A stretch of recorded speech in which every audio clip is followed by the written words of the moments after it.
Some places never really let you leave. Long after you've escaped them, they linger in the dark corners of your mind, waiting. In 1997, Dean Koontz released Hideaway, a chilling thriller inspired by his fascination with near-death experiences and the terrifying idea that some people may return from death changed forever. The novel became another worldwide success for Koontz, whose unforgettable stories like Watchers and Intensity helped define modern suspense for millions of readers. Its eerie atmosphere later reached the screen in the 1995 film adaptation, starring Jeff Goldblum and Alicia Silverstone. But tonight, what you're about to experience is not a word-for-word reading. This is a cinematic third-person retelling designed to pull you deep into the mystery while uncovering fascinating behind-the-scenes details, hidden inspirations, and adaptation trivia along the way. The visuals in this video are created using today's technology. They may not always perfectly match every scene from the story, but they are designed to help you visualize the world and atmosphere as you listen. So take a breath and step carefully into the dark. The story begins.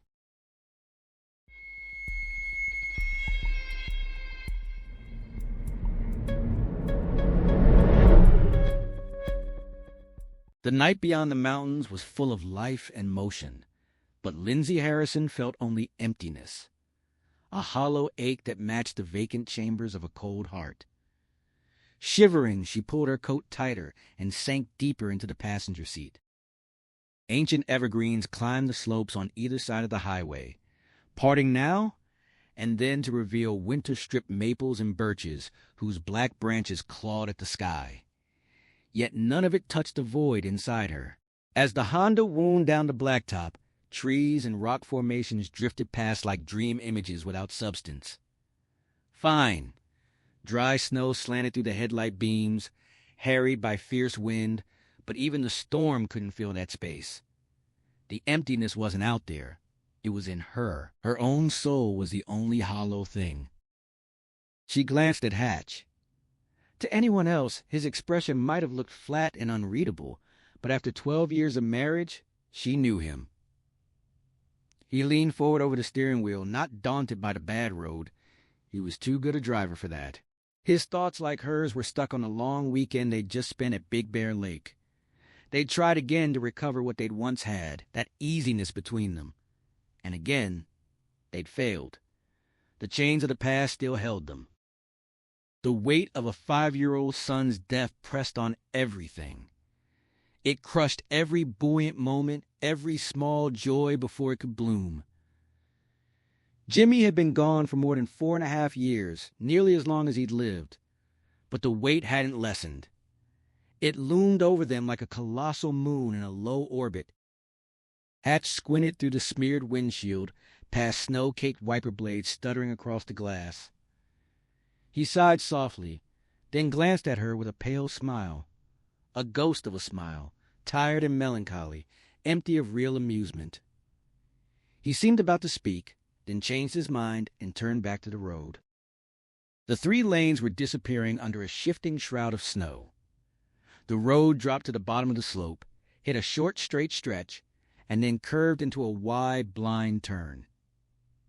They weren't out of the San Bernardino Mountains yet. The route would steepen again soon. As they followed the curve, the terrain shifted. The slope on the right angled upward more sharply, while on the other side, a black ravine opened up. White metal guardrails marked the edge, but the snow made them barely visible. A second before they came out of the curve, Lindsay felt it, a premonition of danger. She said his name. Hatch must have sensed it too, because even as she spoke, he pressed the brakes gently, shaving off a little speed. Beyond the bend, a straight downgrade lay ahead, and a large beer distributor's truck was stopped at an angle across 2 lanes, only 50 or 60 feet in front of them. Her voice locked in her throat. The trucker had been making a delivery to a ski resort, caught off guard by the blizzard that had arrived half a day before forecasters predicted. Without snow chains, his tires spun uselessly on the ice as he struggled to turn the rig around. Hatch cursed under his breath but stayed controlled, easing his foot onto the brake pedal. He couldn't stomp it. That would send him into a deadly spin. In the glare of the headlights, the trucker looked through his side window. Lindsay couldn't make out his face. Just a pale oval and two dark holes where eyes should have been, like something malevolent at the wheel. Or death himself. Hatch aimed for the outermost ascending lane, the only clear part of the highway. Lindsay's mind flashed to oncoming traffic hidden by the truck, a head-on collision they wouldn't survive. Despite Hatch's best efforts, the Honda began to slide. The tail swung left, and Lindsay swung away from the stranded truck. The motion was smooth and greasy, like a bad dream scene change. Nausea twisted through her stomach. Even strapped in, she pressed one hand against the door and the other against the dashboard, bracing. Hatch told her to hang on as he turned the wheel in the direction of the slide, his only hope of regaining control. But the slide became a sickening spin. The Honda rotated 360 degrees, a carousel without music, around and around until the truck came back into view. For a moment, as they glided downhill still turning, she thought they'd slipped past. She could see beyond the big rig now. The road below was clear. Then the front bumper on Hatch's side caught the back of the truck. Metal shrieked. The Honda shuddered and exploded away from the collision, slamming backward into the guardrail. Her teeth clacked together hard enough to send sparks of pain into her temples. Her braced wrist bent painfully, the shoulder harness cinched so tight across her chest that all her breath burst out. The car rebounded from the guardrail. Not hard enough to hit the truck again, but with enough torque to send him into another 360-degree spin. As they glided past the truck, Hatch fought the wheel, but it jerked erratically, tearing through his hands until he cried out from the abrasions. The moderate gradient suddenly looked terrifyingly steep, like a water-greased amusement park flume. She would have screamed if she could breathe. The safety strap had loosened, but a diagonal line of pain still cut across her chest, trapping her lungs. Then a vision hit her. The Honda skating to the next bend, crashing through the guardrail, tumbling into the void, and the image was so horrific it knocked the breath back into her. As the second rotation ended, the driver's side slammed into the guardrail. They slid 30 or 40 feet without losing contact, metal grinding and scraping against metal. Yellow sparks plumed up into the falling snow like summer fireflies lost in the wrong season. The car shuddered to a halt, canted upward at the front left corner, hooked on a guard post. The silence that followed was so deep she felt half stunned. Then she shattered it with an explosive exhalation. The relief was overwhelming. Then the car moved again. It began to tilt left. The guardrail was giving way, corroded maybe, or the shoulder beneath it eroded. Hatch shouted for them to get out, fumbling with his harness release. Lindsay didn't even have time to free herself or grab the door handle before the railing cracked apart and the Honda slipped into the ravine. Even as it happened, she couldn't believe it. Her brain acknowledged death approaching, but her heart stubbornly insisted on immortality. In nearly 5 years, she hadn't adjusted to Jimmy's death, so she wasn't about to accept her own so easily. In a jangle of detached posts and railings, the Honda slid sideways down the ice-crusted slope, then flipped as the embankment grew steeper. Gasping, heart-pounding, wrenched painfully in her harness, she hoped for a tree, a rock, anything to stop them, but the slope seemed clear. She lost count of how many times the car rolled. Up, down, left, right, lost all meaning. Her head banged the ceiling hard enough to nearly knock her out. She tried to slump in her seat, terrified the roof would crumple further and crush her skull. The headlights slashed at the night. From the wounds, torrents of snow spouted. Then the windshield burst, showering her with tiny fragments of safety glass, and suddenly everything went black. Headlights off, dashboard lights gone. The car rolled onto its roof and stayed there, inverted, sledding farther into the seemingly bottomless ravine with a thunderous roar like 1,000 tons of coal pouring down a steel chute. The darkness was absolute, seamless, as if she and Hatch weren't outside, but in some windowless funhouse rocketing down a roller coaster track. Even the snow, usually phosphorescent, was invisible.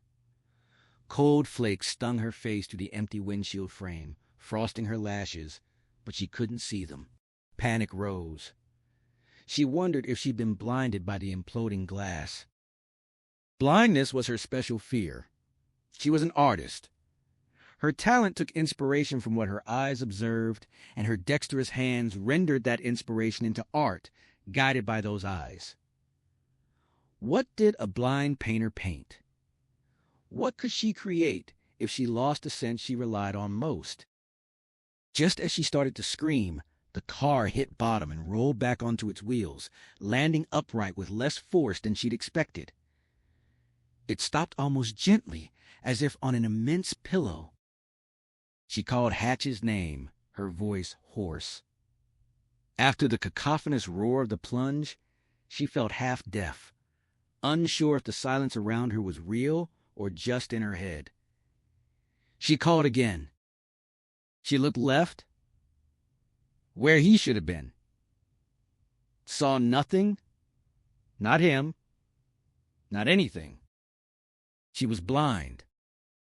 A prayer escaped her, a plea, a denial. Dizziness swept through her. The car seemed to be turning, wallowing like an airborne kite dipping and rising in summer thermals. She screamed his name. No answer. The lightheadedness worsened, the car rocking and wallowing as if alive. Lindsay feared she would black out. If Hatch was bleeding, he could die, while she lay unconscious and useless. She reached out blindly and found him crumpled in the driver's seat, his head bent toward his own shoulder. She touched his face. He didn't move. Something warm and sticky covered his right cheek and temple, blood from a head injury. With shaking fingers, she touched his mouth and sobbed at the hot breath escaping between his parted lips. Unconscious, not dead. She fumbled with her harness release. Then she heard new sounds she couldn't place. Soft slapping, hungry licking, an eerie liquid chuckling. She froze, straining to identify them. Without warning, the Honda tipped forward. Icy water cascaded through the broken windshield onto her lap. She gasped as the cold bit to her marrow. She wasn't lightheaded. The car was moving. Afloat. They'd landed in a lake or river. Probably a river. A lake wouldn't be this active. The cold shock paralyzed her briefly, made her wince. But when she opened her eyes, she could see again. The headlights were dead, but the dashboard dial still glowed. Hysterical blindness, not physical damage. There wasn't much to see anyway. Splinters of glass rimmed the windshield. Outside, oily water revealed itself only by sinuous, silvery phosphorescence, highlighting its purling surface. Ice jewels floated in tangled necklaces atop it. The riverbanks were lost in blackness, except for ghostly snow cloaks on rocks and brush. The Honda motored through the river, water halfway up its hood, parting in a V, lapping at the side windows. They were being swept downstream toward rapids, rocks, or worse. She grasped the extremity of their situation, but was so relieved to see again that she was grateful even for this. Shivering, she freed herself from the harness and touched Hatch again. His face was ghastly in the instrument lights, sunken eyes, waxen skin, colorless lips. Blood oozed, not spurting, from the gash on his head. She shook him gently, then harder, calling his name. They couldn't escape easily while the car moved downstream, especially as it began to speed up. But they had to be ready to scramble out if it caught on a rock or bank. The opportunity might be brief. Hatch wouldn't wake. The car dipped sharply forward. More icy water gushed through the windshield, so cold it stopped her heart for a beat and locked her lungs. The front wasn't rising this time, it was settling deeper. Water poured in, rising past her ankles to mid-calf. They were sinking. She shouted his name, shaking him hard, heedless of his injuries. The river gushed inside, rising to seat level, churning foam that refracted the amber instrument light like golden Christmas tinsel. She pulled her feet out of the water, knelt on her seat, and splashed his face, desperate to wake him. But he was sunk deeper than concussive sleep. Maybe a coma as deep as a mid-ocean trench. Swirling water rose to the bottom of the steering wheel. She ripped at his safety harness, barely noticing the hot flashes of pain as she tore a couple of fingernails. She cursed at him. Water reached halfway up the steering wheel, and the Honda nearly stopped moving, too heavy now for the river's pressure to budge it. Hatch was 5'10", 160 pounds, average size, but as dead weight he might as well have been a giant. Resistant to every effort, virtually immovable. Tugging, shoving, wrenching, clawing, she struggled to free him. By the time she finally disentangled him from the straps, water had risen over the top of the dashboard, more than halfway up her chest. It was even higher on him, just under his chin, because he was slumped. The river was unbelievably icy. She felt warmth pumping out of her body like blood from a severed artery. Heat bled out, cold bled in. Her muscles began to ache. Still, she welcomed the rising flood. It would make him buoyant, easier to maneuver out from under the wheel and through the windshield. That was her theory. But when she tugged, he seemed heavier than ever. Water reached his lips. She urged him furiously not to drown, but he didn't stir. Bill Cooper pulled his beer truck off the road and broadcast a mayday on his CB. Another trucker responded, equipped with a cell phone as well, and promised to call authorities in Big Bear. Bill hung up the handset, grabbed a long-handled 6-battery flashlight from under his seat, and stepped into the storm. The frigid wind cut through his fleece-lined denim jacket, but the night's bitterness wasn't half as icy as his stomach. That had turned sour and cold as he'd watched the Honda spin its occupants down the highway and over the brink. He hurried across the slippery pavement to the missing guardrail section. He hoped to see the car close below, caught against a tree. But there were no trees on that slope, just smooth snow scarred by the car's passage, disappearing beyond his flashlight's reach. A disabling pang of guilt stabbed through him. He'd been drinking again. Not much. A few shots from his flask. He'd been sure he was sober when he started up the mountain. Now he wasn't so sure. He felt fuzzy. Suddenly, it seemed stupid to try making a delivery with the weather turning so fast. Below, the abyss looked supernaturally bottomless. The apparent depth gave him the feeling he was gazing into the damnation he'd face when his own life ended. Futility paralyzed him, the kind that overcame men alone in a bedroom at 3 a.m, staring at meaningless shadows on the ceiling. Then the snow curtains parted for a moment, and he saw the ravine floor about 100 or 150 feet below, not as deep as he'd feared. He stepped through the gap in the guardrail, intending to crab down the treacherous slope and assist survivors. Instead, he hesitated on the narrow shelf of flat earth at the brink. Whiskey dizzy? Yes, but also unable to see where the car had stopped. A serpentine black band, like satin ribbon, curved through the snow below, intersecting the tracks the car had made. He blinked at it uncomprehendingly until he remembered the river. The car had gone into that ebony ribbon. Following a winter of freakishly heavy snow, warmer weather 2 weeks ago had triggered premature spring melt. Runoff continued. Winter had returned too recently to lock the river in ice. The water temperature would be only a few degrees above freezing. Any occupant who'd survived a wreck and drowning would perish swiftly from exposure. If he'd been sober, he thought, he would have turned back in this weather. A pathetic joke, a tanked-up beer delivery man who didn't even have enough loyalty to get plastered on beer. A joke, but people were dying because of him. He tasted vomit in the back of his throat and choked it down. He frantically surveyed the murky ravine until he spotted an eerie radiance drifting spectrally with the river to his right. Soft amber, fading in and out through the snow.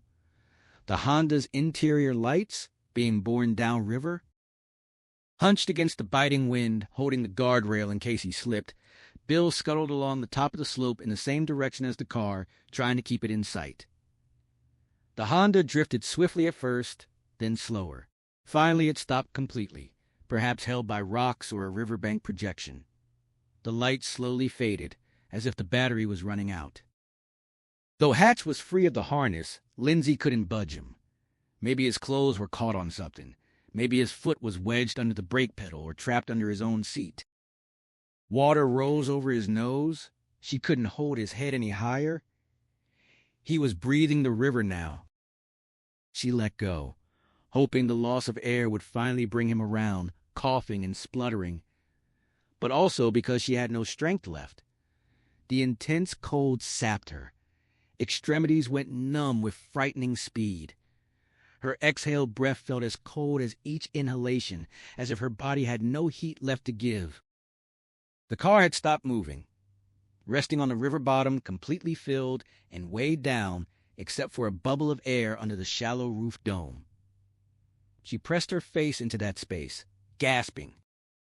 She made horrid little animal bleats of terror. She tried to silence herself but couldn't. The water-filtered instrument light faded from amber to muddy yellow.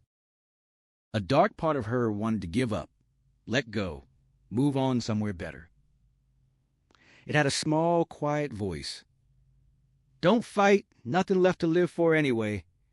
Jimmy's been dead so long, now Hatch is dead or dying. Just let go, surrender, maybe you'll wake up in heaven with them." The voice was lulling, hypnotic. The remaining air would last only minutes, if that. She would die in the car if she didn't escape immediately. That small, quiet voice returned, whispering that Hatch was dead. Lungs full of water, only waiting to be fish food. So why not let go, surrender? What was the point? She gulped air that had turned tart and metallic, able to draw only small breaths as if her lungs had shriveled. She couldn't feel any body heat left. Her stomach knotted with nausea from the cold, and even the vomit rising into her throat was icy. Each time she choked it down, it felt like swallowing vile slush. The voice kept repeating that Hatch was dead. She answered it with a harsh, angry whisper.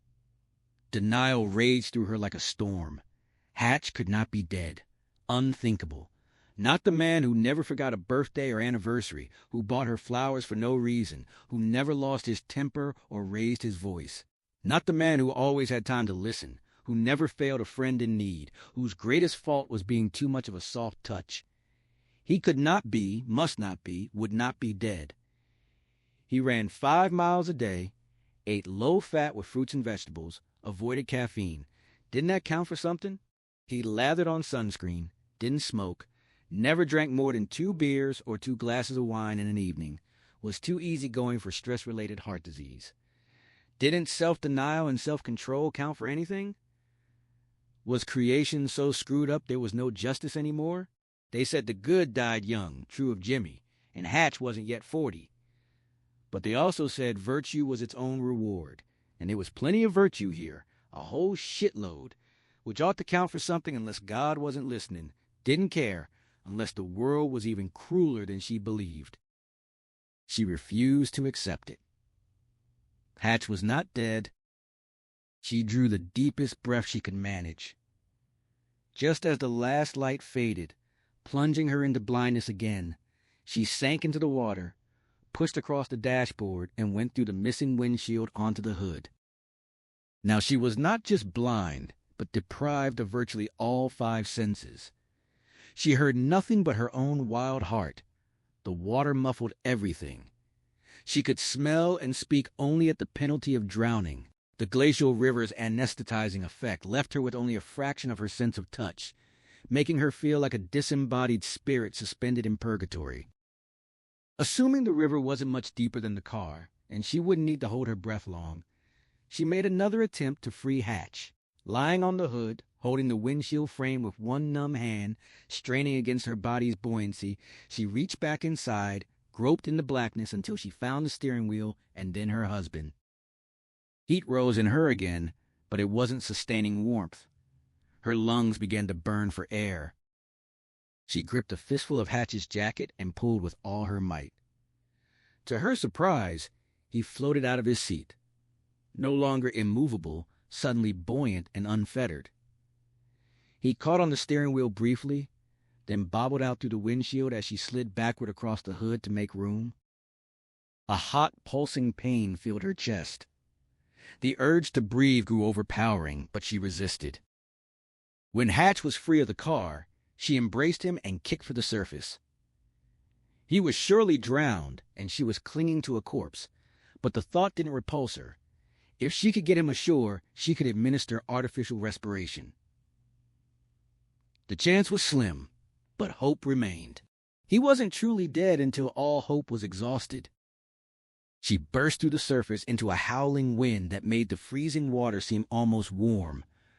When that air hit her burning lungs, her heart stuttered, her chest clenched, and the second breath was harder than the first. Treading water, holding tight to Hatch, she swallowed mouthfuls of the river as it splashed her face. She spat it out, cursing. Nature seemed alive, a great hostile beast, and she felt irrationally angry at the river and storm as if they were conscious entities aligned against her. She tried to orient herself, but darkness and shrieking wind made it hard. When she saw the riverbank, vaguely luminous in its snow coat, she attempted a one-armed side-stroke toward it with Hatch in tow. But the current was too strong, even if she'd had both arms. They were swept downstream, dragged under by undertow, thrust back into the winter air, battered by tree branches and ice chunks, moving helplessly toward whatever sudden fall or deadly rapids marked the river's descent. He'd started drinking when Myra left him. He never could handle being womanless. God Almighty would treat that excuse with contempt come Judgment Day. Still holding the guardrail, Bill Cooper crouched indecisively on the slope's brink, staring intently down at the river. Beyond the falling snow, the Honda's lights had gone out. He didn't dare look away from the obscured scene below to check the highway for the ambulance. He was afraid that if he looked back, he'd misremember where the light had disappeared and send rescuers to the wrong point. The dim black and white world below offered few landmarks. He muttered for them to hurry up. The wind stung his face, made his eyes water, pasted snow in his mustache, and keened so loudly it masked approaching sirens until emergency vehicles rounded the bend uphill, enlivening the night with headlights and red flashers. Bill rose, waving his arms, but still didn't look away from the river. Behind him, they pulled over. Because one siren wound down faster than the other, he knew there were two vehicles, probably an ambulance and a police cruiser. They'd smell whiskey on his breath. Maybe not in all this wind and cold. He felt he deserved to die for what he'd done. But if he wasn't going to die, he didn't deserve to lose his job. Hard times. Recession. Good jobs weren't easy to find. Reflections of the revolving emergency beacons lent a stroboscopic quality to the night. Real life had become choppy stop-motion animation, red snow like a spray of blood falling haltingly from the wounded sky. Sooner than she could have hoped, the surging river shoved her and Hatch against a formation of water-smoothed rocks that rose like worn teeth in the middle of its course, wedging them into a gap narrow enough to stop their downstream flight. Water foamed and gurgled around them, but with the rocks behind her, she could stop struggling against the deadly undertow. She felt limp, every muscle soft and unresponsive. She could barely keep Hatch's head from tipping into the water, though it should have been simple now that she no longer fought the river. Keeping his head above water was pointless. He drowned. She couldn't kid herself. He was still alive. Minute by minute, revival became less likely, but she wouldn't give up. Her fierce refusal to relinquish hope astonished her, especially since before the accident she thought she was devoid of hope forever. The cold had thoroughly penetrated her, numbing mind as well as flesh. When she tried to concentrate on a plan to reach shore, she couldn't focus. She felt drugged. She knew drowsiness accompanied hypothermia, that dozing off would invite deeper unconsciousness and death. She was determined to stay awake and alert, but suddenly realized she'd closed her eyes, giving in to sleep's temptation. Fear twisted through her. Renewed strength coiled in her muscles. Blinking feverishly, eyelashes frosted with snow that no longer melted from her body heat, she peered around hatch and along the line of boulders. The bank was only 15 feet away. If the rocks were close together, she might tow him to shore without being sucked through a gap. But her vision had adapted enough to see that centuries of patient currents had carved a 5-foot-wide hole in the granite span against which she was wedged, halfway between her and the river's edge, dimly glistening under a lacework shawl of ice. The ebony water quickened as it funneled toward the gap, no doubt exploding out the other side with tremendous force. She knew she was too weak to cross that powerful affluxion. She and Hatch would be swept through into certain death. Just when surrender to endless sleep began to look appealing again, she saw strange lights at the top of the ravine, a couple 100 yards upriver. So disoriented and numb that she barely thought, she found the pulsing crimson glow eerie, mysterious, supernatural, as if she were staring at a hovering divine presence. Gradually, she realized it was police or ambulance beacons on the highway far above. Then she spotted flashlight beams nearer, silver swords slashing darkness. Rescuers had descended the ravine wall maybe 100 yards upriver where the car had sunk. She called to them. Her shout came out a whisper. She tried again with greater success, but they must not have heard above the keening wind. The flashlights kept sweeping the same section of riverbank. Suddenly, Hatch slipped from her grasp. His face went underwater. Her terror flipped to anger as if thrown by a switch.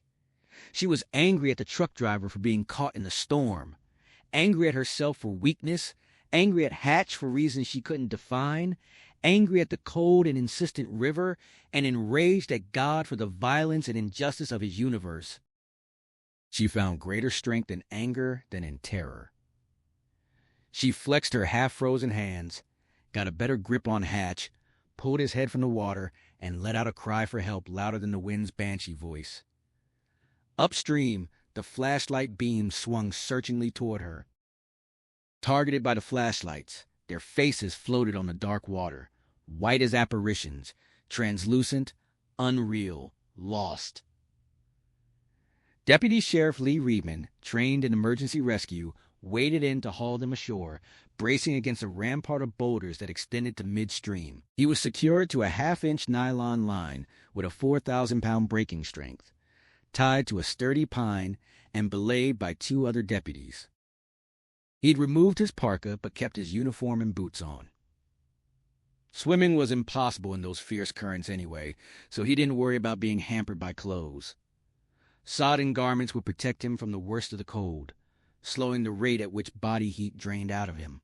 Within a minute of entering the river, however, only halfway to the couple, he felt as if refrigerant had been injected into his bloodstream.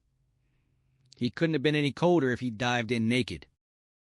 He would have preferred to wait for the winter rescue team on its way, men experienced in pulling skiers from avalanches and careless skaters from thin ice, with insulated wetsuits and proper gear.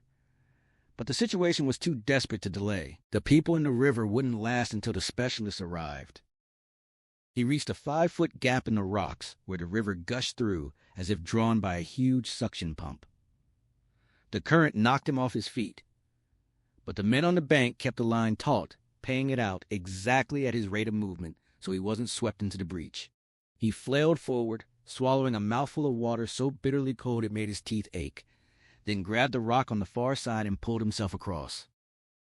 A minute later, gasping and shivering violently, he reached the couple.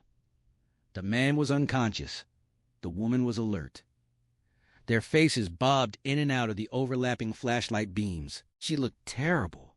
Her flesh seemed both shriveled and bleached of color, the natural phosphorescence of bone shining like a light within, revealing the skull beneath her skin. Her lips were as white as her teeth, only her eyes were dark, sunken as a corpse's eyes, bleak with the pain of dying. He couldn't guess her age within 15 years or tell if she was ugly or attractive, but he could see she was at her limit, holding on by willpower alone. She pushed the unconscious man into his arms, her shrill voice cracking repeatedly as she told him to take her husband first. Her anger didn't offend him. He knew it wasn't really directed at him. It gave her the strength to endure. He told her to hold on, that they'd all go together, raising his voice above the wind and river. He instructed her not to fight it, not to grab rocks or keep her feet on the bottom. They'd have an easier time reeling them in if the water buoyed them. She seemed to understand. He glanced back toward shore, waited for a light to focus on his face, then shouted that he was ready. The team began reeling him in with both the unconscious man and the exhausted woman in tow. After Lindsay was hauled out of the water, she drifted in and out of consciousness. Life felt like a videotape fast-forwarding from one random scene to another, with gray-white static in between. A young paramedic with a snow-caked beard knelt at her side, directing a penlight at her eyes and checking her pupils. He asked if she could hear him. She answered curtly, asking for Hatch. He asked for her name. She told him where her husband was and that he needed CPR. The paramedic assured her they were taking care of him and asked her name again. She gave it. He asked if she was cold. The question seemed stupid, but then she realized she was no longer freezing. A mildly unpleasant heat had risen in her extremities. Not sharp and painful like flames, but as if her feet and hands had been dipped in caustic fluid, gradually dissolving her skin and leaving raw nerve ends exposed. She understood, without being told, that her inability to feel the bitter night air meant physical deterioration. Fast forward. She was being moved on a stretcher along the riverbank. With her head toward the front, she looked back at the man carrying the rear. The snow reflected flashlight beams, revealing only the basic contours of his face and adding a disquieting glimmer to his iron-hard eyes. As colorless as a charcoal drawing, strangely silent, full of dreamlike motion, the scene had the quality of a nightmare. Her heartbeat accelerated. The illogic of a dream shaped her fear. She became certain she was dead, and the shadowy men were carrion-bearers, delivering her to the boat that would carry her across the Styx. Fast forward. Lashed to the stretcher, tilted almost upright, she was pulled up the snow-covered ravine slope by unseen men reeling ropes from above. 2 others walked alongside, guiding her and keeping her from flipping over. She ascended into the red glow of emergency beacons. As the crimson radiance surrounded her, she heard urgent voices and police radio crackle. When she smelled vehicle exhaust, she knew she would survive. Just seconds from a clean getaway, she thought, then was unnerved by the thought and the longing it represented. The only thing she'd been seconds from was death. Was she still so depressed from losing Jimmy that, even after 5 years, her own death felt like acceptable release? Then why hadn't she surrendered to the river? Why not just let go?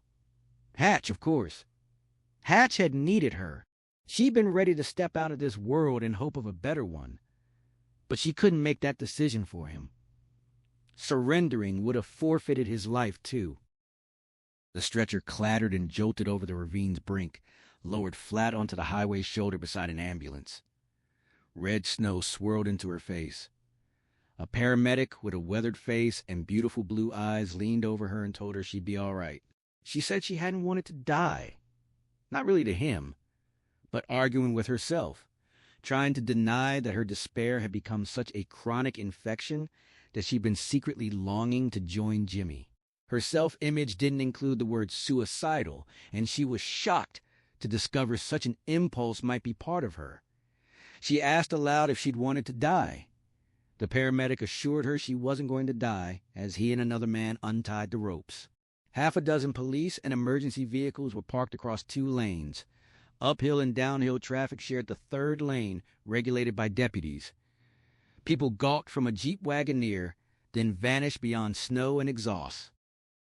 The ambulance van could take 2 patients. They loaded her onto a wheeled gurney fixed to the left wall with spring clamps and Hatch onto another along the right wall. 2 paramedics crowded in and pulled the door shut. Their insulated nylon gear made continuous frictional sounds, soft whistles amplified in the close quarters. The ambulance moved with a short siren burst. The paramedics swayed easily, sure-footed from experience.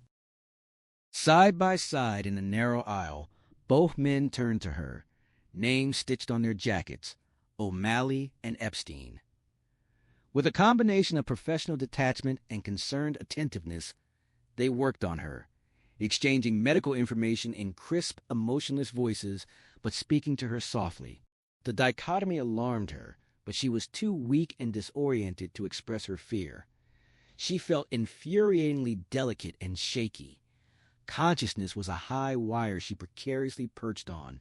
Any sustained effort to speak might unbalance her and send her into a long, dark fall. Her mind was too clouded to make sense of most of what they said, but she understood enough to know she was suffering from hypothermia, possibly frostbite, blood pressure too low, heartbeat slow and irregular, breathing slow and shallow. Maybe that clean getaway was still possible. If she really wanted it, she was ambivalent. If she'd hungered for death subconsciously since Jimmy's funeral, she had no special appetite for it now, but didn't find it unappealing either. She didn't much care about her fate. Hypothermia switched off the survival instinct with a narcotizing paw as effective as an alcoholic binge. Then, between the 2 muttering paramedics, she caught a glimpse of Hatch on the other gurney, and was jolted out of her half-trance by concern for him. He looked so pale, not just white. Another, less healthy shade with a lot of gray.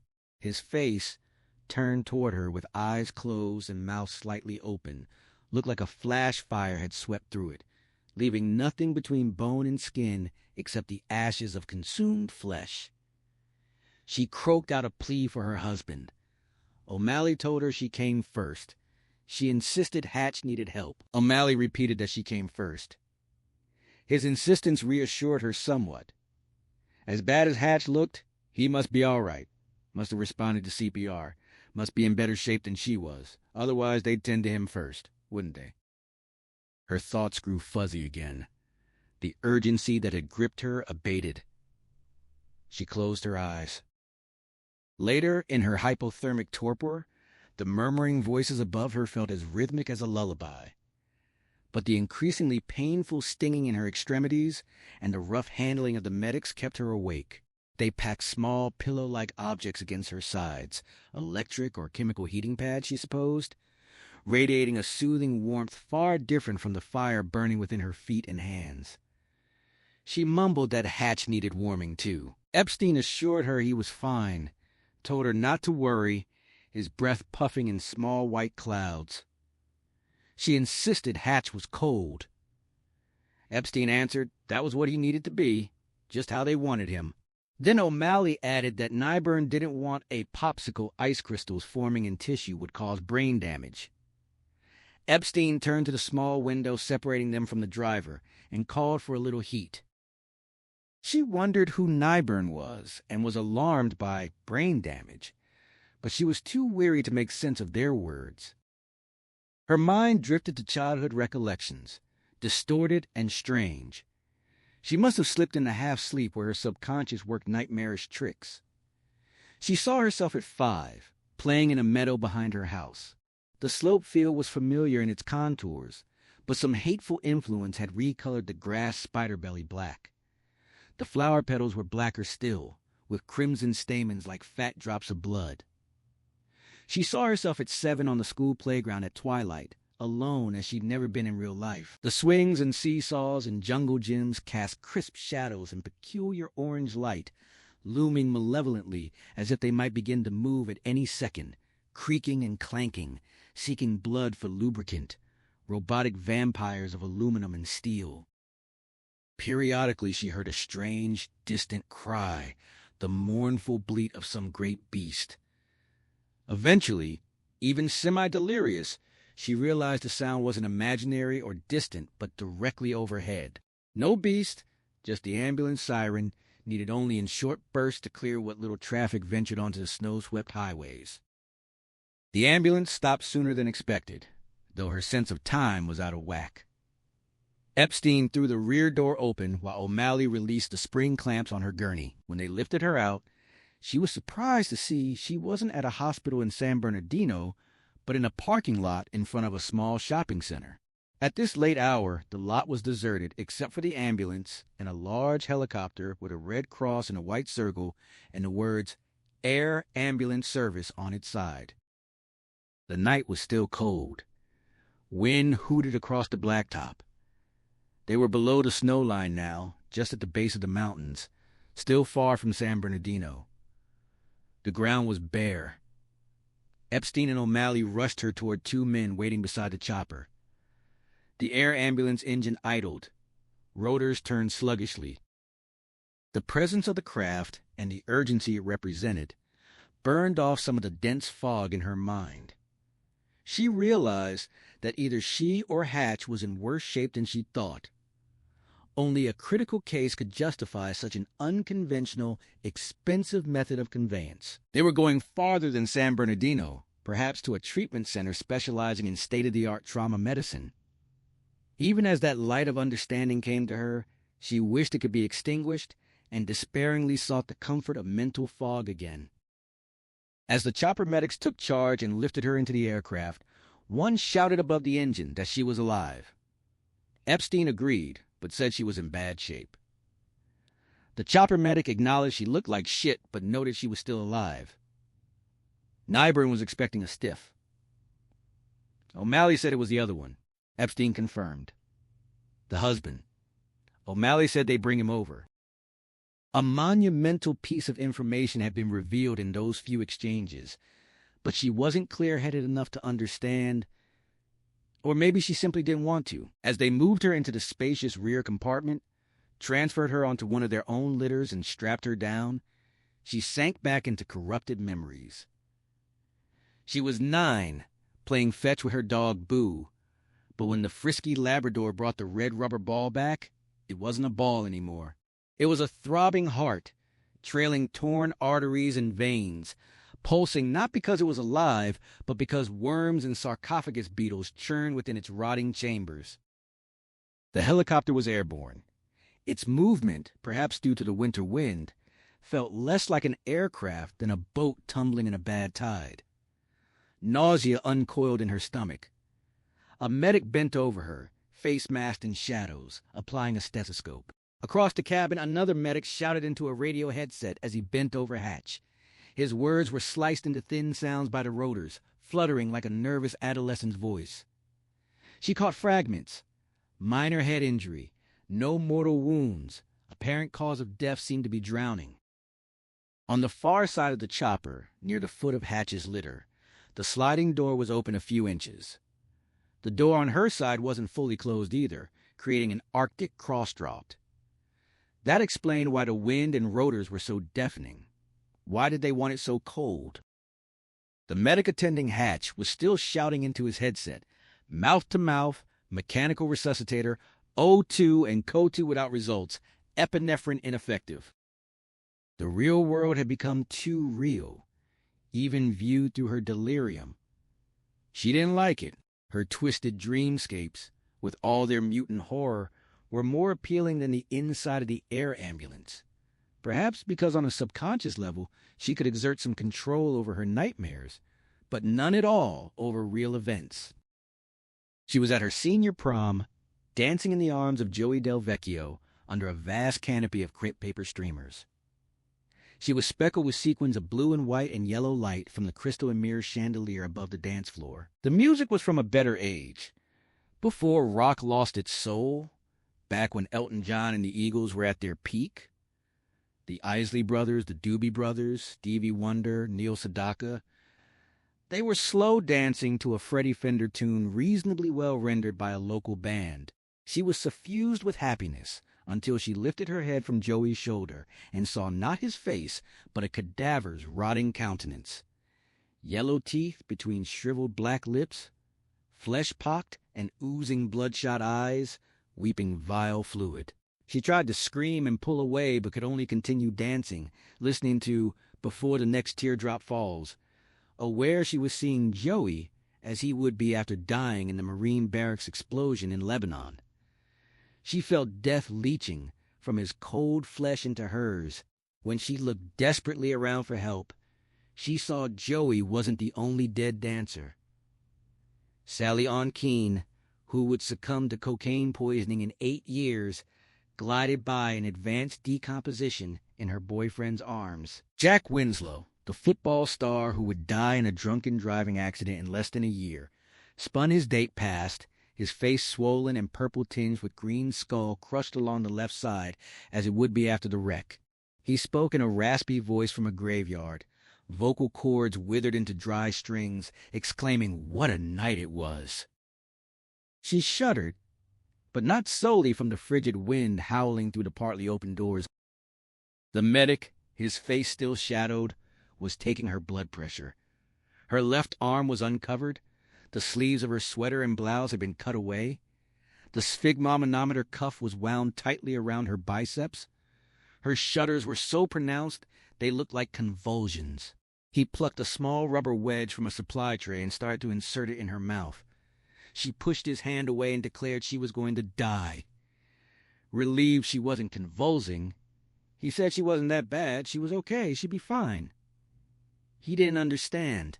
Impatiently, she clarified that they were all going to die. That was the meaning of her dream-distorted memories. Death had been with her from the day she was born, always at her side, a constant companion she hadn't understood until Jimmy's death 5 years ago, and hadn't accepted until tonight when death took Hatch from her.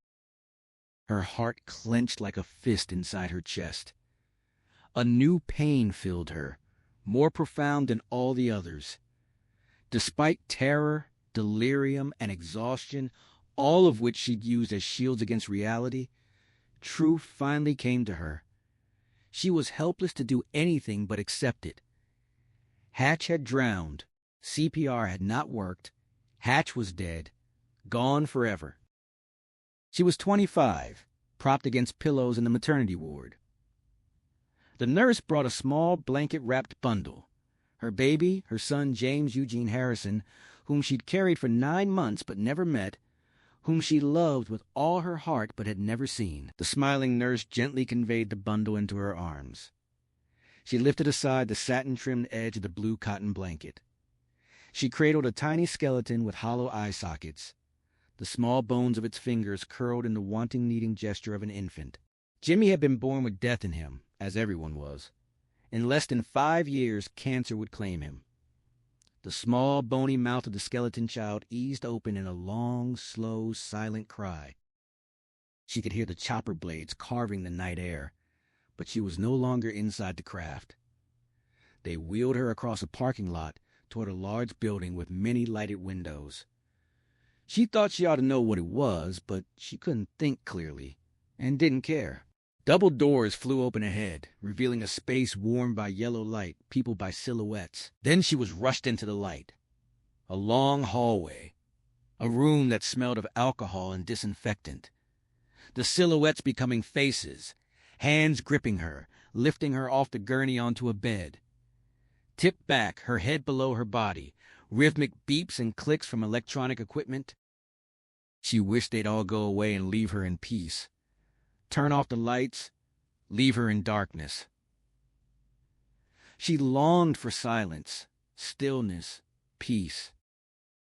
A vile odor with an edge of ammonia burned her nasal passages, forcing her eyes open and watering.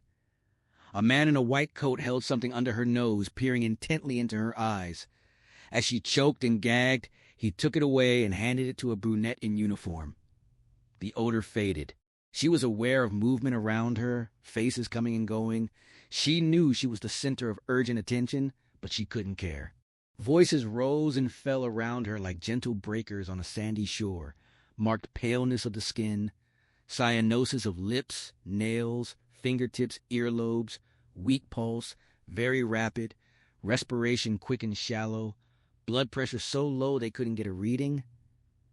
Someone asking if those assholes had treated her for shock? Yes, all the way in.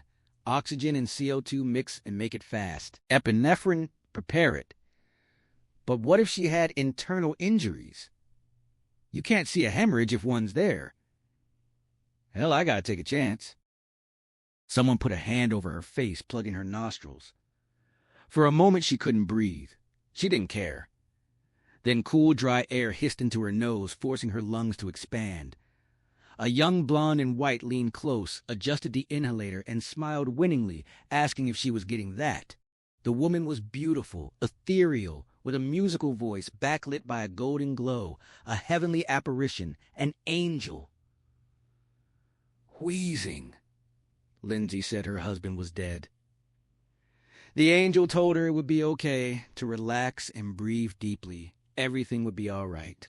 Lindsay insisted he was dead and gone forever, and told the angel not to lie. Angels weren't allowed to lie. On the other side of the bed, a man in white swabbed the inside of her left elbow with an icy alcohol pad. To the angel, she repeated that he was dead and gone. Sadly, the angel nodded. Blue eyes filled with love, and said he was gone. But maybe this time, that wasn't the end of it. Death was always the end. How could it not be? A needle stung her left arm. The angel said softly that there was still a chance. They had a special program here. Then another woman burst in, excitedly announcing that Kneeburn was in the hospital. A communal sigh of relief, almost a quiet cheer, swept the room. The newcomer explained he'd been at dinner in Marina del Rey when they reached him. Must have driven like a bat out of hell to get back this fast. The angel told Lindsay there was a chance they'd be praying. Lindsay thought bitterly that praying never worked for her. Expect no miracles. The dead stay dead, and the living only wait to join them. Guided by procedures outlined by Dr. Jonas Kneeburn and kept on file in the Resuscitation Medicine Project Office, Orange County General Hospital's emergency staff had prepared an operating room to receive Hatchford Benjamin Harrison's body. They'd gone into action the moment on-site paramedics reported that the victim had drowned in near-freezing water but suffered only minor injuries, making him a perfect subject for Kneeburn. By the time the air ambulance touched down, the usual operating room instruments had been augmented with a bypass machine and other equipment required by the resuscitation team. Treatment wouldn't take place in the regular emergency room, insufficient space. Though Kneeburn was a cardiovascular surgeon and the project team was rich with surgical skills, resuscitation procedures seldom involved surgery. Only a severe internal injury would require them to cut Harrison. Their use of an operating room was more convenience than necessity. When Jonas entered from the surgical hallway after preparing at the scrub sinks, his project team waited. Fate had deprived him of his wife, daughter, and son, leaving him without family. An innate shyness had always inhibited him from making friends beyond his profession. These were not merely colleagues, but the only people in the world with whom he felt entirely comfortable and about whom he cared deeply. Helga Dorner stood by the instrument cabinets to his left, in the penumbra of the halogen lights. A superb circulating nurse with a broad body reminiscent of steroid-saturated female Soviet track stars. Her eyes and hands were those of the gentlest Raphaelite Madonna. Patients initially feared her, soon respected her, eventually adored her. With characteristic solemnity, she didn't smile, but gave him a thumbs up. Near the bypass machine stood Gina DeLillo, a 30-year-old RN and surgical technician who concealed her extraordinary competence behind a pert, cute, ponytailed exterior that made her seem an escapee from old Gidget movies. She was dressed in hospital greens and a string-tied cotton cap, with bright pink ankle socks sprouting above elastic-edged cloth boots. Flanking the operating table were Dr. Ken Nakamura and Dr. Kari DeVille, hospital staff physicians with successful private practices. Ken was a rare double threat with advanced degrees in internal medicine and neurology. His healthy defense against the fragility of human physiology was a twisted but psychologically healing sense of humor. Kari, a first-rate pediatric specialist, was 4 inches taller than Ken's 5'7" reed thin, where he was slightly pudgy, but as quick to laugh. Sometimes, though, a profound sadness in her eyes led Jonas to believe a cyst of loneliness lay so deep within her that friendship could never provide a scalpel long or sharp enough to excise it. Jonas looked at each of his 4 colleagues. None spoke. The windowless room was eerily quiet. The team had a curiously passive air, but their eyes gave them away. Eyes of astronauts standing in an orbiting shuttle's exit bay on the brink of a spacewalk, aglow with excitement, wonder, adventure, and a little fear. Other hospitals had emergency staff skilled enough to give patients a fighting chance. But Orange County General was one of only 3 centers in Southern California with a separately funded cutting-edge project aimed at maximizing reanimation success. Harrison was the project's 45th patient in 14 months, but the manner of his death made him the most interesting.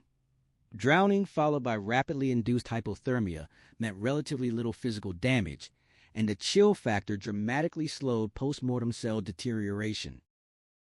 More often than not, Jonas and his team had treated catastrophic stroke, cardiac arrest, asphyxiation, or drug overdose.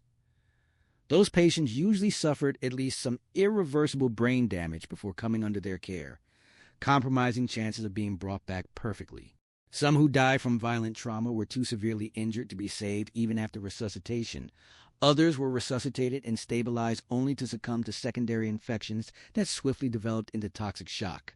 3 had been dead so long that brain damage was either too severe for consciousness or too extensive for anything like a normal life. With sudden anguish and guilt, Jonas thought of his failures, of life incompletely restored, of patients in whose eyes he'd seen tortured awareness of their own pathetic condition. Kari DeVille's soft whisper said this time would be different. Jonas nodded. He felt considerable affection for these people.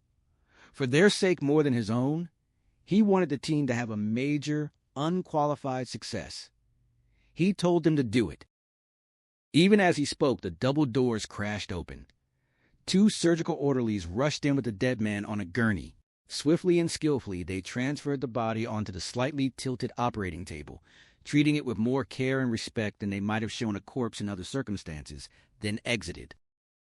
The team went to work, even as the orderlies headed out. With speed and economy of movement, they cut the remaining clothes off the dead man, leaving him naked on his back, and attached leads for an electrocardiograph, an electroencephalograph, and a skin patch digital readout thermometer. Seconds were golden, minutes were beyond price. The longer the man remained dead, the less chance they had of bringing him back successfully. Kari adjusted the EKG controls. For the tape recording of the procedure, she confirmed the flat line, no heartbeat. Ken added no alpha, no beta, no electrical activity in the brain. Helga reported no measurable blood pressure. Gina monitored the digital thermometer. Body temperature 46 degrees. Kari's green eyes widened. So low, and he must have warmed up at least 10 degrees since being pulled from the stream. The thermostat was set at 64 degrees to balance the team's comfort against the need to prevent the victim from warming too fast. Looking up from the dead man, Kari voiced her concern. Cold was good. They wanted him cold, but not too damn cold. What if his tissues had frozen and he'd sustained massive cerebral cell damage? Examining the man's toes and then his fingers, Jonas said there was no indication of vesicles, but Kari cut him off, saying that didn't prove anything. He knew she was right. There wouldn't have been time for vesicles to form on frostbitten fingertips before the man himself had died. But he didn't want to give up before they'd even started. He offered that there was no sign of necrotic tissue.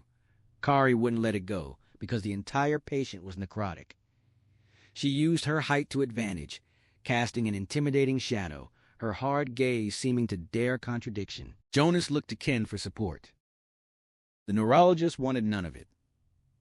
He pointed out that body temperature could have fallen below freezing after death, then warmed up on the trip here, and there'd be no way to tell.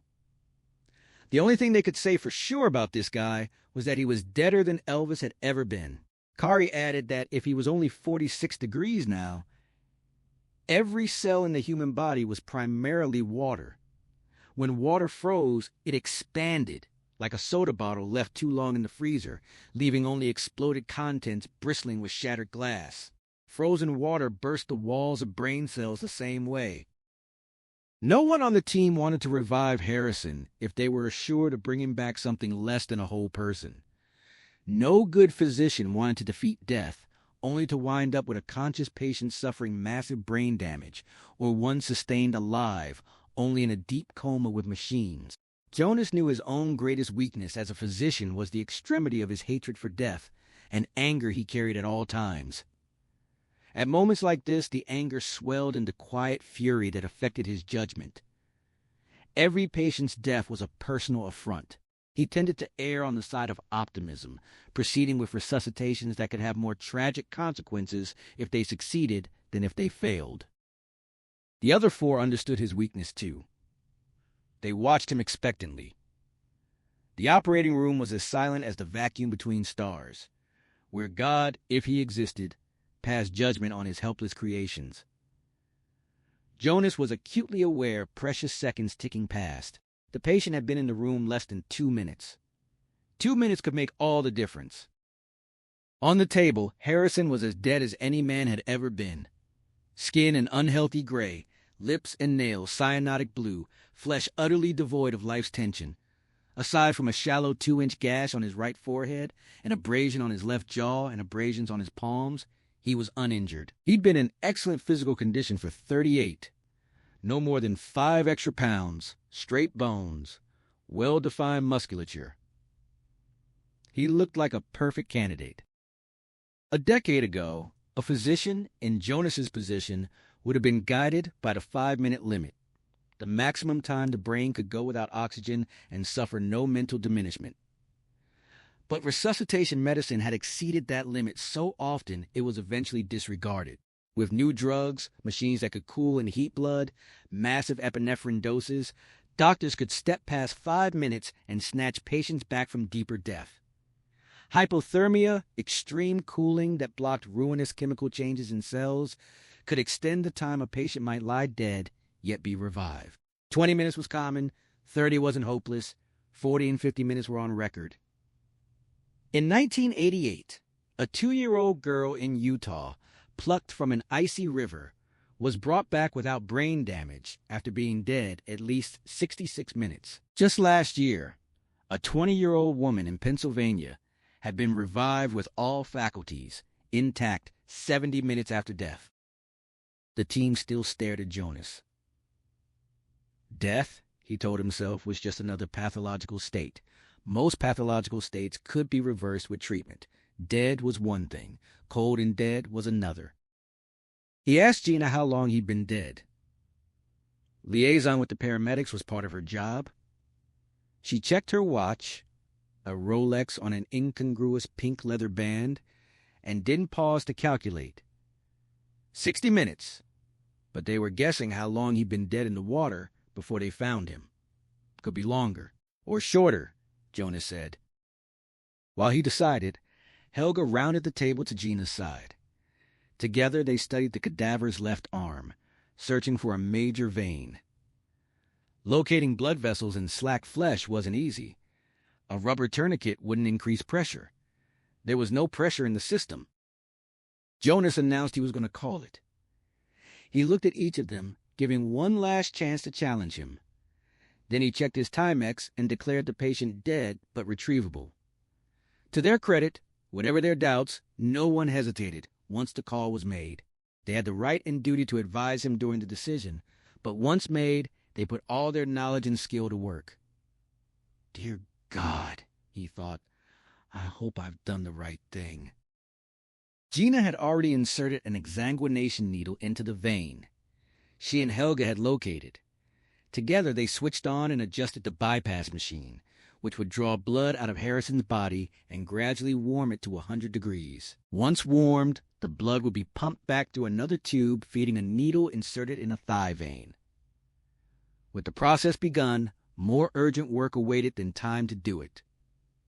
Harrison's vital signs, currently non-existent, had to be monitored for the first response. The paramedics' treatment needed review to determine if a previously administered epinephrine dose was so large it ruled out giving more. Jonas pulled up a wheeled cart of medications and began calculating a chemical cocktail of free radical scavengers designed to retard tissue damage. Gina updated them. 61 minutes, a long time talking to the angels. Getting this one back wasn't going to be a weenie roast. Helga reported 48 degrees as the cadaver's temperature slowly rose toward room temperature. Death was just an ordinary pathological state, Jonas reminded himself. Pathological states could usually be reversed. With her slender, long-fingered hands, Helga folded a cotton surgical towel over the patient's genitals.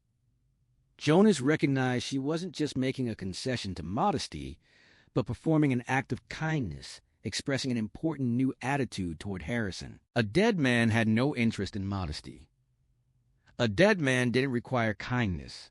Helga's consideration was a way of saying she believed this man would once more be among the living, welcome back to the brotherhood and sisterhood of humanity, and should be treated henceforth with tenderness and compassion, not just as an interesting prospect for reanimation.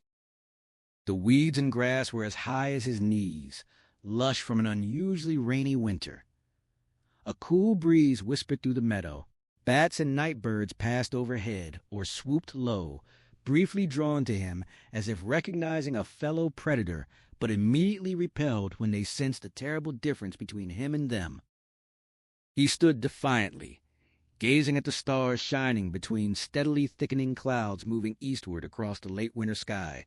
He believed the universe was a kingdom of death, where life was so rare as to be freakish, a place filled with countless barren planets, a testament not to God's creative powers, but to the sterility of his imagination and the triumph of forces of darkness aligned against him.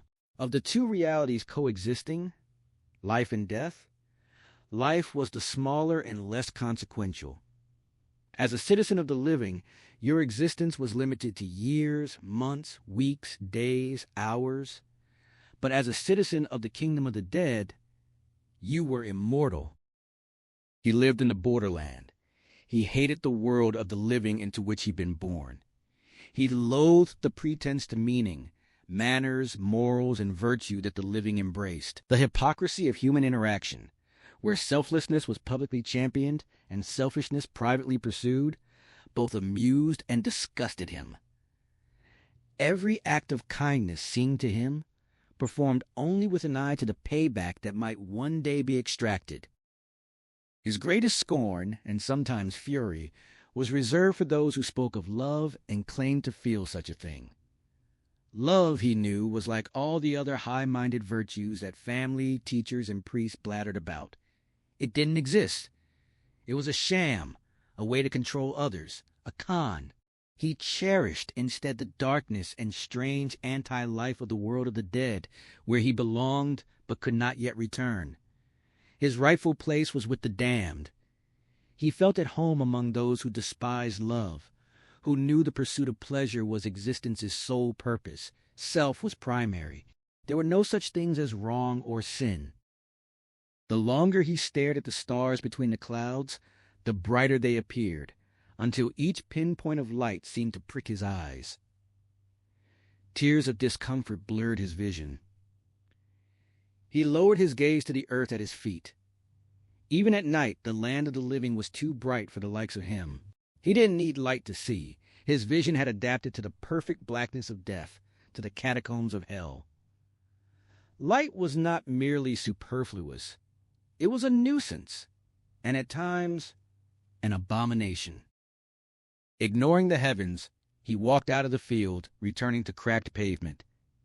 His footsteps echoed hollowly through a place that had once been filled with voices and laughter. If he'd wanted, he could have moved with the silence of a stalking cat. The clouds parted and the moon beamed down, making him wince. On all sides, decaying structures cast stark, jagged shadows in moonlight that would have seemed wan to anyone else, but that shimmered on the pavement to him like luminous paint. He took a pair of sunglasses from his leather jacket's inside pocket and put them on. That was better.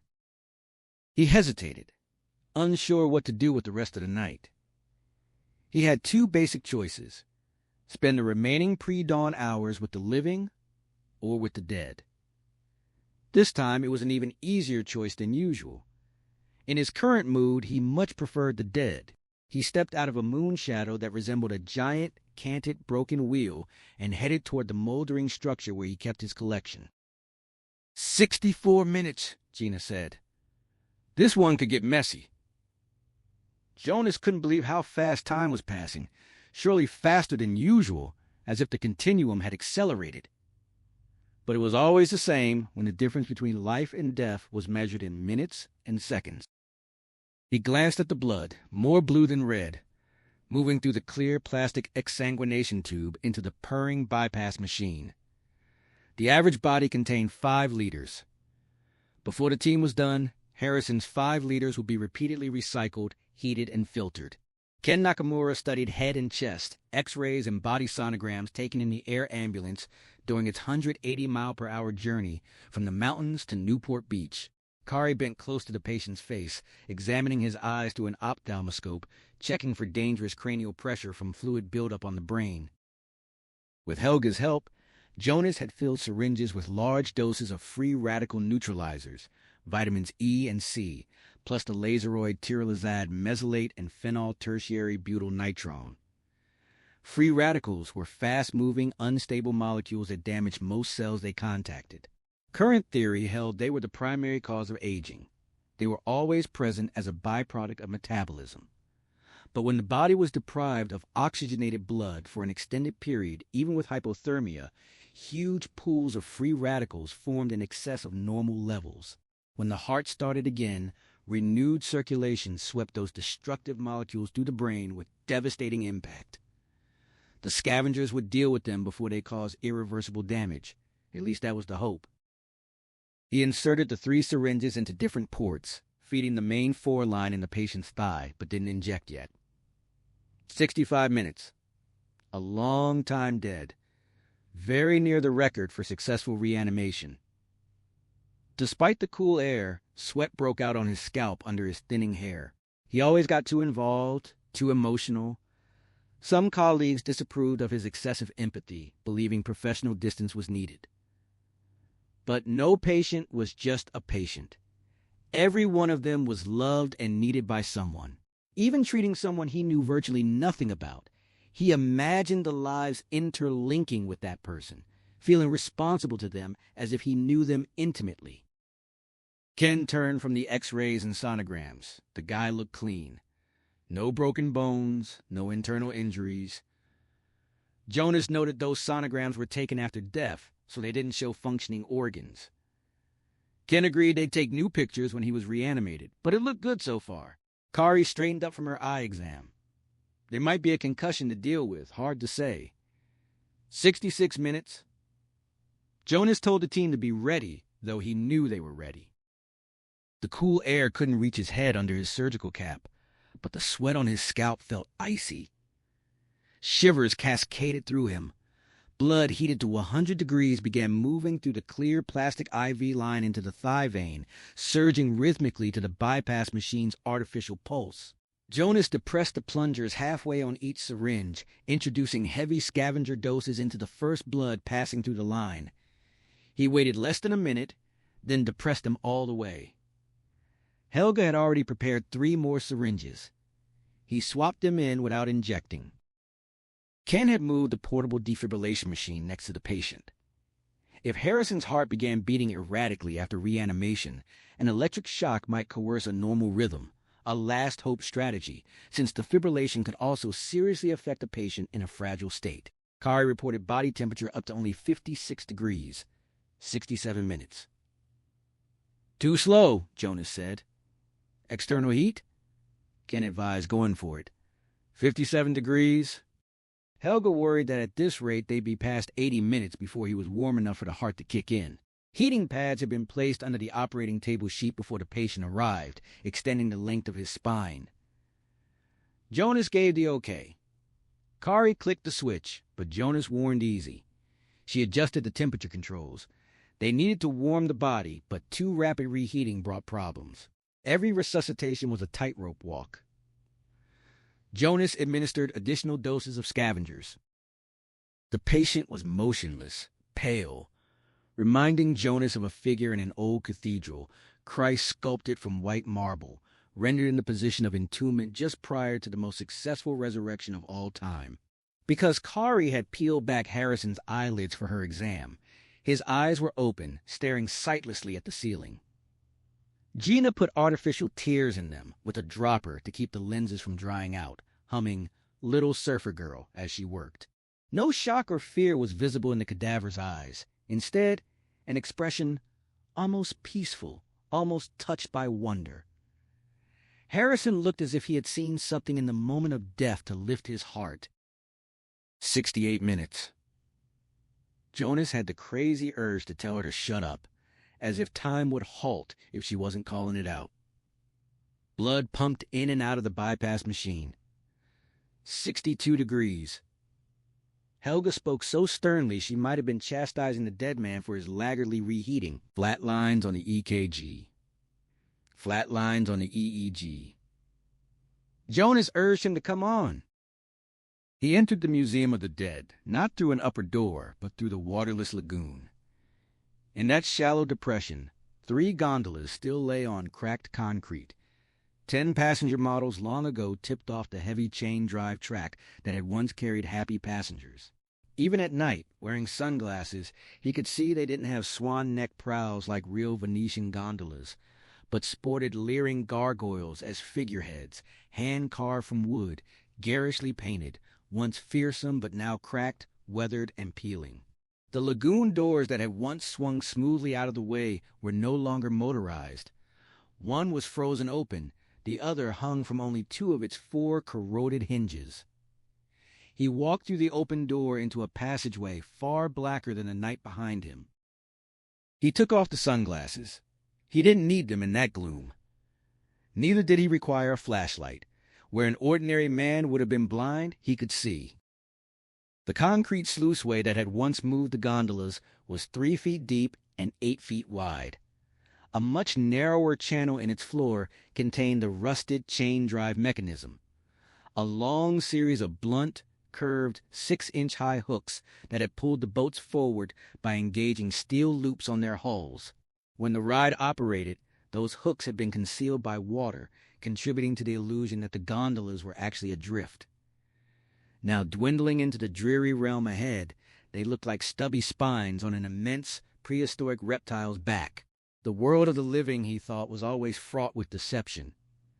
Beneath the placid surface, ugly mechanisms ground away at secret tasks. He walked deeper. The gradual downward slope of the sluiceway was barely perceptible at first, but he was aware of it because he had passed this way many times before. Above him, to either side of the channel, were concrete service walks about 4 feet wide. Beyond them, the tunnel walls had been painted black to serve as a non-reflective backdrop for moments of half-baked theater. The passage begins inside the abandoned funhouse tunnel. The focal character, a man who no longer thinks of himself by his birth name, moves through walkways that once featured robotic horror tableaus. He notes that the mechanical figures are gone, now hauled away by salvagers or scavengers. Nothing is eternal, he reflects, except death. 100 feet past the entrance, he reaches the end of the first chain drive section. The floor tilts sharply downward at 35 degrees into absolute blackness. This was where gondolas once plunged into a pool below. Because he possesses special powers, his cat-like night vision lets him see 10 to 15 feet with daylight clarity, with shapes growing blurry until darkness swallows everything beyond 40 or 50 feet. Leaning back to keep his balance, he descends into the funhouse depths.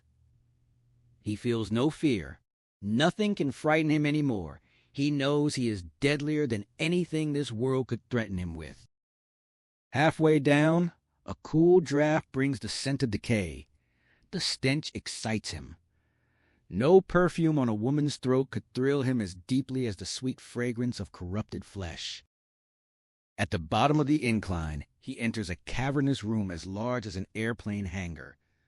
Once a recreation of hell, now dark. He moves across the concrete floor, savoring the growing pungency of rot. 11 of 12 mechanical demons have been removed, but one remains, a rusted, motionless figure perched on a rock spire, pathetic rather than frightening. Passing beneath it, he thinks that he is the only real demon this place has ever known. Months ago, he stopped using his Christian name. He adopted the name of a demon prince from a book on Satanism vast ago. He likes how it rolls off his tongue. Whispering it aloud in the silence, he hears the echo return, Vasago. At the room's center, a circular pit houses a 30-foot statue of Satan, rising from the waist up. Once it surged from a lake, eyes blazing, jaws working, thundering warnings and laughing. Vasago remembers riding the gondolas as a boy, spooked by that hideous laugh. Now he would not be impressed. He knows Satan is incapable of laughter. He halts near the towering figure, studying it with scorn and admiration. The design is inspired, not the traditional goatish Satan, but a beast that is part reptile, part insect, part humanoid, made awesome by years of dust and mold. Though he does not know what Lucifer truly looks like and assumes the real father of lies would be far more terrifying, Vasago finds this statue impressive enough to make it the center of his secret existence. At its base, on the drained lake floor, he has arranged his collection as an offering to the god of terror and pain. The naked, decaying bodies of 7 women and 3 men, displayed like sculptures in a museum of death. The massive epinephrine dose, slaughterhouse-derived reanimator juice, hits Harrison like a defibrillator shock. Grave-stale breath explodes from him. He gasps as if still drowning. His body shudders violently, and his heart begins racing like a rabbit fleeing a fox. Inside the funhouse, Hell Vasago walks past his collection, arranged with obsessive care. He loves death with an artist's passion. Any flesh touched by death deserves the reverence a Catholic reserves for the Eucharist. His God's face appears in every pattern of decay. The first body belongs to Jenny Purcell, a 22-year-old waitress. She had been attracted to his dark clothes, his sunglasses at night, his single-name answer when she asked. She called him different. After killing her with a stiletto driven under her ribs into her heart, he stripped her naked and arranged her in a posture fitting a sexually profligate woman. Sitting, thighs spread, knees drawn up, wrists bound to shins, head pulled forward and down so she eternally looks up between her legs. Dead 9 months, now mummified and odorless, she has become merely an impersonal object. He is no longer interested. He is fascinated solely with death, and the living only for the death they promise. Back in the operating room, Harrison's heart oscillates between 120 and 230 beats per minute. Each decline in pulse rate subsides less than before. Each acceleration shows worsening arrhythmia. Calmer now that the decision to fight death is being acted upon, Jonas orders the defibrillator. Ken presses the pads to Harrison's chest. The discharge makes the patient bounce violently, a heavy mallet sound slamming through the room. The EKG shows a steady rhythm at 200 beats per minute. The EEG shows normal alpha and beta waves for an unconscious man.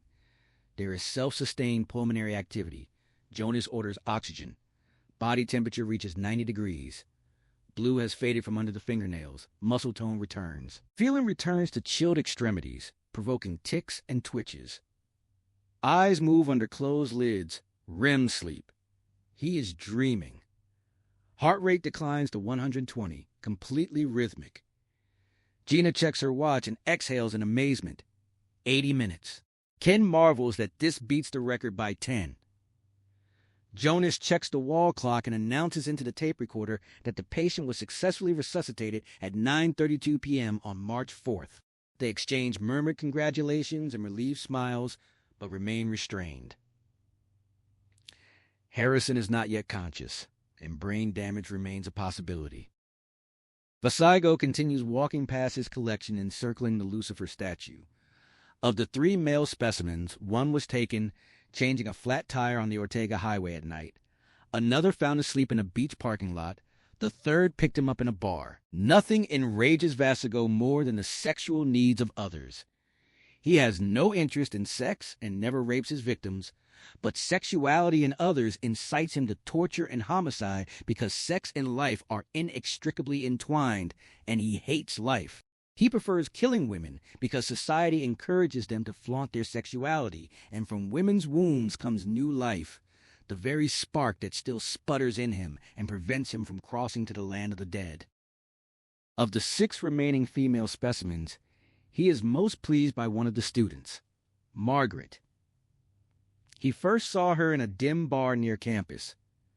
She sipped Diet Cola, looking singularly wholesome and uncomfortable, a shy girl trying to fit in.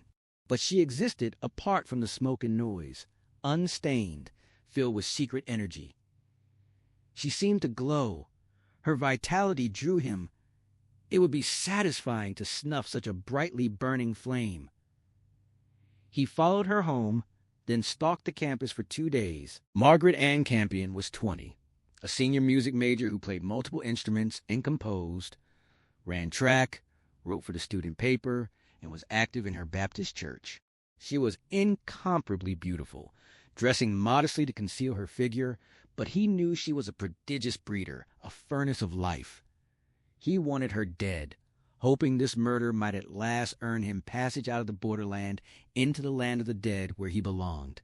She made the mistake of going alone to her apartment laundry room at 11 p.m. When he entered, she smiled without concern, despite his black clothes and sunglasses. He apologized, claiming he was missing a sock. She smiled broader, perhaps amused that a rebellious-looking young man would chase lost socks. He moved beside her and punched her twice in the face, knocking her unconscious. Later, in the dismantled hell, when she regained consciousness naked, bound, blind in the darkness, she did not bargain or offer her body or pretend to be turned on. She did not scream or curse. Instead, she whispered unending, quiet, dignified prayers. Not for deliverance, as if she knew death was inevitable, but for her family to cope with her loss, for her 2 younger sisters, and even for her murderer to receive divine grace and mercy. Vasaigo swiftly comes to loathe her. He knows love and mercy are empty words. He has never felt either, though he has often pretended to get what he wanted, and others were always deceived. Being deceived into believing love exists in others when it doesn't exist in you is a sign of fatal weakness. Human interaction is just a game, and seeing through deception separates good players from the inept. To show her that he cannot be deceived, and that her God is powerless, he rewards her quiet prayers with a long, painful death. She does eventually scream, but her screams are only sounds of physical agony. They lack terror, rage, or despair.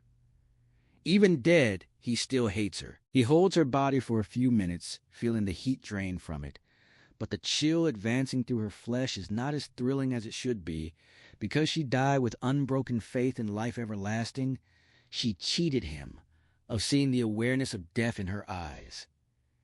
He pushes her limp body aside in disgust.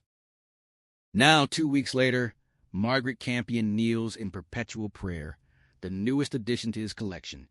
She is lashed to steel rebar drilled into the concrete. Naked, she faces away from the giant funhouse devil. Though she was Baptist, an upside-down crucifix is clasped in her dead hands, Christ's thorn-prickled head toward the floor. Her own head has been cut off and re-sewn with obsessive care. Her posture mocks hypocrisy, facing towards Satan while denying the crucifix she holds. He is still pleased to have made her acquaintance. Her irritating vitality is drained away. The only energy her body harbors now is from carrion eaters consuming her flesh. As he studies her, a familiar need becomes compulsion. He turns away, heading for the entrance ramp. Normally, selecting and arranging another acquisition would leave him sated for a month. But after less than 2 weeks, he must find another worthy sacrifice. Regretfully, he ascends out of the purifying scent of death into air tainted with the odors of life, like a vampire driven to hunt the living, though preferring the company of the dead. At 10:30 p.m., nearly an hour after Harrison's resuscitation, the patient remains unconscious. Body temperature is normal, vital signs good, brain waves suggesting profound sleep rather than coma. Jonas declares him out of immediate danger and orders him moved to a private fifth-floor room. Ken and Kari elect to go home. Jonas accompanies them to the scrub sinks and then to the staff parking lot door. They discuss possible morning procedures, but mostly exchange small talk about hospital politics and gossip, as if they had not just participated in a miracle. Beyond the glass door, rain falls, filling puddles that look like shattered mirrors under the parking lot lamps. Kari leans against Jonas, kisses his cheek, clings to him for a moment, as if wanting to say something, but unable to find words. Then she turns up her collar and goes out into the wind-driven rain. Lingering, Ken tells Jonas that Kari is a perfect match for him. Jonas watches her through the rain-streaked door. Though tall and rangy, she is also feminine. He sometimes marvels at the delicacy of her wrists, her swan-like neck. She is intellectually and emotionally strong, necessary for navigating a still male-dominated profession. Ken says all Jonas would have to do is ask her. Jonas replies that he is not free. He cannot mourn Marion forever. 2 years, Jonas says. Not yet. Ken asks if ever. Jonas doesn't know. Outside, Kari gets into her car. Ken warns that she won't wait forever, then offers a rueful smile and heads out into the night. Jonas takes the elevator to the 5th floor. He doesn't need to tell Ken and Kari he will stay. They know. To them, resuscitation medicine is a fascinating sideline, a way to keep their minds flexible. But to Jonas, each reanimation is a battle won in an endless war with death. Not just a healing act, but an act of defiance, an angry fist raised in the face of fate. Resuscitation medicine is his love, his passion, his only reason for arising in a world that has otherwise become too colorless to endure. He has submitted proposals to 6 universities seeking to teach and establish a research facility under his supervision. He is impatient, no longer satisfied with supervising reanimations. He wants to study short-term death's effects on cells, explore free radical mechanisms, and find new ways to evict death from those it has taken. At the 5th floor nurses' station, he learns Harrison is in 518, a semi-private room effectively private due to empty beds. Inside, Helga and Gina are finishing. They have him in a hospital gown, hooked to a telemetry EKG, an IV line of glucose with antibiotics in his left arm. Helga has smoothed his hair.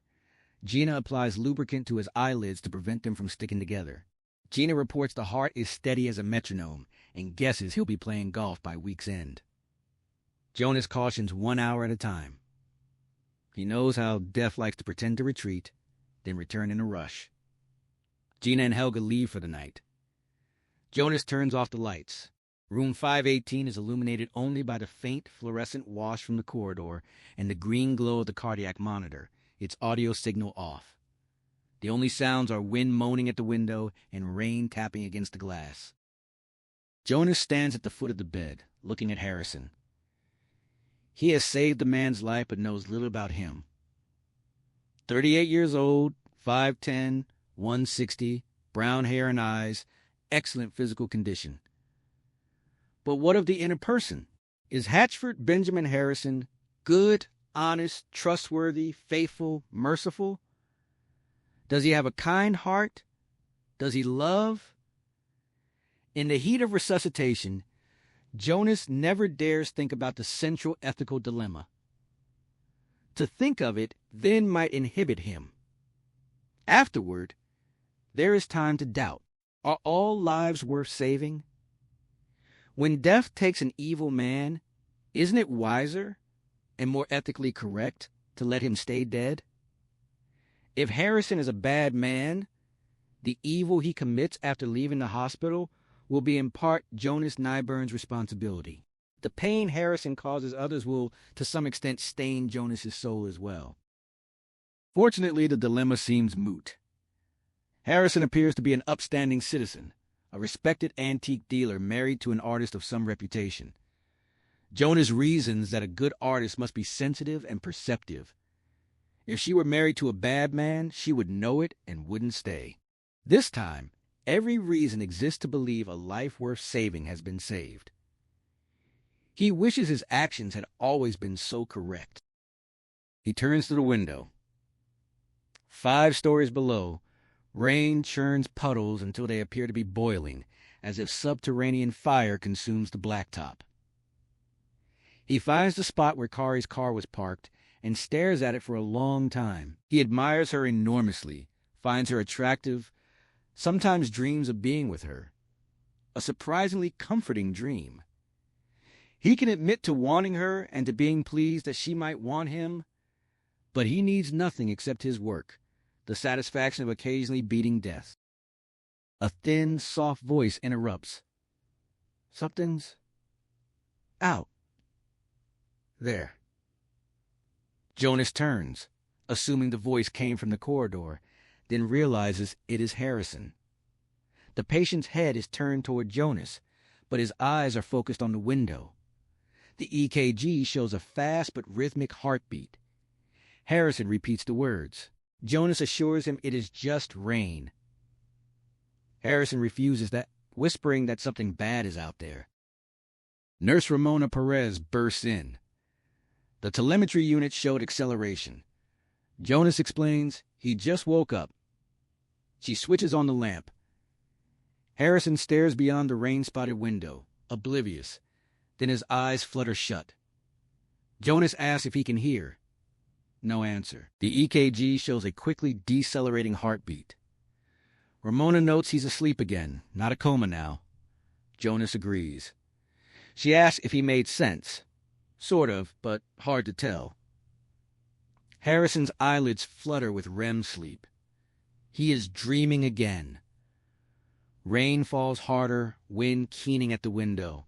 Ramona notes the words were clear, not slurred, and he spoke complete sentences, not aphasic, which is terrific. Jonas cautions against jumping to conclusions or false hopes, but tells her to enter on his record that he regained consciousness at 11:30 p.m., 2 hours after resuscitation. Harrison murmurs in his sleep. Jonas leans close to catch the words. Barely moving lips, shallow exhalations, like a spectral voice from a distant station. Ramona asks what he's saying. With the storm howling, Jonas cannot be sure, but he thinks the man repeats, "Something's out there." Wind shrieks. Rain pounds the window as if to shatter it. Vasigo likes the rain. The storm clouds have blocked the moon, and the downpour veils street lamps and headlights, softening the night so he can drive with more comfort than his sunglasses alone provide. He has traveled west from his hideaway, then north along the coast, searching for a low-lit bar where a woman or two might be available for consideration. Many places are closed Monday, others not active, this late between the half hour and the witching hour. He finds a lounge in Newport Beach along Pacific Coast Highway, a Tony joint with a canopy, miniature white lights, and a sign advertising big band dancing.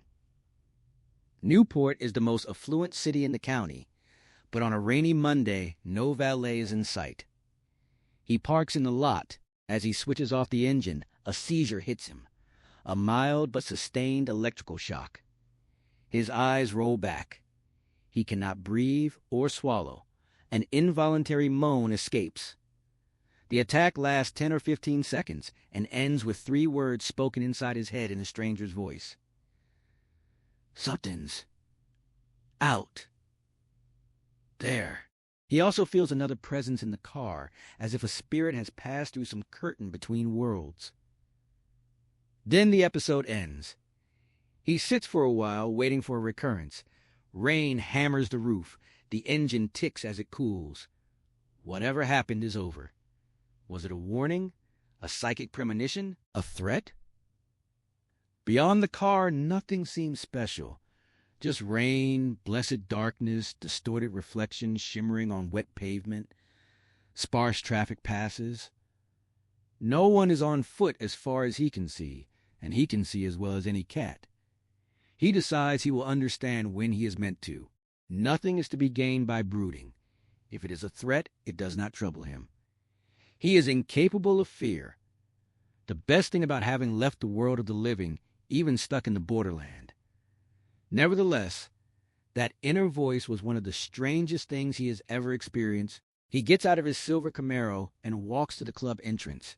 The rain is cold. In the blustering wind, palm fronds rattle like old bones. Lindsay Harrison is also on the 5th floor, at the far end of the corridor from her husband. Little of the room is revealed when Jonas enters. No cardiac monitor's green light. He wonders if he should wake her, and is surprised when she speaks, asking who he is. He thought she was asleep. She cannot sleep. They gave her something, but it didn't help. Rain drives against the window. Torrents cascade through an aluminum downspout. He asks how she feels. She tries to infuse her reply with anger, but is too exhausted and depressed to manage it. He puts down the bed railing, sits on the mattress edge, and holds out one hand, assuming her eyes are better adapted to the gloom. He asks for her hand. She asks why. He identifies himself as Jonas Nieburn, a doctor, wanting to tell her about her husband, and he thinks it will be better if she lets him hold her hand. She is silent. He asks her to humor him. Jonas knows the woman believes her husband is dead, and he does not mean to torment her by withholding the news. From experience, good news of this sort can be as shocking as bad news. It must be delivered with care. She had been mildly delirious upon admission. Exposure and shock, but that was remedied with heat and medication. She has been in possession of her faculties for a few hours, long enough to absorb her husband's death and begin finding her way toward a tentative accommodation of her loss. Though deep in grief, she has found a narrow perch of precarious stability from which he is about to knock her loose. He might have been more direct if he could promise unalloyed good news. Unfortunately, he cannot guarantee Harrison will be entirely his former self. They will need hours or days to evaluate him before predicting a full recovery. Weeks or months of therapy may lie ahead. Jonas is still waiting for her hand. At last, she offers it diffidently. In his best bedside manner, he outlines the basics of resuscitation medicine. When she begins to realize why he thinks she needs to know this, her grip on his hand suddenly grows tight. In room 518, Hatch founders in a sea of bad dreams, disassociated images without logical narrative flow. Wind-whipped snow, a Ferris wheel sometimes festive, sometimes dark and broken, groves of scarecrow trees stripped leafless, a beer truck angled across a snow-swept highway, a tunnel sloping down into perfect blackness, into something unknown that fills him with dread. His lost son, Jimmy, dying of cancer. Water, cold and deep, stretching to all horizons. A naked woman with her head on backwards, hands clasping a crucifix. Frequently he is aware of a faceless figure in black at the perimeter of the dreamscapes, moving in fluid harmony with shadows. At other times, the Reaper seems to be the viewpoint through which the scene is observed, as if Hatch is looking out through eyes that behold the world with the compassionless hunger of a graveyard rat. For a time, the dream takes on more narrative quality. Hatch runs along a train station platform, trying to catch a passenger car pulling away. Through a window, he sees Jimmy, gaunt and hollow-eyed, peering sadly, one small hand raised, waving goodbye. Hatch reaches desperately for the railing, but the train picks up speed. Jimmy's face vanishes into a lightless void beyond the platform. Then another passenger car glides past, and he sees Lindsay at a window with a lost expression. He calls to her, but she does not hear. He runs again, trying to board her car. His hand is inches from the railing when the train becomes a roller coaster. He reaches the end of the platform without boarding. The last car passes close behind Lindsay's, holding a single passenger, the figure in black, head bowed, face concealed. Hatch shouts at Lindsay, warning her to look back, pleading with her to hold on tight. The procession reaches the crest of a hill, hangs there as if time is suspended, then disappears in a scream-filled plummet down the far side. Ramona Perez, the night nurse, stands beside the bed watching her patient. The heart monitor shows a highly fluctuant pulse, generally between 70 and 80, but periodically racing to 140. No serious arrhythmia. His blood pressure is affected, but never dangerously high. He is sweating profusely, with dark circles around his eyes like actors' grease paint. He shivers under blankets. The fingers of his left hand spasm occasionally without disturbing the Thor needle. In a whisper, he repeats his wife's name with urgency. Ramona decides the accelerated heartbeat is solely from bad dreams, not cardiovascular destabilization. He is in no danger. Nevertheless, she remains at his bedside, watching over him. Vasago sits at a window table overlooking the harbor. He has been in the lounge only 5 minutes and already suspects it is not good hunting grounds. The atmosphere is wrong. A pianist plays New Age music, repetitive melodies for those who find elevator music too complex. Vasago prefers harsh, atonal music, with jarring key changes and squealing guitar riffs that fill his mind with images of blood and violence. The scene beyond the windows is also displeasing. Sailboats and motor yachts at private docks, rain hammering the boats, postcard prettiness that seems false. A lie about what the world is really like. The lounge's plush chairs and amber lighting dull his killing instincts. He surveys the patrons. Men at the bar are of no interest. He has 3 men in his collection but prefers young women to get them before they can breathe more life. 4 women in their 20s sit 3 tables away, tipsy and giddy, periodically bursting into laughter. One is lovely enough to engage his hatred of beautiful things. Enormous chocolate brown eyes, animal grace like a doe's, raven hair cut into short wings exposing the lower halves of her ears. They are exceptional ears, large but delicately formed. She talks more than her friends and laughs loudest, a jackass braying. She loves the sound of her own voice. She would be vastly improved, he thinks, if stricken deaf and mute. Inspiration seizes him. By removing her ears, tucking them into her dead mouth, and sewing her lips shut, he would neatly symbolize the fatal flaw in her beauty. A waitress appears with his rum and coke, asking if he wants to run a tab. He blinks in confusion, then says cash. When he takes out his wallet, it feels not like leather, but like one of Bambi's ears might feel. Ridges of cartilage, graceful curves. The waitress states the price again. He has been daydreaming of death and disfigurement. He fishes out a crisp bill without looking.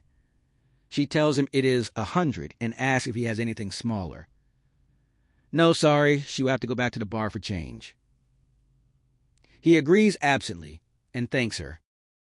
As the waitress walks away, Vasago returns his attention to the 4 young women, only to see them leaving, already pulling on their coats. He starts to rise to follow, then freezes when he hears himself say, "Lindsay."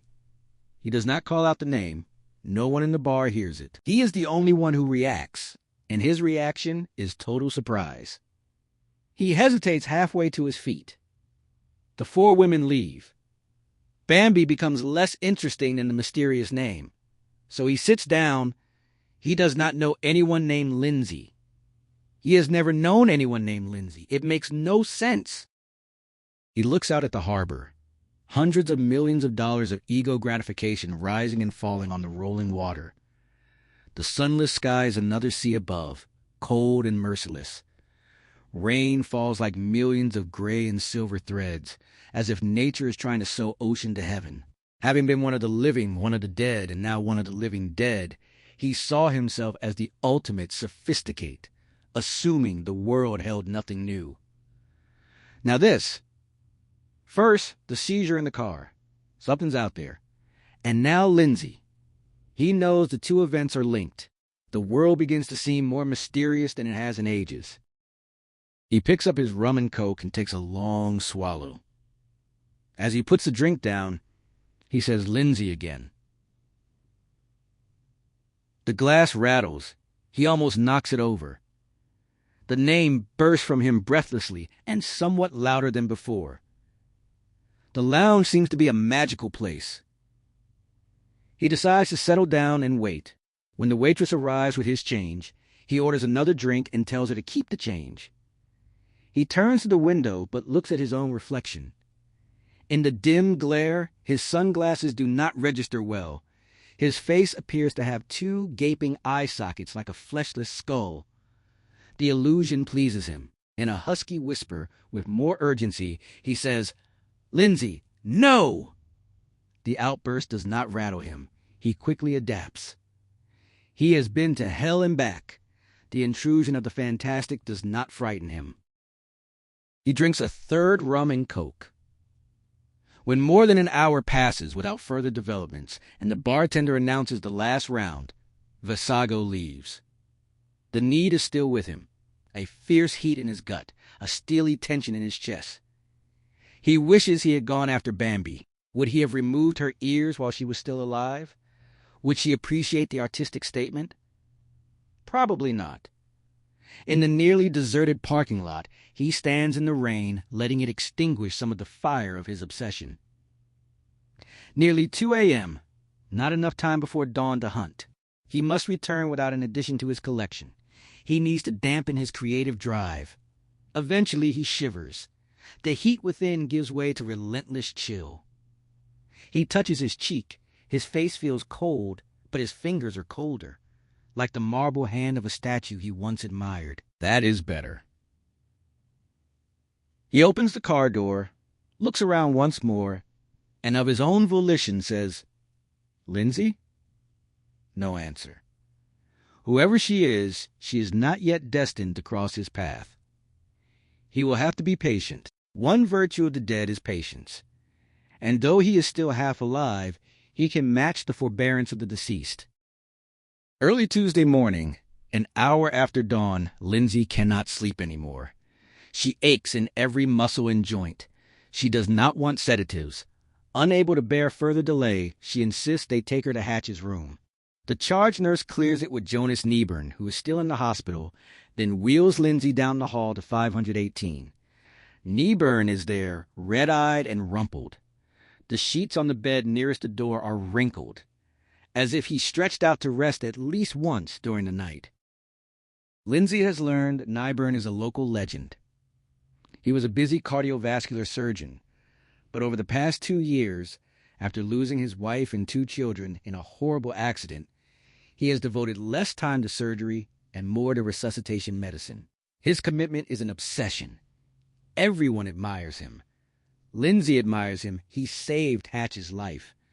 His weariness shows only in his bloodshot eyes and rumpled clothes.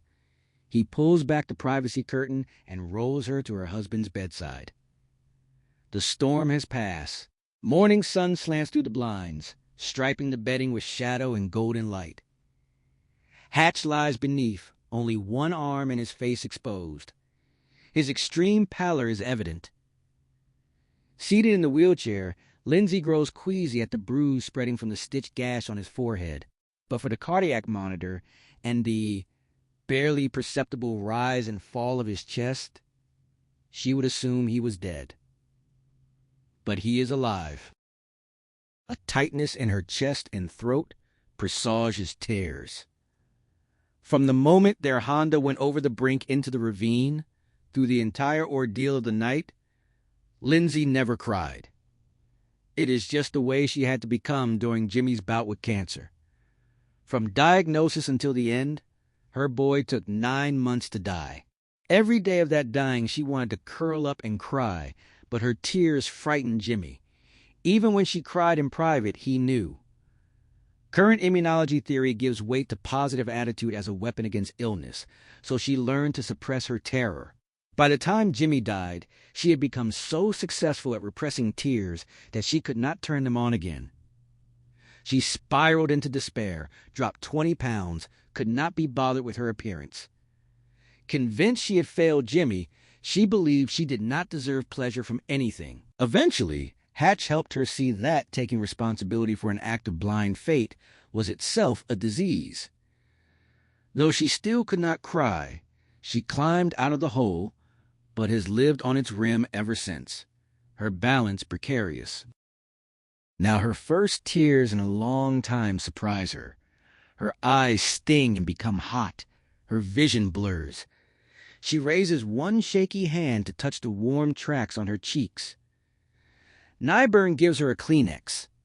The small kindness affects her far out of proportion, and a soft sob escapes her. Lindsay. His throat raw from the ordeal, his voice is hoarse, barely a whisper. She knows at once it is not Nyburn. She wipes hastily at her eyes and leans forward until her forehead touches the cold bed railing. Hatch's head is turned toward her. His eyes are open, clear, alert. He says her name again. He has found the strength to push his right hand out from under the blankets, stretching toward her. She reaches between the railings and takes his hand in hers. His skin is dry. A thin bandage covers his abraded palm. He is too weak to give her hand more than the faintest squeeze, but he is warm, blessedly warm, and alive. Hatch notices she is crying. She is, harder than ever, a storm of tears, but smiling through them. Grief could not free her first tears in 5 terrible years, but joy has.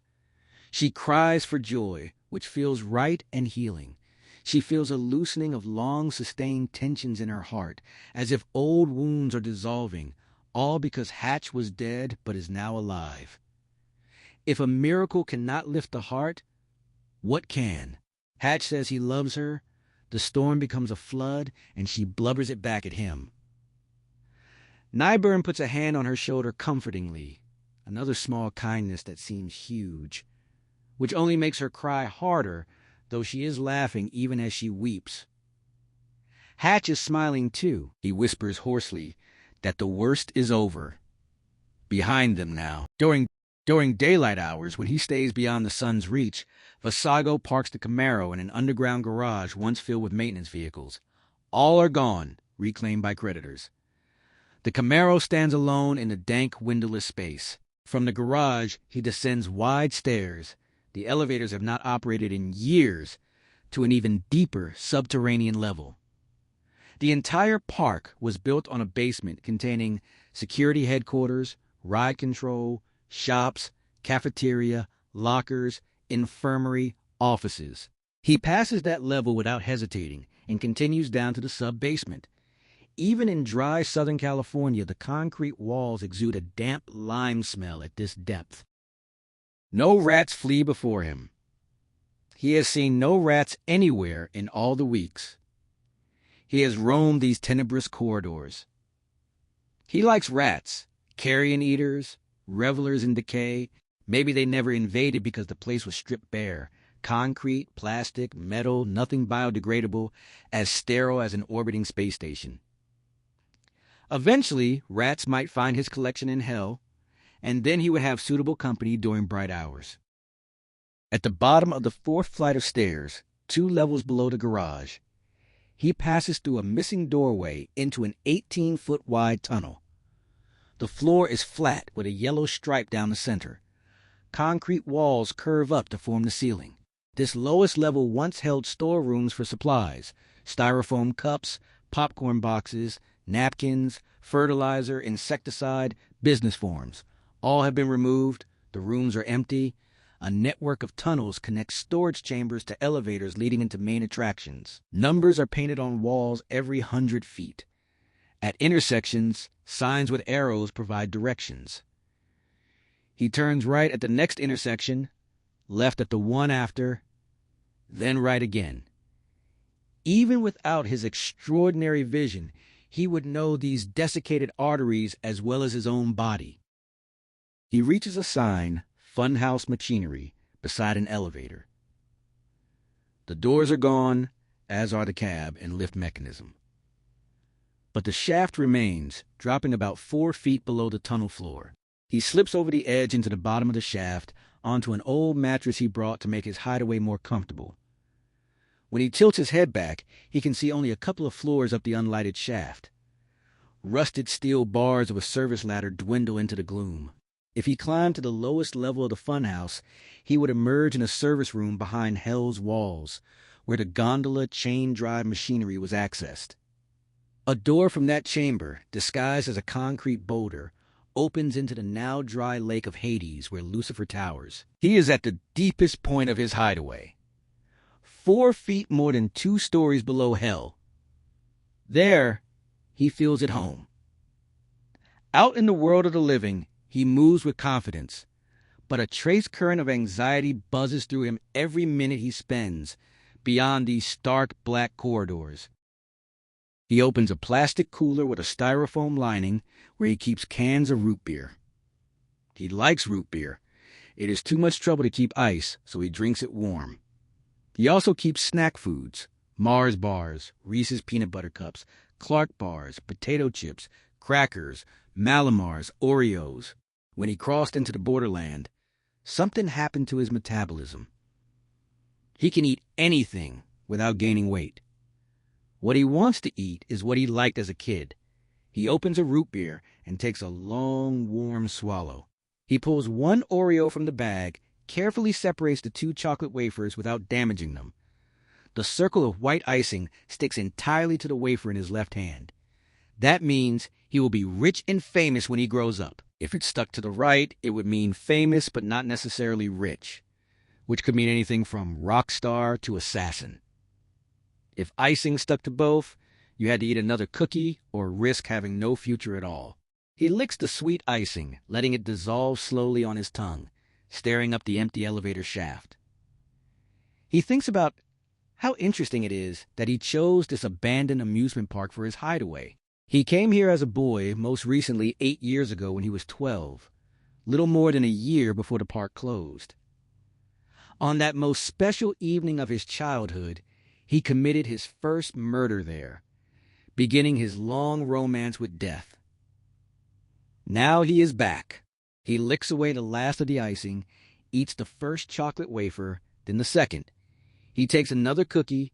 He sips the warm root beer. He wishes he were fully dead, the only way to begin existence on the other side. He remarks that if wishes were cows, they would eat steak every day. He eats the second cookie, finishes the root beer, then stretches out on his back to sleep. He dreams peculiar dreams of people he has never seen, places he has never been, events he has never witnessed. Water all around, chunks of floating ice, snow sheeting through a hard wind, a woman in a wheelchair laughing and weeping at the same time, a hospital bed banded by shadows and stripes of golden sunlight. The woman in the wheelchair laughing and weeping. The woman. The clock on the wall ticked loud in Hatch's ears. He sat on a Louis XVI sofa beside Lindsay, feeling like time had lurched backward to the Inquisition.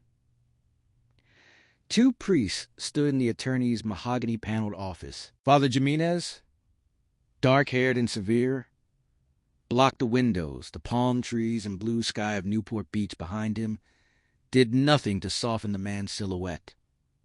Father Duran, younger and pale, pretended to study a display case of Japanese porcelain, but Hatch could feel the young priest's furtive glances. 2 nuns unsettled him more. Sister Immaculata, from St. Thomas's Home for Children, perched in an armchair like a great black bird of prey. Hatch half expected her to launch across the room and peck his nose off. The other nun, younger, intense, pacing ceaselessly, fixed him with a stare so sharp he mentally renamed her the nun with no name, recalling Clint Eastwood's spaghetti western gunslinger. He knew he was being irrational, nerves getting the better of him. Everyone there wanted to help. Father Jimenez was no more ominous than a Latino Bing Crosby. Sister Immaculata looked nothing like a bird of prey. The pacing nun wore a near-constant smile. The clergy kept up a light conversation, but Hatch and Lindsay were too tense to match their sociability. Too much hung in the balance. Ordinarily the most mellow man alive, Hatch found himself jumpy. Their future, their happiness, their new life together, all of it rode on this meeting going well. He caught himself overstating again.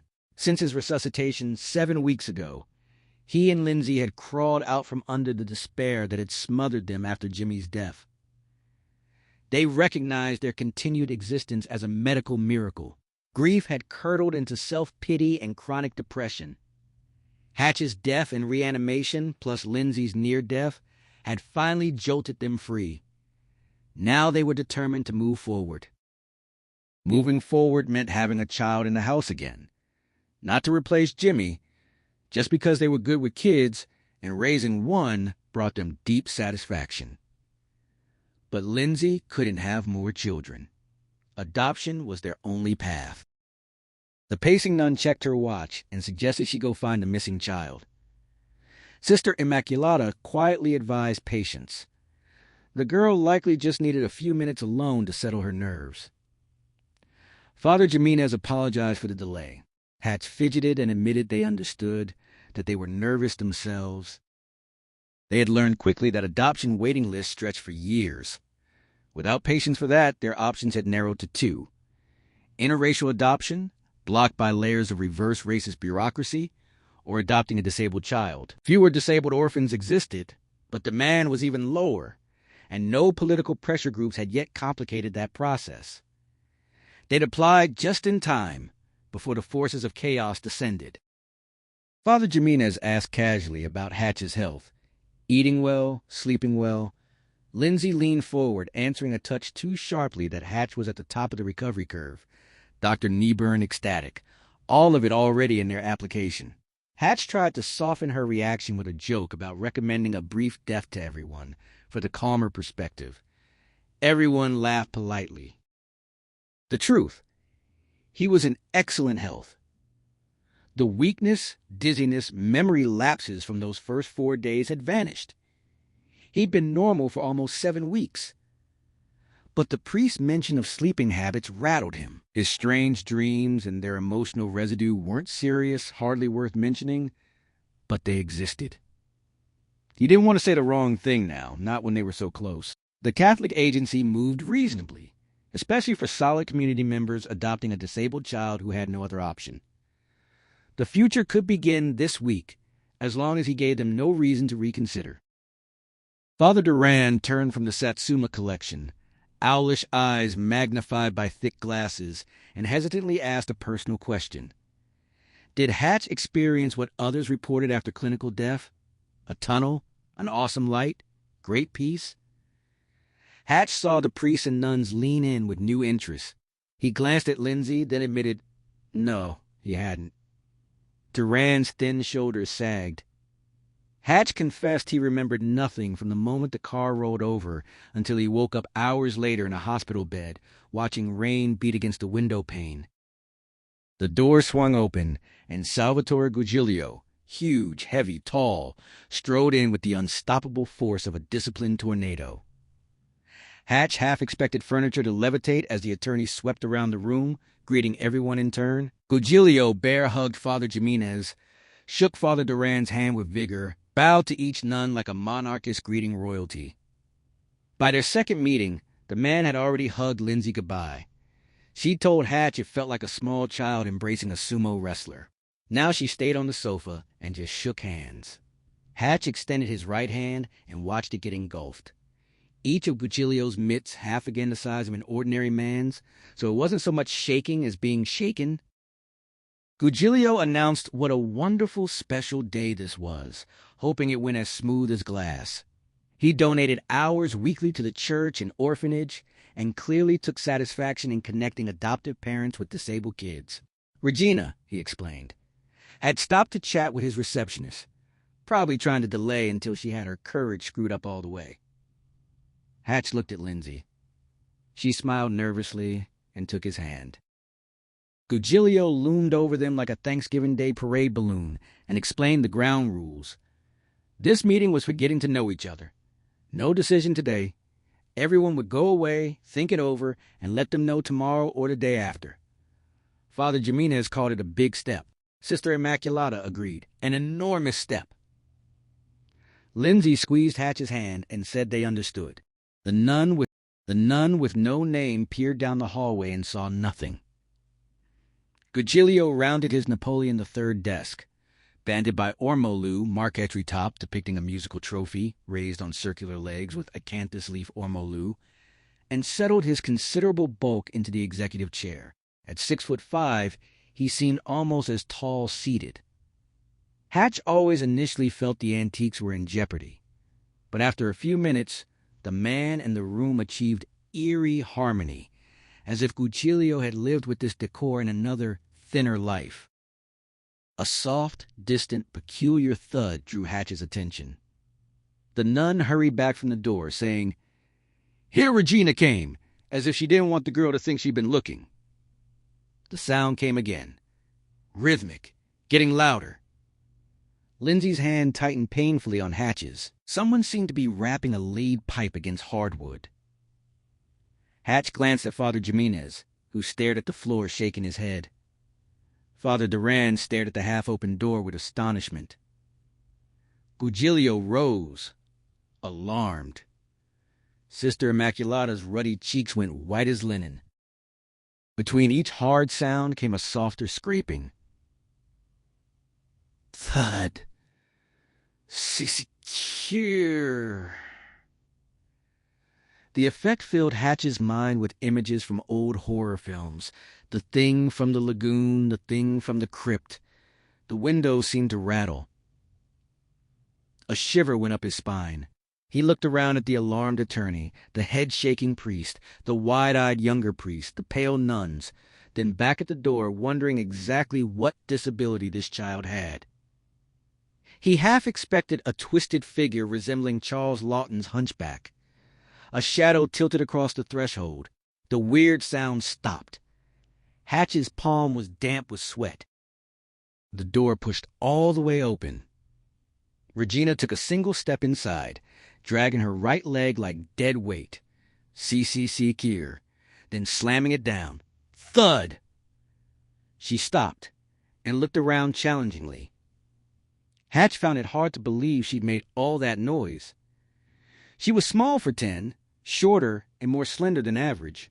Her freckles, pert nose, and deep auburn hair disqualified her from any shudder-making role. But something in her solemn gray eyes held an adult awareness, a heightened perceptivity.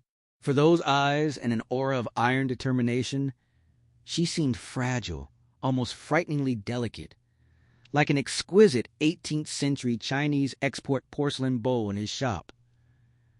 It rang sweetly when pinged, but seemed ready to shatter. Yet the more you studied that bowl, the more you became aware of its age, the weight of history behind it, and you grew convinced it would bounce when dropped, cracking whatever it struck but sustaining no chip itself. Aware the moment was hers, Regina hitched toward the sofa, making less noise on the Persian carpet. She wore a white blouse, Kelly green skirt, green knee socks, black shoes, and on her right leg a metal brace extending from ankle to above knee, looking like a medieval torture device. Her limp was so pronounced she rocked from side to side at each step. Sister Immaculata rose, scowling in disapproval, and demanded the reason for these theatrics. Ignoring the true meaning, the girl said she was sorry to be so late, but some days were harder than others. Before the nun could respond, Regina turned to Hatch and Lindsay, who had stopped holding hands and risen from the sofa, and introduced herself as a cripple. She reached out to shake. Hatch reached out before realizing her right arm and hand weren't well formed. The arm was almost normal until the wrist, where bones took an odd twist. Instead of a full hand, she had just 2 fingers and the stub of a thumb, all with limited flexibility. Shaking hands felt strange but not unpleasant. Her gray eyes fixed intently on his, trying to read his reaction. He knew at once it would be impossible to conceal true feelings from her, and he was relieved he hadn't been repelled. He said he was happy to meet her, introduced himself and Lindsay. Regina shook Lindsay's hand, too, and declared she knew she was a disappointment. Child-starved women usually preferred babies young enough to cuddle. The nun with no name gasped. Sister Immaculata looked apoplectic, frozen like a penguin. Father Jimenez started to apologize. Lindsay cut him off quickly, saying no need to apologize, evidently sensing, as Hatch did, that the girl was testing them. To pass, they must not let themselves be co-opted into adults against the kid. Regina hopped, squirmed, wriggled into an armchair, and Hatch was fairly certain she was making herself appear more awkward than she really was. The nuns settled back, the priest brought client chairs forward, and Hatch realized he was the only one still standing. He sat on the sofa beside Lindsay again. With everyone assembled, Gugilio insisted on serving refreshments from a wet bar tucked into the corner. Pepsi, ginger ale, or Perrier. He moved quietly and quickly despite his size, never crashing into furniture or Tiffany lamps. Hatch realized the big man could no longer compete for attention. The girl, less than 1/4 his size, had become the inevitable center of focus. Regina accepted her Pepsi in her left hand, the good one, and announced she would tell them about herself. First thing, she was a cripple. She tilted her head and asked if they'd known that before coming. Hatch admitted they'd known she had some sort of problem.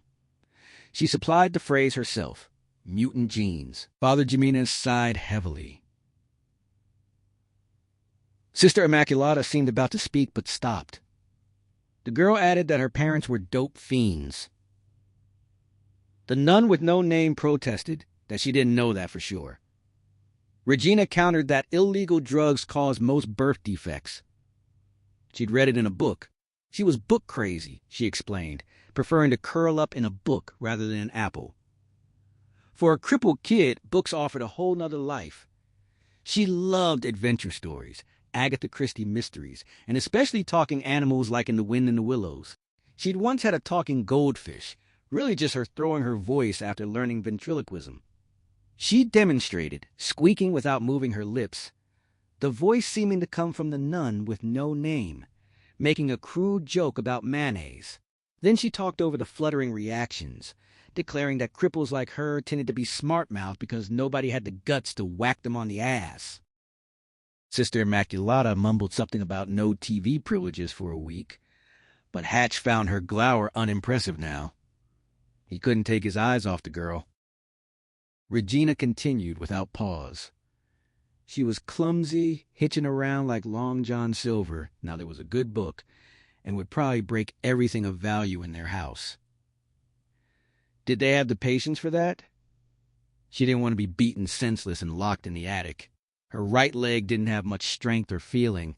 She balled up her deformed hand and smacked her thigh so hard, Gugilio startled.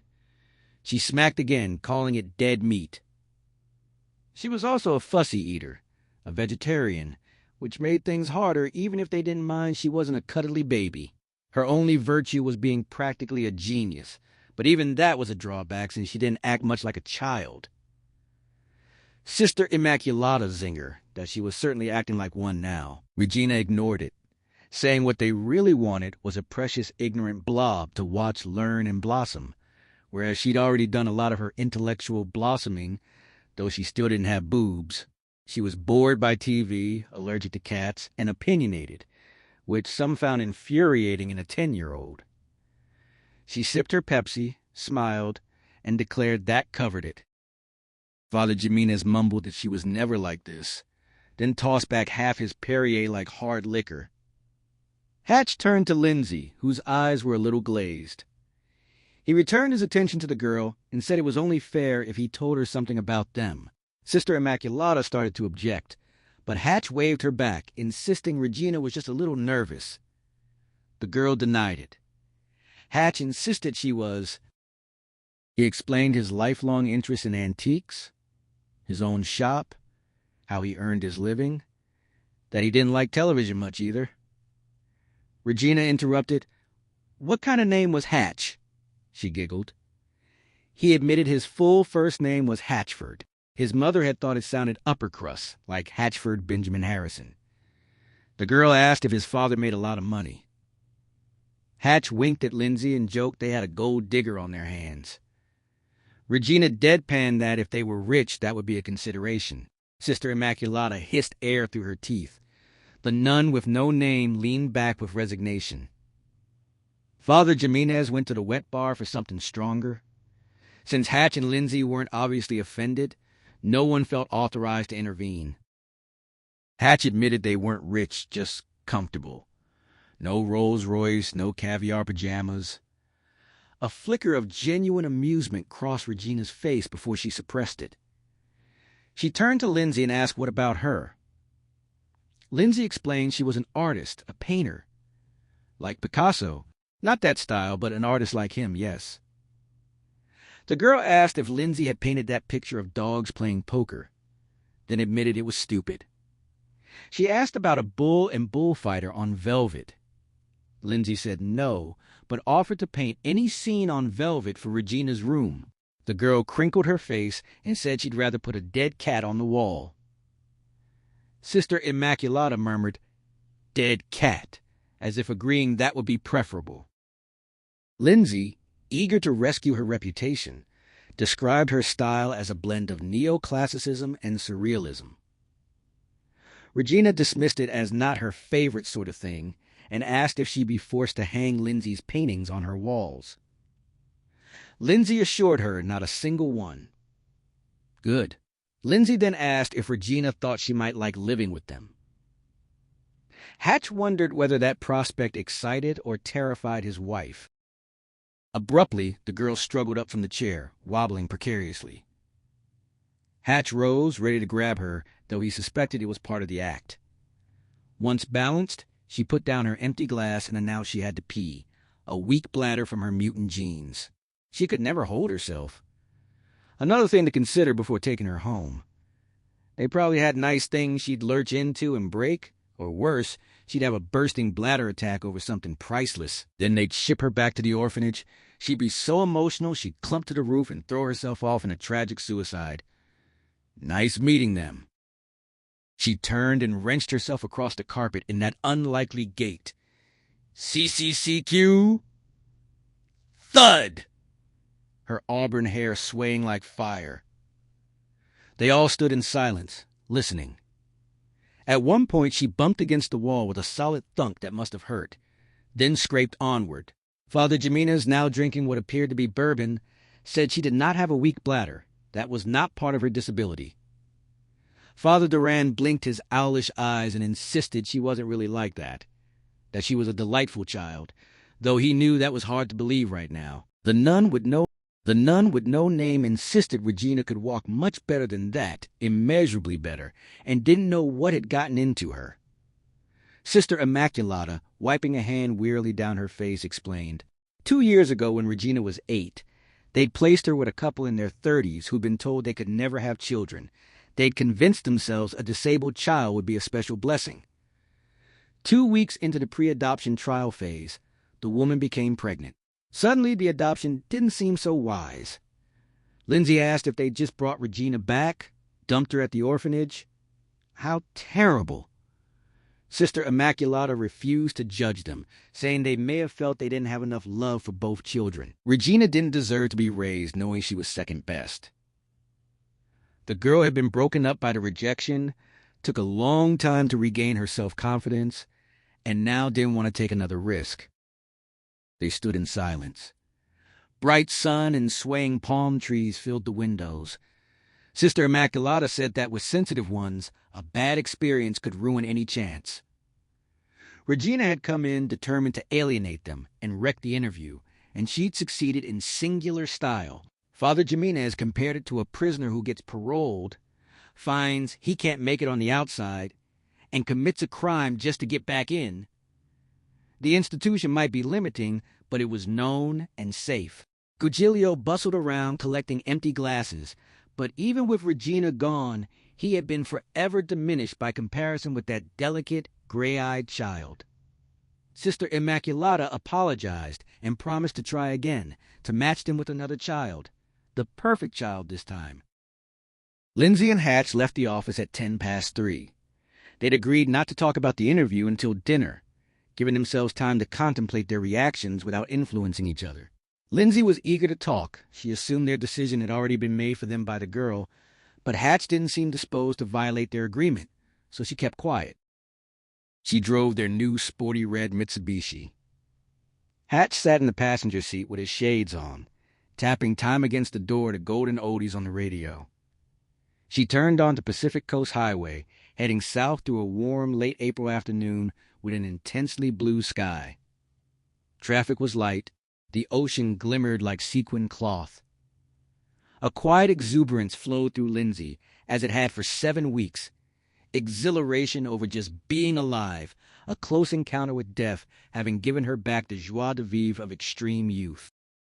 More than 2 floors below hell, naked beneath a blanket on his stained mattress, Vasago slept through daylight hours. His dreams were usually filled with violated flesh and shattered bone, vistas of human skulls, himself walking among dying multitudes as a prince among the damned. But today his dreams were strange in their ordinariness. A dark-haired, dark-eyed woman in a cherry-red car viewed from the passenger seat. Palm trees, red bougainvillea, the ocean spangled with light. At Harrison's Antiques, Hatch's assistant, Glenda Dockridge, was helping handyman Lou Booner with dusting, a task akin to painting the Golden Gate Bridge. Glenda was in a great mood, having sold a Napoleon III cabinet and a 19th-century Italian tilt-top table. Hatch handled mail and correspondence and examined a pair of rosewood pedestals with inlaid jade dragons from Hong Kong. Lindsay helped with dusting, which in her new frame of mind was a pleasure, a chance to appreciate finials, carvings, hand-finished rims. Her new attitude had a distinctly zen quality. At twilight, Vasago woke and sat up in his approximation of a grave. He was filled with hunger for death and a need to kill. The last image from his dream was the woman from the red car. Not in the car anymore, but in a chamber, wiping a Chinese screen with a white cloth. She turned as if he'd spoken, and she smiled. Her smile was so radiant, so full of life, that he wanted to smash her face in with a hammer, break out her teeth, shatter her jawbones. He had dreamed of her 2 or 3 times over the past weeks. The first time she'd been in a wheelchair, weeping and laughing simultaneously. He could not recall her face among any he'd seen outside of dreams. Outside, night fell, a great black drape giving the world a preview of death at the end of every bright day. He dressed and left his hideaway. By 7 o'clock, Lindsay and Hatch were at Zov's in Tustin, a black-and-white bistro with big windows and mirrors. The noise level was congenial, providing a screen of privacy.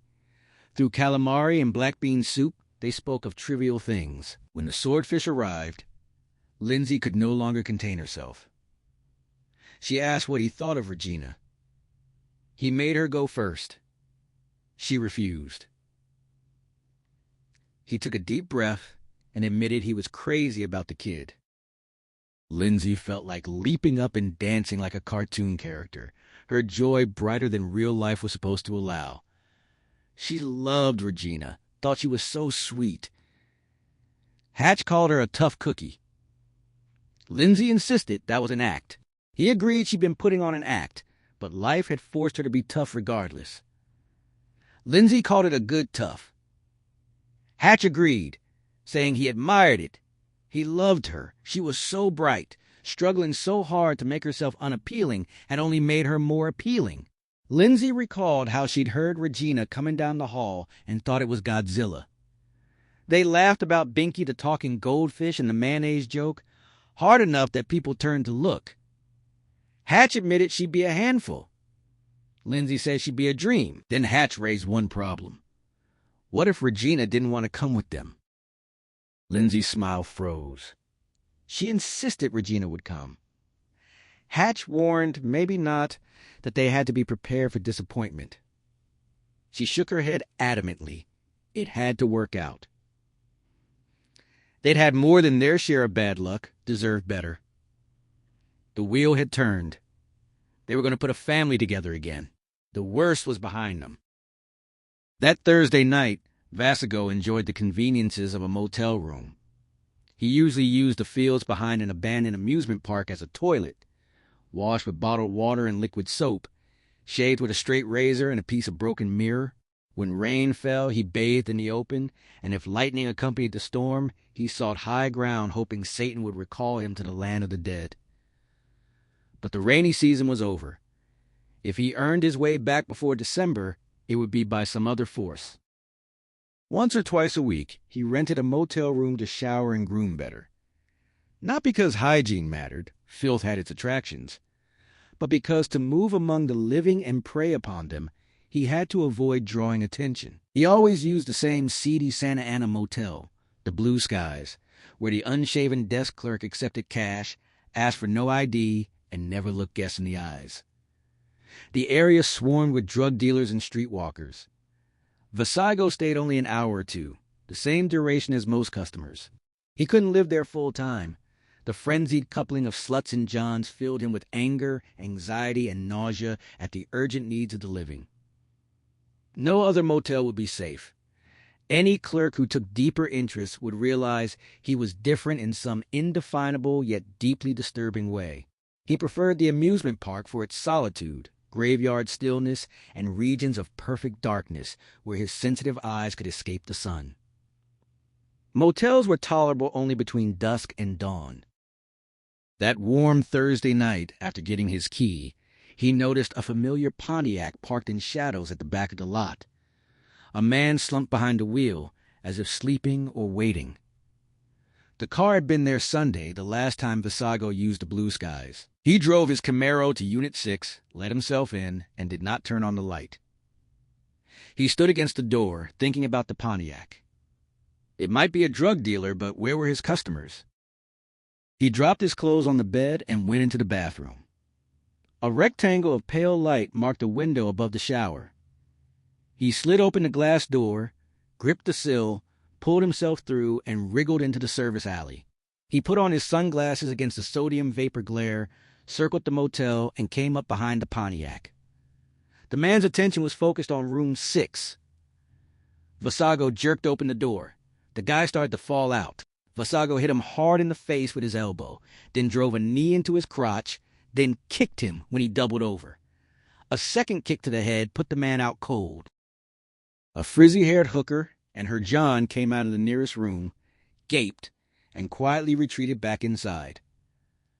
Vasago lifted the unconscious man, maybe 200 pounds, loaded him into the passenger seat, and drove away in the Pontiac. Several blocks later, on a street of aging tract homes, he pulled to the curb, switched off the engine, and searched the man. He found a loaded revolver in a shoulder holster and took it.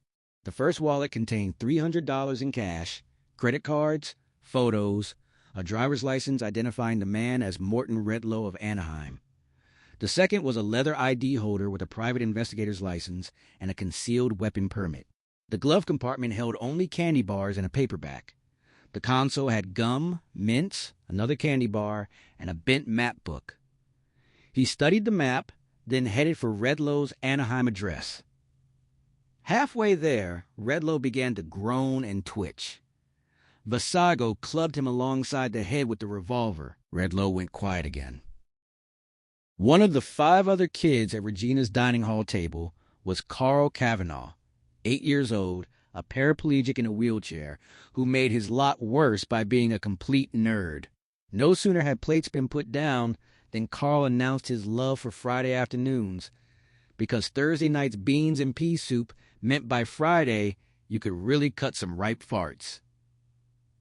The other kids groaned. Regina ignored him.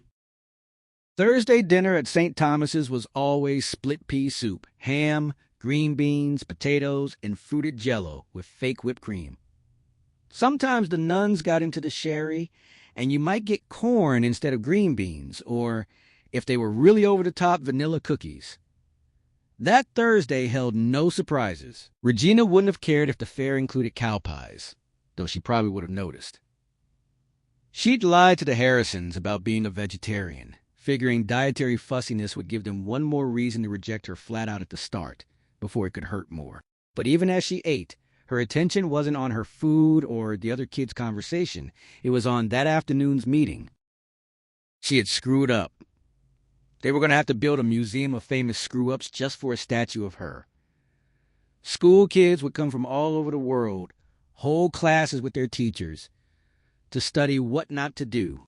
Parents would point and warn their children, "Anytime you think you're so smart, just remember her."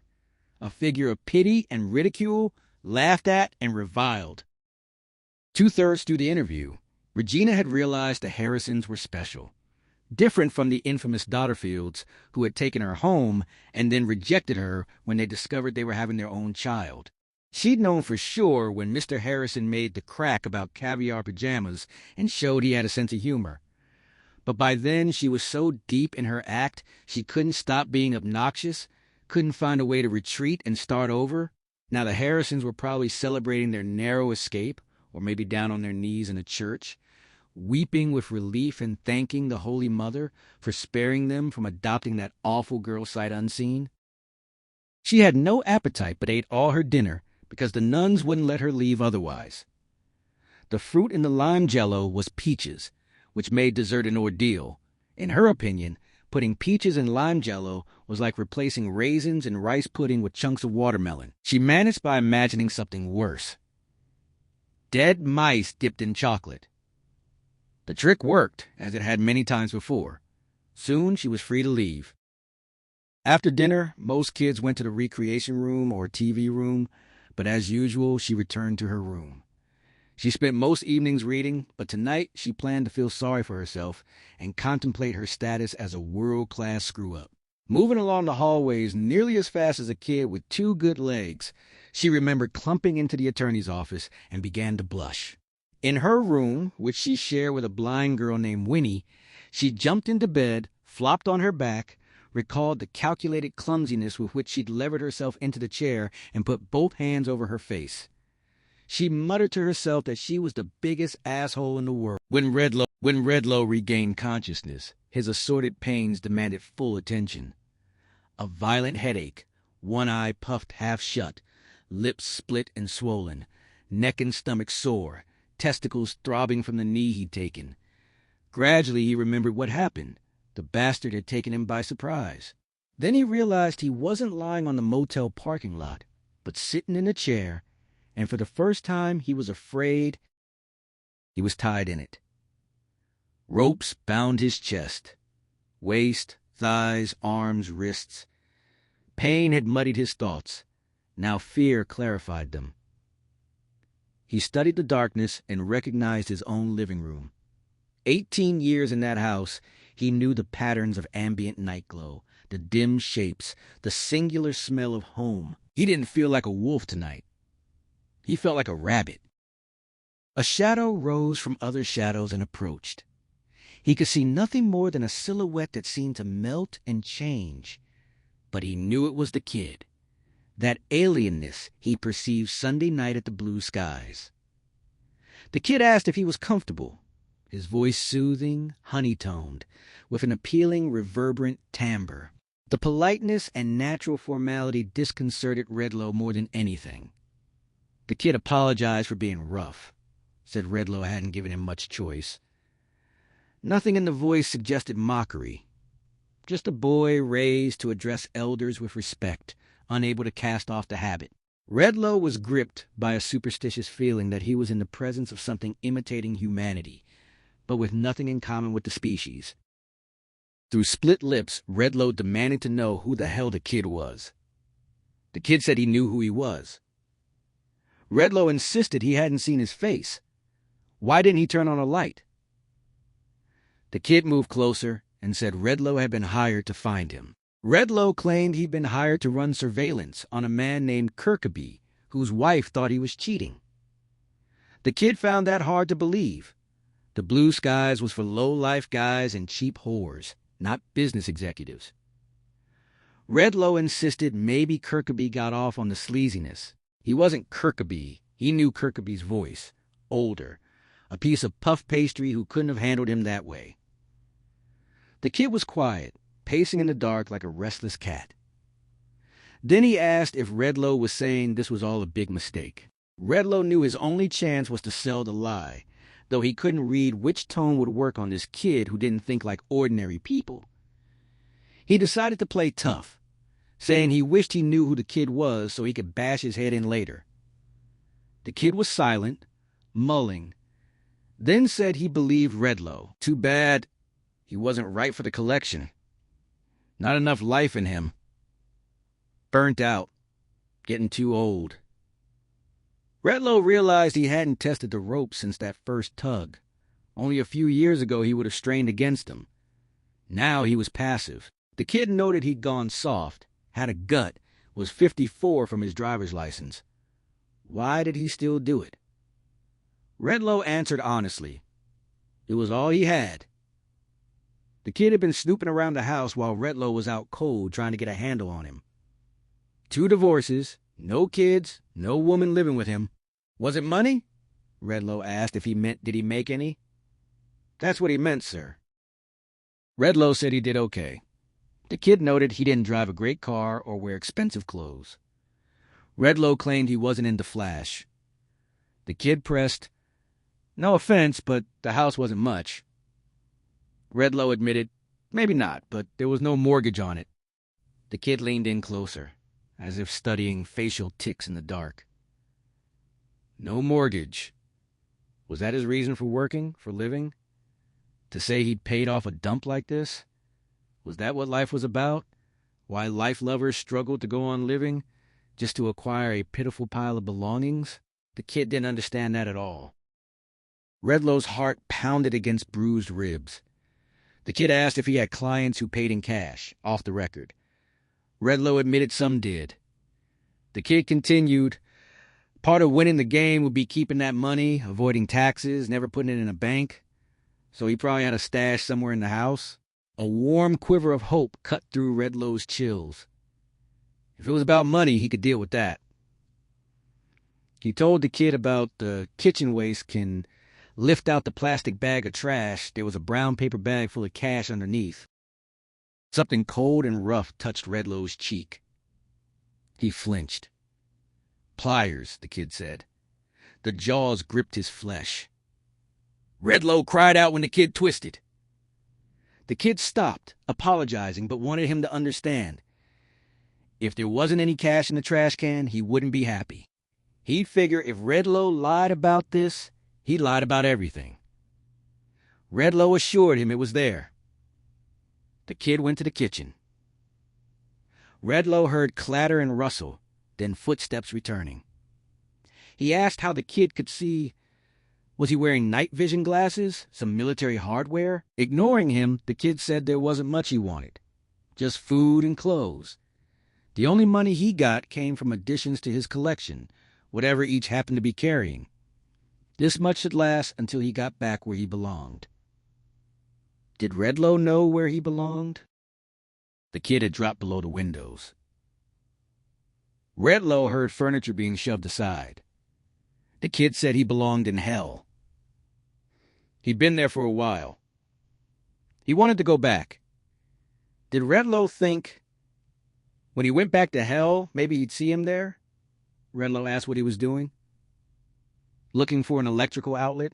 A frightening noise cut through the darkness. Zzz, just testing, the kid said. Redlow demanded testing what? The kid had noticed all the pots and gourmet utensils in the kitchen. Was cooking an interest before the second divorce, or more recent? The kid approached the chair. Redlow frantically offered more money. In the master bedroom closet, under the back floorboards, a cash box with $30,000. Take it and go. The kid thanked him, but said he didn't need it. Had enough, more than enough. Redlow cried out to Jesus for help, realizing it was the first time he'd spoken to God in decades. The kid wanted to talk about who he was really working for. Redlow started to repeat his lie.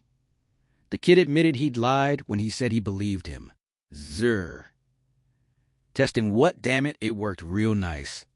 An electric carving knife, the kid said. Hatch and Lindsay drove home from dinner without getting on a freeway, taking the coast road south, singing along with golden oldies on the radio. She couldn't remember when they'd last harmonized like this, though.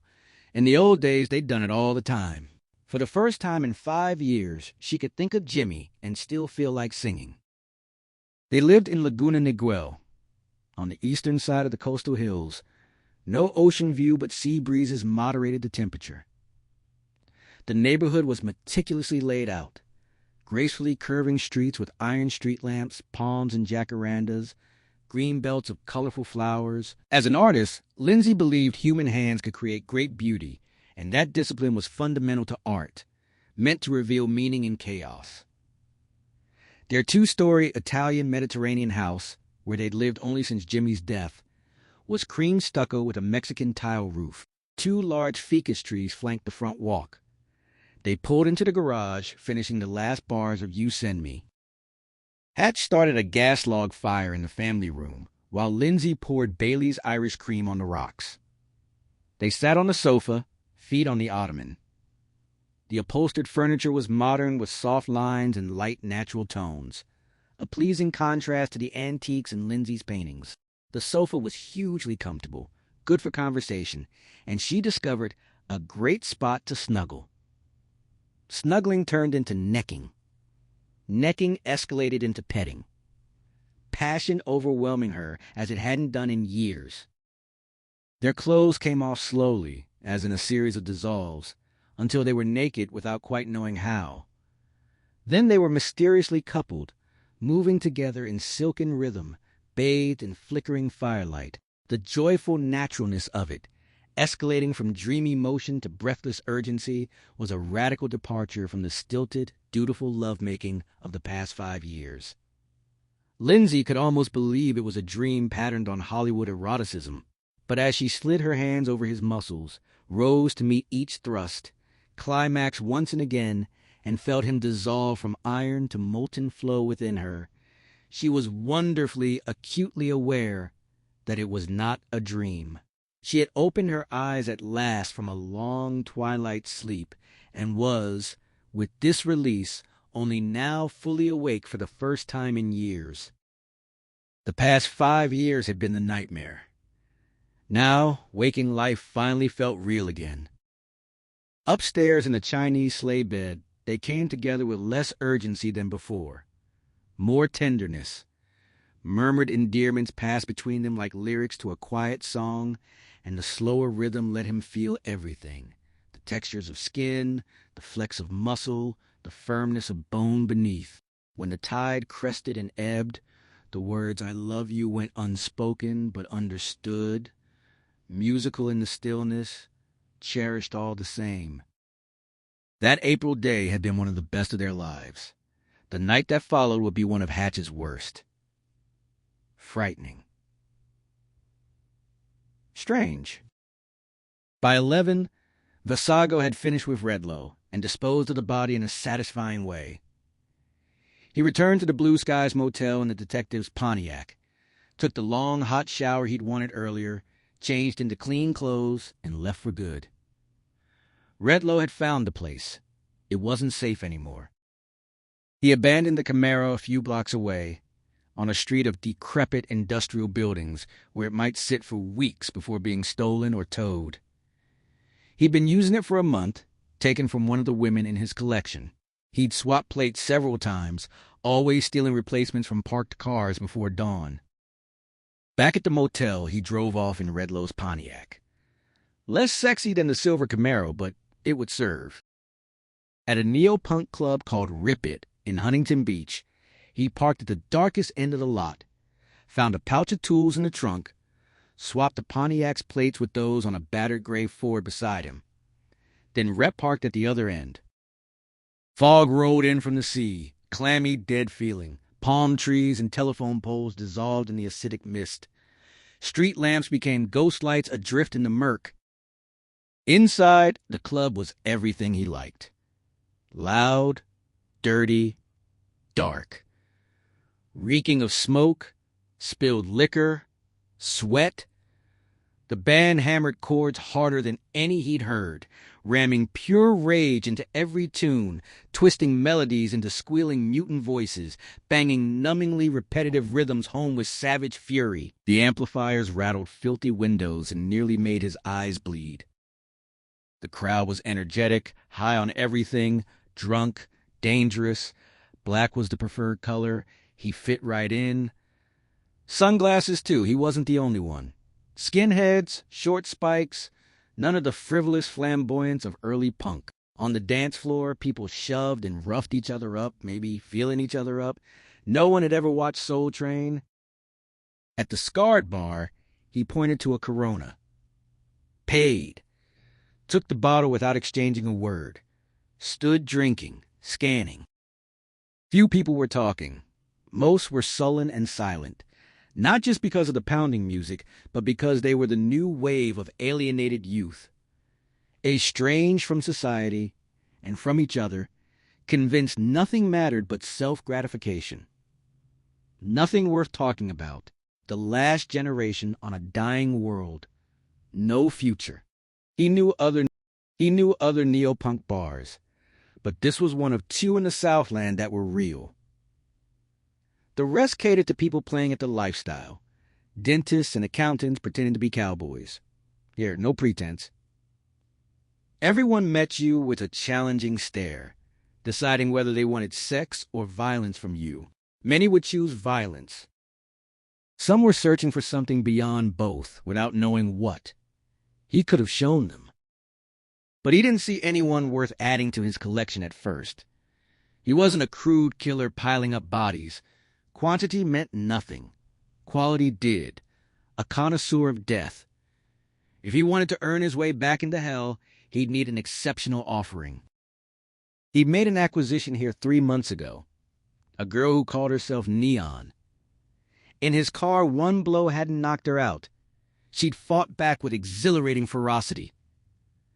Later, in the funhouse basement, bound at wrists and ankles, she'd still resisted, biting him until he bashed her skull against the concrete floor. Now, finishing his beer, he spotted another woman like Neon. Different physically, but spiritually the same. Hard. Angry. Worldly, beyond her years. Tigress potential. Blonde, early 20s, lean and rangy. Eyes the blue of a pure gas flame, icy. Ragged black denim jacket. Tight black sweater, short black skirt. Boots. She carried herself with maximum impact. Shoulders back, head lifted haughtily. Her self-possession was intimidating, as spiked armor. Every man looked at her with want, but none dared approach.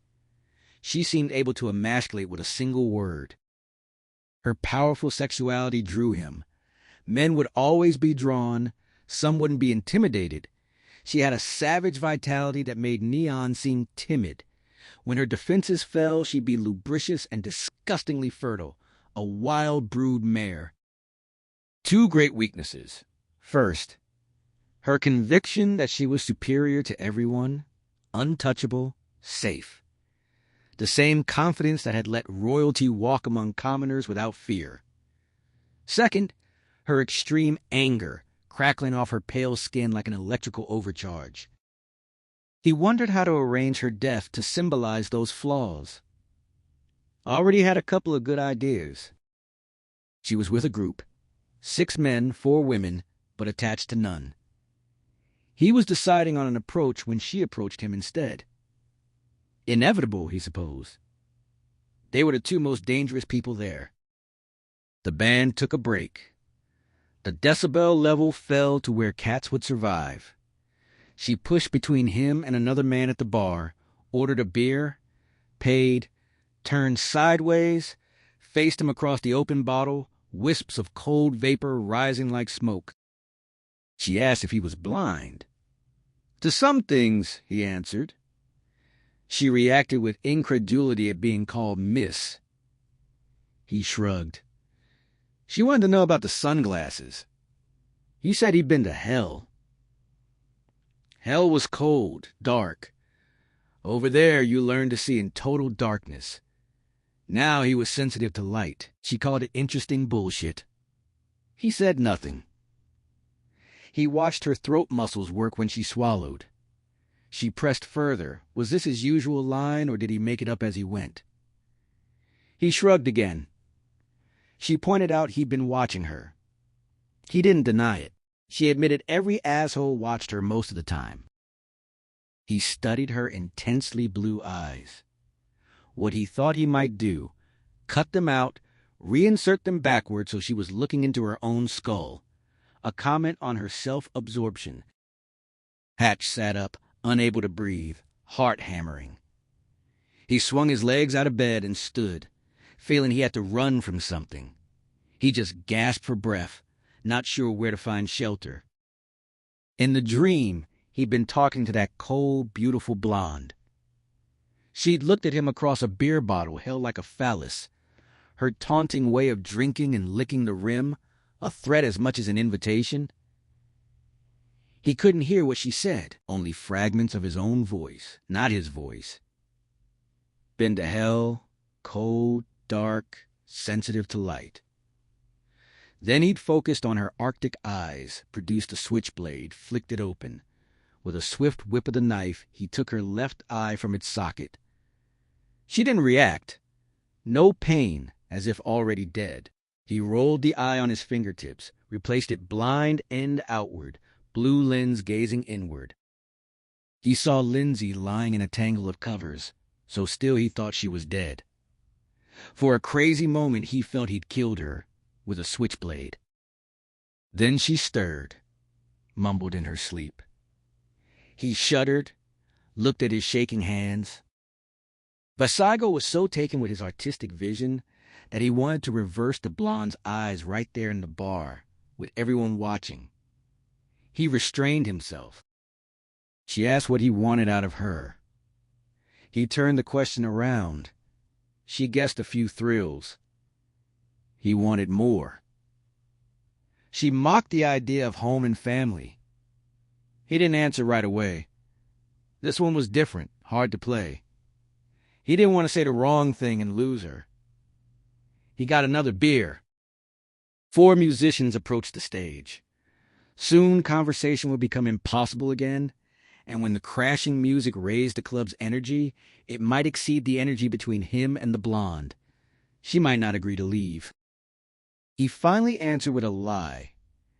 Asked if she knew anyone she wished was dead. Of course she did. Half the people she'd met. He pushed for one in particular. She started to understand what he was suggesting. He said it was only a game if she wanted it to be. She called him weird. He asked if that wasn't what she liked. She wondered if he was a cop. He let her stare at his sunglasses. She couldn't see his eyes. She decided he wasn't a cop. He told her sex wasn't a good way to start. Death was better. Make a little death together, then sex. She wouldn't believe how intense it could get. The backup band picked up their instruments. He asked if the person she wanted dead was a man. Yes, within driving distance. 20 minutes away, he suggested they do it. The musicians tuned up. At last she asked if he wanted to do some PCP with her. He claimed it ran in his veins. She asked if he had a car. They headed out. He opened the door for her. She laughed, calling him a weird son of a bitch. The clock read 1:28 a.m. Hatch had been asleep only 2 hours, but was wide awake and unwilling to lie down again. His mouth was dry, like he'd been eating sand. He needed a drink. The towel-draped lamp let him find the dresser drawer without waking Lindsay. Shivering, he pulled on a sweatshirt over his pajama bottoms. He glanced back at his wife. Beautiful in the amber light, dark hair against the white pillow. Face relaxed, lips slightly parted, one hand under her chin. The sight warmed him more than the sweatshirt. Then he thought of the years they'd lost to grief, and regret diluted the nightmare's residual fear. He pulled the door shut behind him. Shadows hung in the upstairs hall, but light rose from the foyer below. They hadn't bothered turning off lamps on their way from the sofa to the bed. Like horny teenagers. The thought made him smile, until he remembered the nightmare. The blonde, the knife, the eye. It had seemed so real. At the foot of the stairs, he stopped, listening. The silence felt unnatural. He rapped his knuckle against the newel post just to hear something. The tap seemed too soft. The following silence, deeper. He spoke aloud, admitting the dream had really spooked him, and the sound of his own voice reassured him. His bare feet slapped the oak floor in the downstairs hall, then the kitchen tile. Thirst growing acute, he took a Pepsi from the fridge, popped it open, tilted his head back, closed his eyes, and drank. It didn't taste like cola. It tasted like beer. He opened his eyes. The can was now a bottle of Corona, the same brand from the dream. Neither he nor Lindsay drank Corona. Rarely had beer, and then Heineken. Fear vibrated through him like a plucked wire. Then he noticed the tile floor was gone. He stood barefoot on gravel, stones cutting into his feet. His heart raced as he looked desperately around the kitchen. Whitewashed birch cabinets, granite countertops, dishwasher, microwave, willing the nightmare to recede. But the gravel remained. He still held the Corona. He turned toward the sink. It was gone. Half the kitchen had vanished, replaced by a roadside bar with parked cars, and then he was entirely outside in the April night, thick fog glowing with red neon from somewhere behind. He walked across a gravel parking lot past parked cars. He wore rubber-soled black Rockports, no longer barefoot. A woman said her name was Lisa and asked for his. He turned his head. The blonde kept pace beside him. Instead of answering, he drained the Corona and dropped the bottle on the gravel. His name? He gasped as cold Pepsi foamed from the drop can and puddled around his bare feet. The gravel was gone. Cola glistened on the peach-colored Santa Fe tiles of his kitchen floor. In Redlow's Pontiac, Lisa told Versailles to take the San Diego freeway south. By the time he navigated foggy surface streets to an entrance, she'd extracted PCP capsules from her purse, and they'd washed them down with her remaining beer.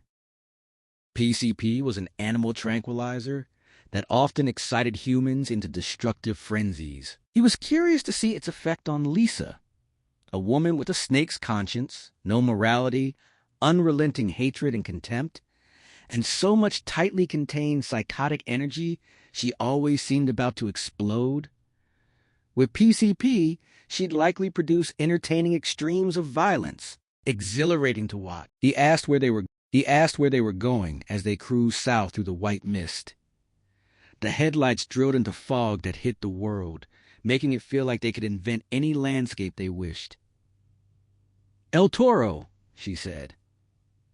Where he lived. She didn't offer a name. He didn't need one.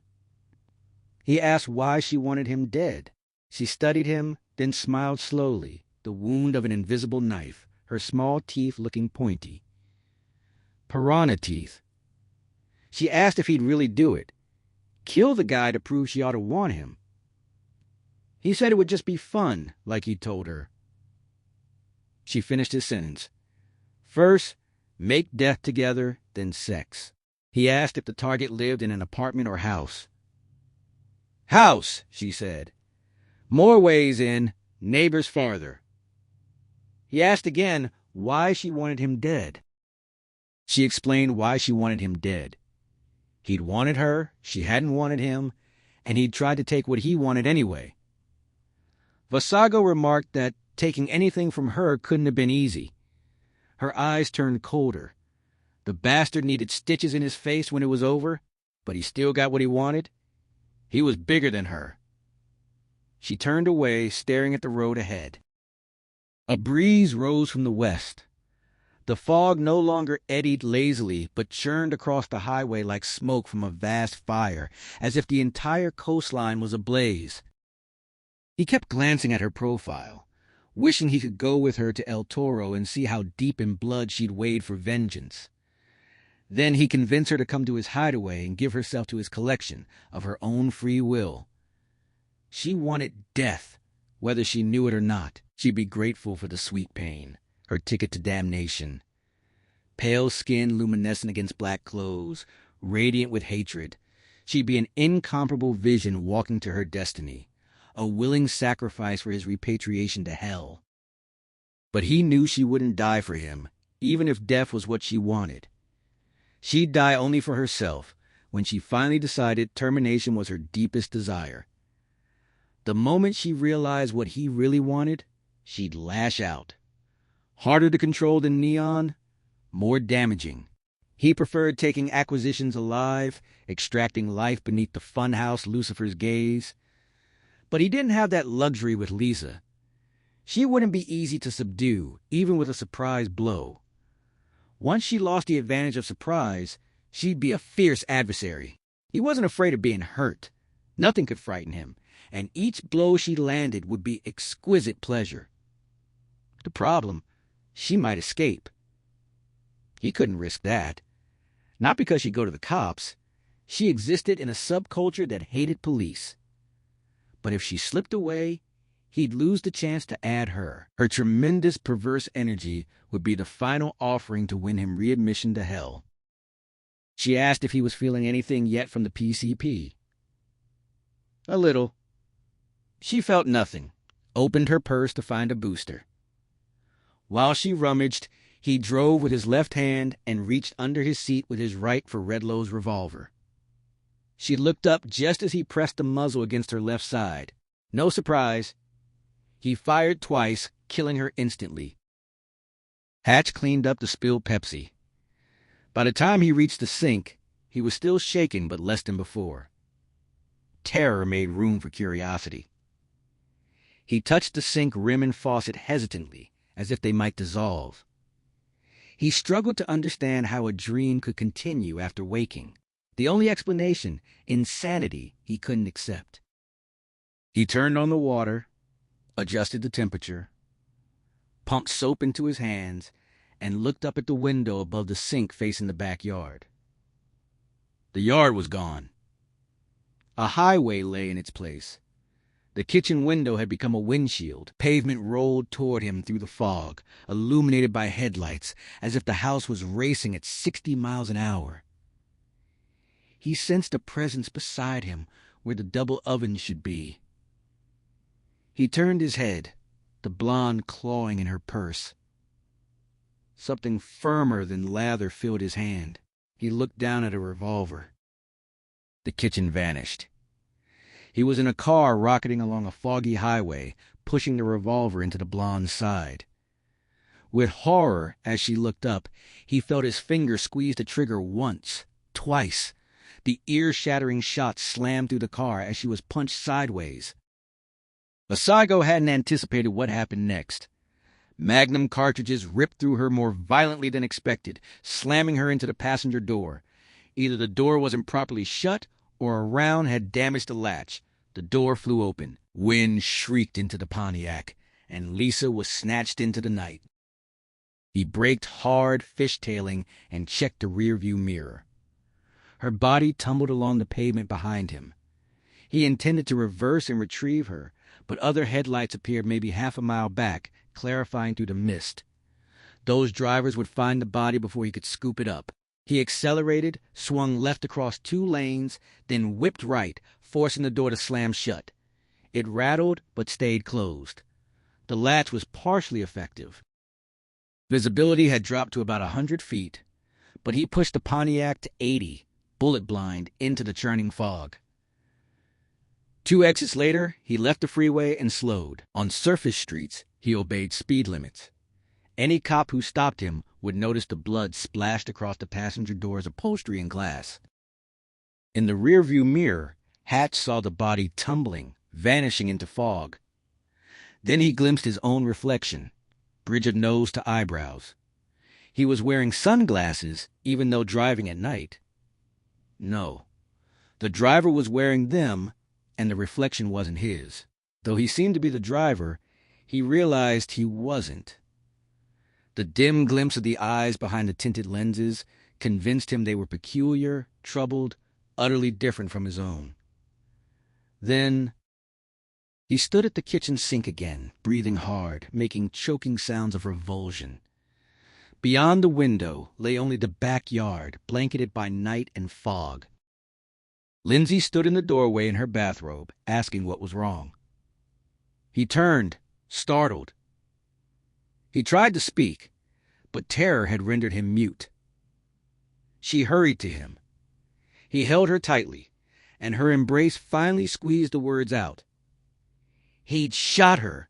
She'd flown out of the car, bounced along the highway like a rag doll. At Hatch's request, Lindsay brewed coffee. The familiar aroma restored normalcy and settled his nerves. They drank at the breakfast table. Hatch insisted on closing the leveler blind over the nearby window. He had the feeling something was out there, and he didn't want it looking in. He couldn't explain what he meant. When he'd recounted everything since waking from the nightmare, Lindsay offered one explanation. He must not have been fully awake when he got out of bed. Sleepwalking. He hadn't really woken until she called his name in the kitchen. He'd never been a sleepwalker. She tried to make light of his objection. Never too late to take up a new affliction. He didn't buy it. Then what was his explanation? He didn't have one. Sleepwalking, she said. He stared into his coffee cup, then asked if she'd ever dreamed she was someone else. She supposed so. No supposing. Had she ever seen a dream through a stranger's eyes? A specific dream she could tell him about? Well, no. But she was sure she must have at some point. Dreams were smoke, after all. Who remembered them for long? He said he'd remembered this one for the rest of his life. Although they returned to bed, neither could sleep again. Partly the coffee. She suspected he'd wanted the coffee precisely because it would prevent sleep, sparing him a return to the nightmare. It had worked. Both lay on their backs, staring at the ceiling. He'd been reluctant to turn off the bedside lamp, like a child old enough to know real fears from false ones, but not quite old enough to escape the latter. Certain some monster lurked under the bed, but ashamed to say so. Now, with only the indirect glow of distant street lamps piercing the drapes, his anxiety had infected her. She found it easy to imagine shadows on the ceiling moved, bat-lizard spider forms of stealth and malevolent purpose. They talked softly about nothing special. They both knew what they wanted to talk about, but were afraid of it. Unlike the creepy crawlies on the ceiling, it was a real fear. Brain damage. Since waking in the hospital, reanimated, Hatch had been having bad dreams of unnerving power. Not every night, sometimes 3 or 4 nights undisturbed, but they were coming more frequently, week by week, and the intensity kept increasing. The dreams varied but contained similar elements.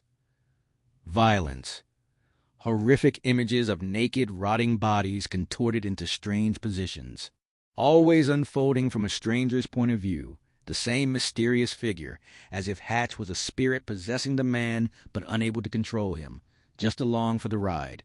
The nightmares routinely began or ended in the same setting, an assemblage of unusual buildings and queer structures resisting identification, unlighted, seen as baffling silhouettes against the night sky.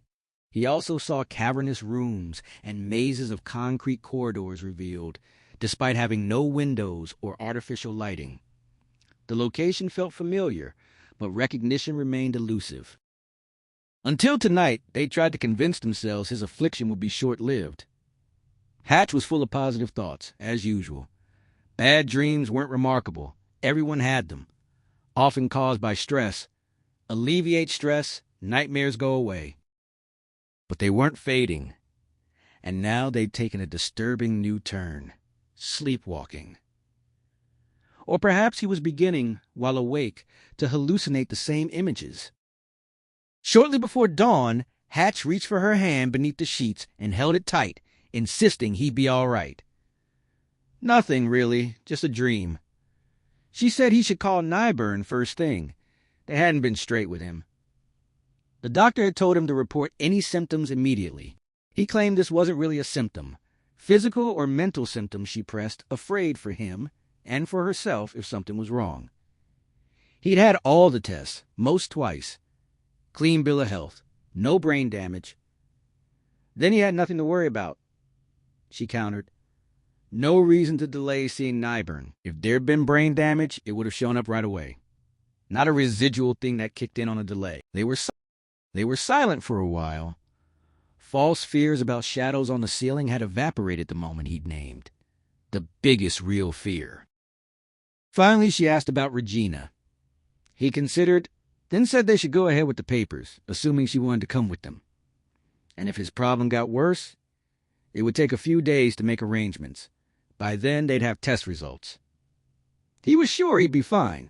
She thought he was too relaxed about this. Stress kills, he said. If Nieburn found something seriously wrong, they'd ask the orphanage for a postponement if necessary. But if they revealed his problems now, the agency might have second thoughts about their suitability. They could be rejected and never get Regina. The day had been so perfect. From their meeting in Salvatore Gugilio's office, to their lovemaking before the fire, and again in the sleigh bed. The future had looked bright. She was stunned at how suddenly they'd taken another nasty plunge. She told him she loved him. In the darkness, he moved close and took her in his arms. Until long after dawn, they just held each other, saying nothing. Later, after they showered and dressed, they had more coffee at the breakfast table while listening to the all-news radio. That was how they heard about Lisa Blaine, the blonde who'd been shot twice and thrown from a moving car on the San Diego freeway the previous night, at precisely the time Hatch had been standing in the kitchen, seeing the trigger pulled and the body tumbling. For reasons he couldn't understand, Hatch felt compelled to see the section of freeway where the dead woman had been found. Maybe something would click, he explained. He drove their new red Mitsubishi. They went north on the Coast Highway, then east to the South Coast Plaza Mall, entering the San Diego freeway heading south. He wanted to approach the murder site from the same direction the killer had traveled. By 9:15, rush hour traffic should have abated, but all lanes were still clogged. The marine layer had burned off. The day didn't seem like one where anyone would think of death. They passed MacArthur, then Jamboree. With every turn of the wheels, Hatch's neck and shoulder muscles tightened. He felt uncannily as if he'd actually followed this route last night when fog had obscured everything, though he'd been at home. He recalled a detail he hadn't remembered until now. They were going to El Toro. Maybe that's where she lived. Or where he lived, Lindsay suggested.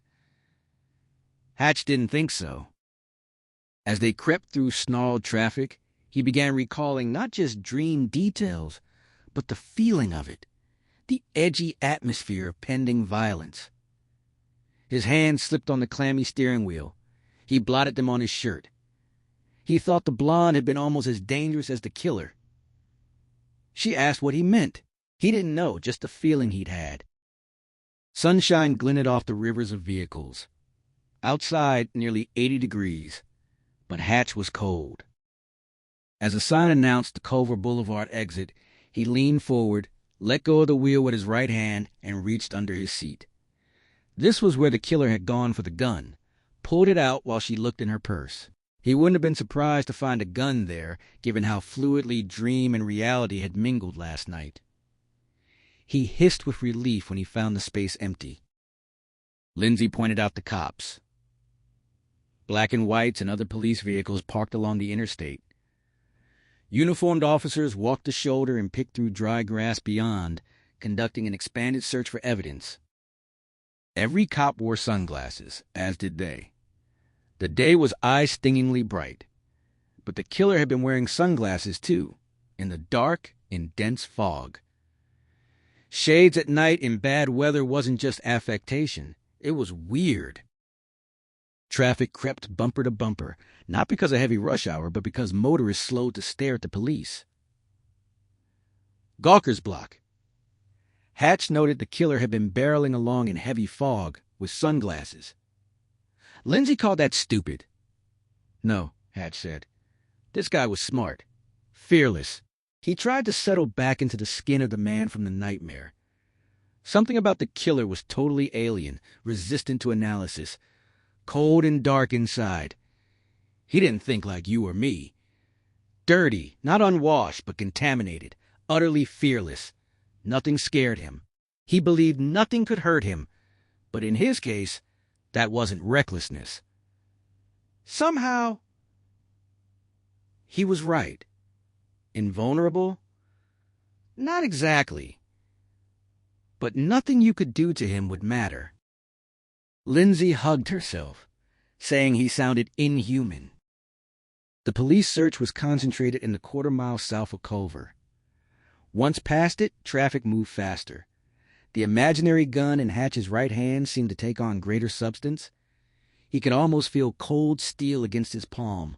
When he pointed the phantom revolver at Lindsay and glanced at her, she winced.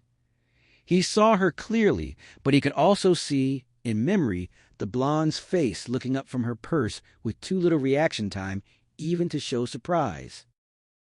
Hatch announced that this was the spot. 2 shots, fast as he could pull the trigger. The memory of violence came easily, even if the killer's malign spirit didn't. He could see it clearly, big holes in her. The way she tore open, the sound like thunder, the end of the world. Bitter stomach acid rose in his throat. She'd been thrown back against the door, instantly dead, but the door flew open. He hadn't expected that. He wanted her, she was part of his collection now. But then she was gone, out into the night, rolling like litter along the blacktop.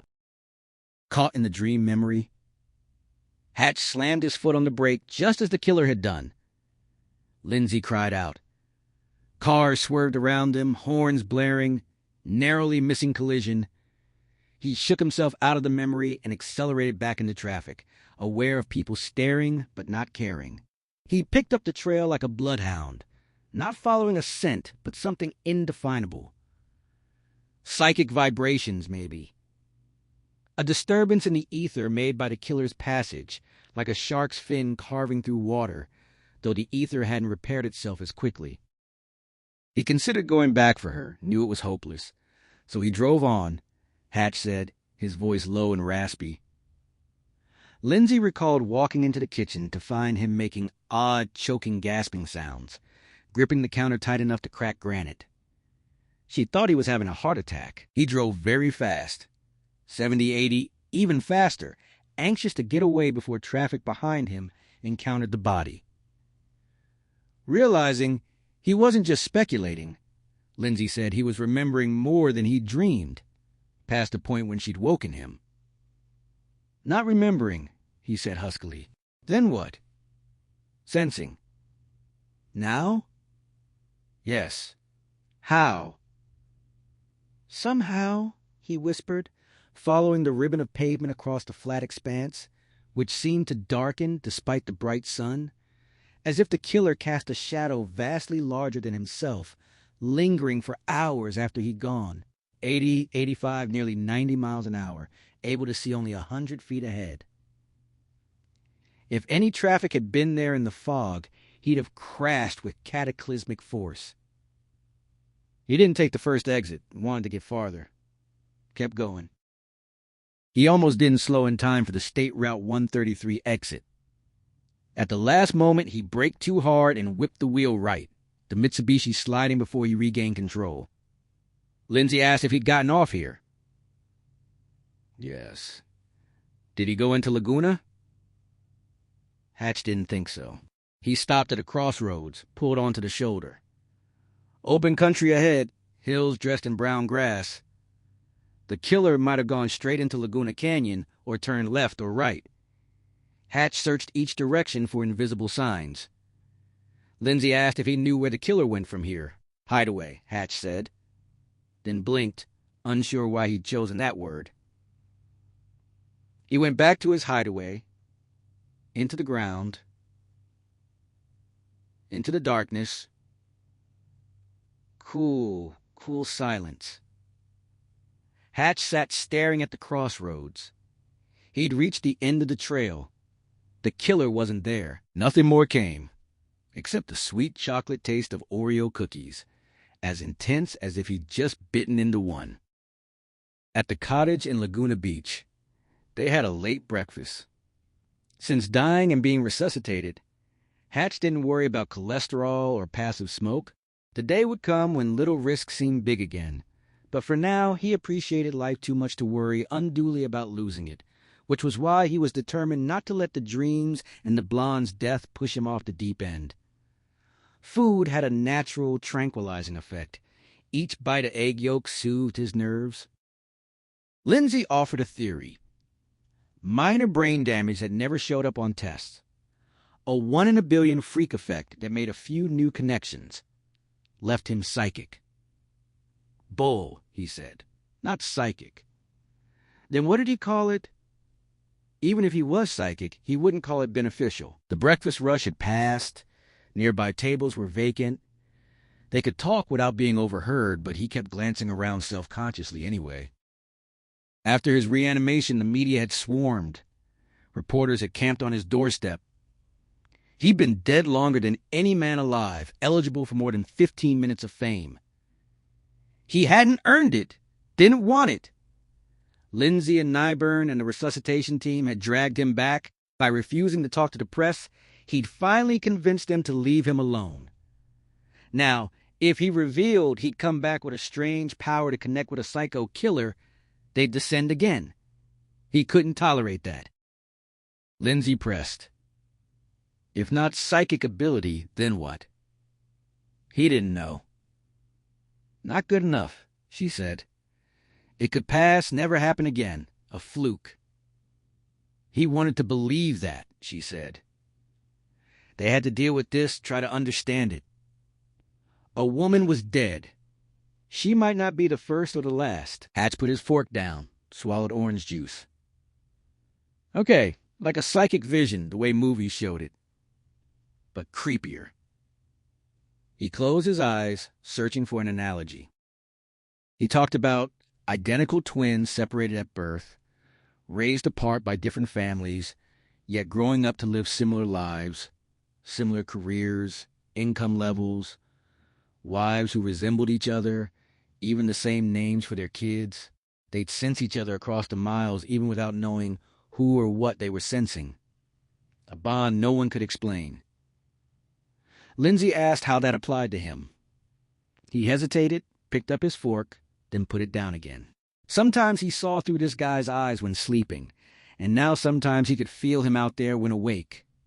The psychic crap from movies, yeah. But also a bond he couldn't explain or describe no matter how much he prodded. Not that the killer was his twin.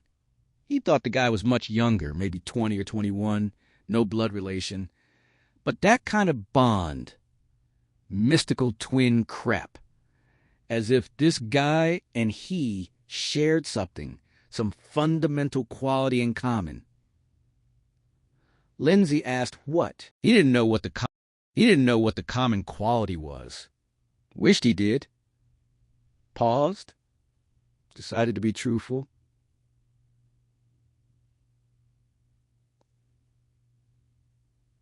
Or maybe he didn't wish that. After the waitress cleared their dishes and brought strong black coffee, Hatch said he wasn't going to the cops to offer help, if that was what she was thinking. She mentioned duty. He didn't know anything that could help him anyway. She pointed out he knew the killer drove a Pontiac. He didn't even think it was his. Stolen, maybe. Another thing he'd sensed. But he didn't know what the killer looked like. His name, where he lived. Nothing useful. What if something like that came to him? Something that could help the cops? Then he'd call it in anonymously. She argued they'd take information more seriously in person. He felt violated by this psychotic stranger's intrusion into his life. That violation made him angry, and he feared his anger more than he feared the stranger, the supernatural aspect, or brain damage. He dreaded being driven to discover his father's hot temper was within him too, waiting to be tapped. It was a homicide case, he said. They took every tip seriously in a murder investigation, even anonymous. He wasn't going to let them make headlines out of him again. From the restaurant, they went to Harrison's Antiques, where Lindsay had an art studio on part of the top floor. In the car, with the ocean visible between buildings, she pressed a point she'd nagged about. Hatch's only serious character flaw was being too easygoing. Jimmy's death was the only bad thing he'd never been able to rationalize and put out of mind, and even with that, he'd tried to suppress it rather than face his grief, which let it grow. Given time, he'd start downplaying what just happened. She said he still had to see Nyburn. He supposed it so. Definitely. If there was brain damage, and that's where the psychic stuff came from, she'd called it benevolent. But maybe it was degenerative, would get worse. He really didn't think so. He felt fine otherwise. She reminded him he was no doctor. All right, he'd call. But they had to see Gugilio later that afternoon. She said he could still squeeze in Nyburn if the doctor had time.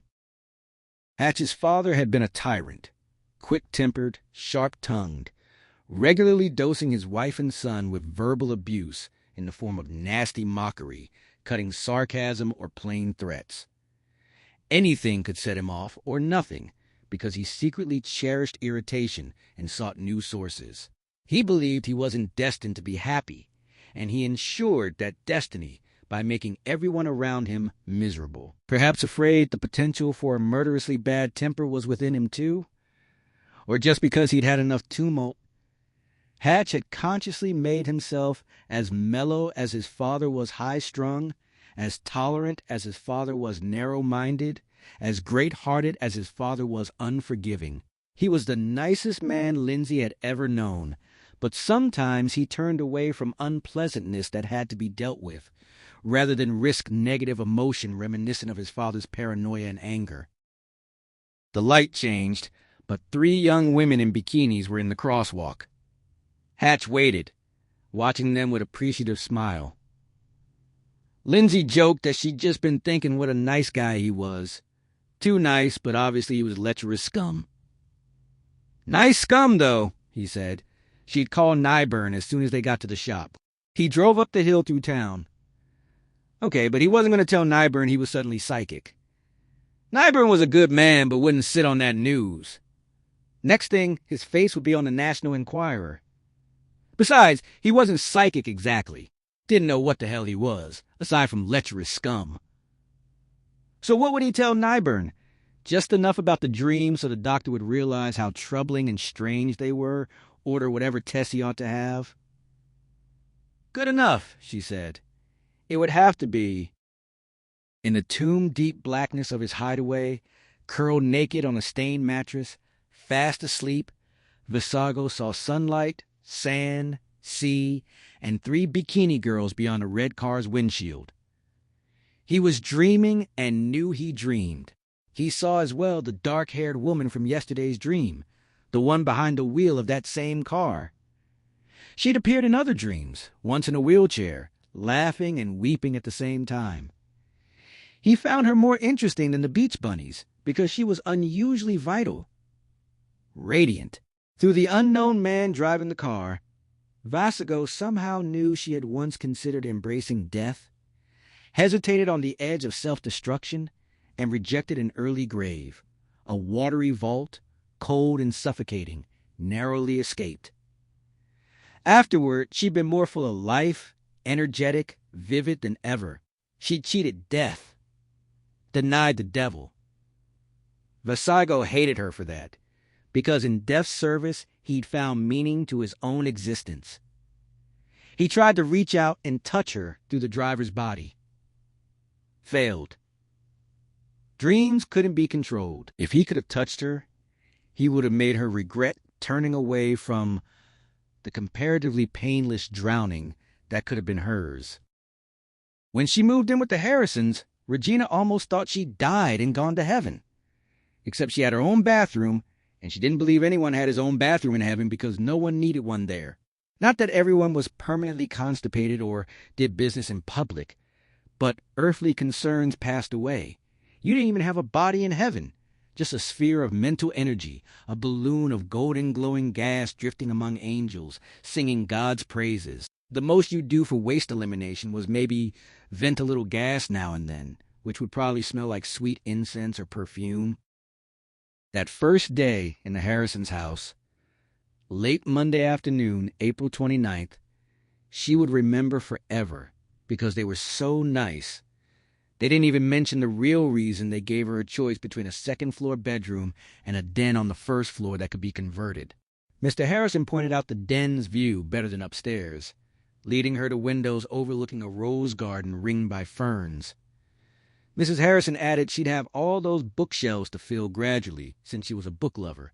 Without hinting at it, their concern was that she might find stairs troublesome.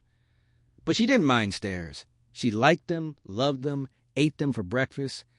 At the orphanage, they'd put her on the first floor until she was 8 and realized it was because of her clunky leg brace and deformed right hand. She'd immediately demanded to be moved to the 3rd floor. The nuns wouldn't hear of it. She threw a tantrum. They knew how to deal with that. She tried withering scorn. They couldn't be withered. She went on a hunger strike. Finally, they surrendered on a trial basis. She'd lived on the 3rd floor for more than 2 years, never using the elevator. When she chose the 2nd-floor bedroom in the Harrisons' house without having seen it, neither tried to talk her out of it or wondered if she was up to it. She loved them for that. The house was gorgeous. Cream walls, white woodwork, modern furniture mixed with antiques, Chinese bowls and vases, everything just so. During the tour, Regina actually felt as dangerously clumsy as she'd claimed in Mr. Gugilio's office. She moved with exaggerated care, afraid she'd knock over one precious item and kick off a chain reaction across the whole room, then through doorways throughout the house, 200-year-old porcelains exploding, antique furniture reduced to matchsticks, until they stood in mounds of worthless rubble, coated with dust from a fortune in interior design.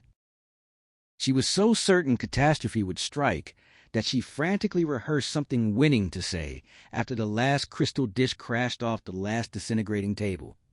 Oops didn't seem appropriate. Neither did Jesus Christ.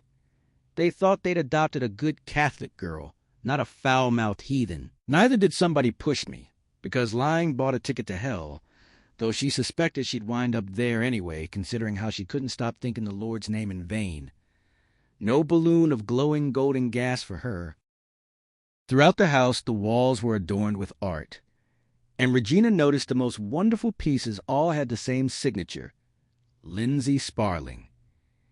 Even as much of a screw-up as she was, she figured Lindsay must be Mrs. Harrison's maiden name. The paintings were the strangest and most beautiful she'd ever seen. Some bright and full of good feeling, some dark and brooding. She wanted to soak them up, but worried the Harrisons would think she was brown-nosing, pretending interest to apologize for her wisecracks about paintings on velvet. She got through the entire house without destroying anything. The last room was hers, bigger than any at the orphanage, no need to share. White plantation shutters. A corner desk and chair, bookcase armchair with footstool, nightstands with matching lamps, and an amazing bed. From about 1850, Mrs. Harrison said. English mahogany with hand-painted decoration under lacquer, Mr. Harrison added. Dark red and dark yellow roses and emerald green leaves seemed alive, dewy-looking, as if she could smell them. Mrs. Harrison worried it might seem too old and stuffy for a young girl. Mr. Harrison offered to sell it and let her choose something modern. Regina hastily said she liked it. Could she keep it, even though it was expensive? Not that expensive, Mr. Harrison said. She could keep anything she wanted. Or get rid of anything, Mrs. Harrison added. Except them, Mr. Harrison said. They came with the house. Regina's heart pounded. Happiness and fear. Everything was so wonderful, but surely it couldn't last. Sliding mirrored doors covered one wall, hiding a closet behind them. The hugest closet in the world, movie star size, or for men who like to dress in women's clothes. Much bigger than she needed. It would hold 10 times what she owned. With embarrassment, she looked at her 2 cardboard suitcases, holding everything she owned. For the first time, she realized she was poor. Peculiar not to have understood before, since she was an orphan who'd inherited nothing but a bum leg and a twisted right hand with 2 fingers missing. As if reading her mind, Mrs. Harrison said, "Let's go shopping." They went to South Coast Plaza Mall, bought her too many clothes, books, anything she wanted. Regina worried they'd overspend and have to eat beans for a year. She didn't like beans. But they failed to pick up her hints about frugality. Finally, she had to stop them by pretending her weak leg was bothering her. From the mall, they went to dinner at an Italian restaurant. She'd eaten out twice before, only at fast food places. This was a real restaurant, so much to absorb she could hardly eat, keep up conversation, and enjoy it all at once. Chairs weren't hard plastic, neither were the knives and forks. Plates weren't paper or styrofoam. Drinks came in actual glasses. Customers in real restaurants must be less clumsy and could be trusted with breakable things. Waitresses weren't teenagers. They brought food to you instead of handing it across a counter, and they didn't make you pay until after you'd eaten it. Back at the house, after Regina unpacked, brushed her teeth, put on pajamas, removed her leg brace, and got into bed, both Harrisons came to say goodnight. Mr. Harrison sat on the edge of her bed, told her everything might seem strange at first, but soon she'd feel at home, kissed her forehead, and said, "Sweet dreams, princess." Mrs. Harrison sat too, talked about things they'd do together, kissed her cheek, said goodnight, honey, and turned off the overhead light. Regina had never been kissed goodnight. She hadn't known how to respond. Some nuns were huggers, but none were smoochers. For as far back as she could remember, a flicker of dorm lights was the signal to be in bed within 15 minutes. And when lights went out, each kid tucked herself in. Now she'd been tucked in twice and kissed goodnight twice, too surprised to return either kiss, which she now realized she should have done. She called herself a screw-up aloud. Lying in her magnificent bed with painted roses twining around her in darkness, she imagined the Harrisons' conversation in their own bedroom, asking if she'd kissed each other goodnight. No. Maybe she was a cold fish. Maybe a psycho demon child like that kid in The Omen. They'd worry she'd stab them in their sleep, hide kitchen knives and power tools. He still had a gun in the nightstand, but a gun would never stop her. Thank God they had a crucifix. They'd sleep in shifts. Send her back to the orphanage tomorrow. Regina sighed, apologized to God for saying shit, then prayed. She asked God to convince the Harrisons to give her one more chance. She'd never say shit again, be a better person. That didn't seem good enough, so she added inducements. She'd keep an A average, never put Jell-O in the holy water font again, give serious thought to becoming a nun. Still not good enough. She'd eat beans. That ought to do it. God was probably proud of beans. Her refusal to eat any kind had no doubt been noted in heaven, where they had her down in the big book of insults to God. She yawned, felt better about her chances with the Harrisons and her relationship with God, though not about the change in her diet. Then while Lindsay washed her face, scrubbed her teeth, and brushed her hair in the master bathroom, Hatch sat in bed with the newspaper. He read the science page first, real news these days, then skimmed entertainment and his favorite comic strips before turning to the A section, where politicians' exploits were as terrifying and darkly amusing as usual. On page 3, he saw the story about Bill Cooper, the beer delivery man, whose truck had been found crosswise on the mountain road that snowy night in March. Within days of being resuscitated, Hatch had learned the trucker was charged with DUI, blood alcohol more than twice the legal limit. His attorney had asked about a civil suit, but Hatch wasn't litigious. He dreaded lawyers and courtrooms. He was alive. That was all that mattered. He'd received 2 letters from Cooper. The first, 4 days after reanimation, was a sincere, if obsequious, apology-seeking absolution, delivered to the hospital where Hatch was in physical therapy. Cooper wrote that Hatch should sue him if he wanted. He deserved it, but he hoped for forgiveness. Except for Dr. Nyburn's genius, Hatch would be dead for sure, and Cooper would carry it on his conscience all his days. Hatch responded with a short note assuring Cooper he didn't intend to sue and harbored no animosity. He urged the man to seek counseling for alcohol abuse. A few weeks later, after Hatch was home and back at work, a second letter arrived.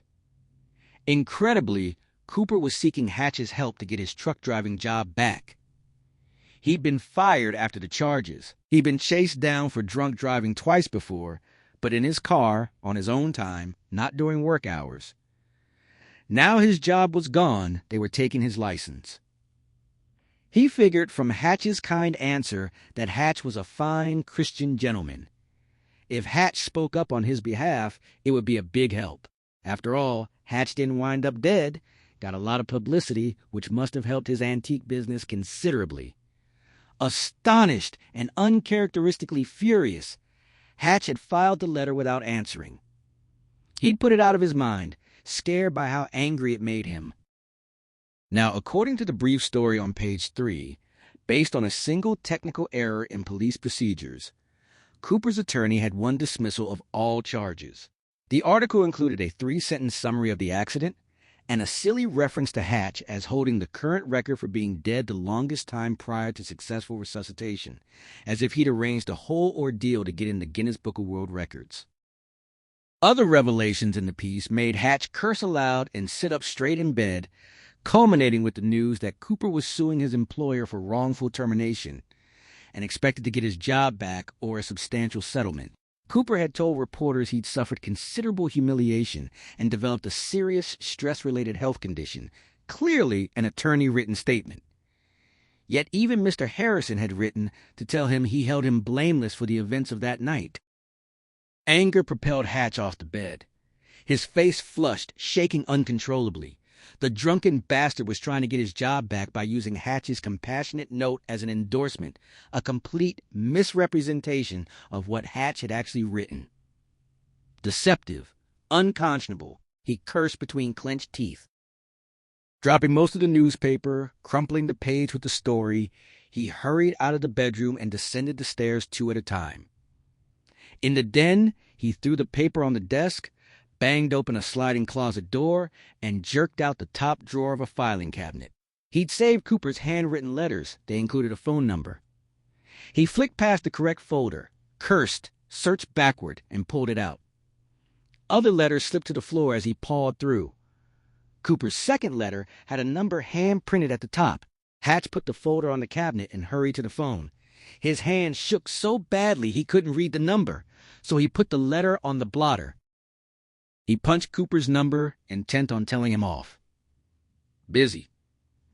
He jammed his thumb on disconnect, got dial tone, tried again. Still busy. He slammed down the receiver but snatched it up again. Tried a third time with redial, still busy. He smashed the handset into the cradle so hard he might have broken the phone. On one level, he was startled by the savagery, the childishness, but that part of him wasn't in control. Lindsay stood in the doorway in her bathrobe, frowning, asking what was wrong. His fury grew irrationally, as if she were in league with Cooper. He told her they'd let Cooper off the hook. The bastard killed him, ran him off the road, slipped off the hook, and had the nerve to use Hatch's letter to get his job back. He shook the crumpled newspaper at her almost accusingly. Get his job back so he could run someone else off the road. She looked worried and confused. Asked how they let him off. A technicality. A cop misspelled a word, and the guy walked. She told him to calm down. He shook the newspaper again. The jerk sold his story to that sleazy tabloid that kept chasing after Hatch. The drunken son of a bitch sold them the story about his emotional ordeal and his role in the rescue that saved Mr. Harrison's life. What role? He used his CB to call for help after they went off the road, which wouldn't have happened if he hadn't been there in the first place. He was keeping his license, getting his job back, making money off the whole thing. If Hatch could get his hands on the bastard, he'd kill him. She looked shocked, said he didn't mean that. He insisted he did. The irresponsible, greedy bastard. He'd like to kick him in the head, pitch him into that freezing river. She told him to lower his voice. Why should he lower his voice in his own? You'll wake Regina, she said. It wasn't the mention of the girl that jolted him out of his blind rage, but the sight of himself in the mirrored closet door beside Lindsay. Except he didn't see himself at all.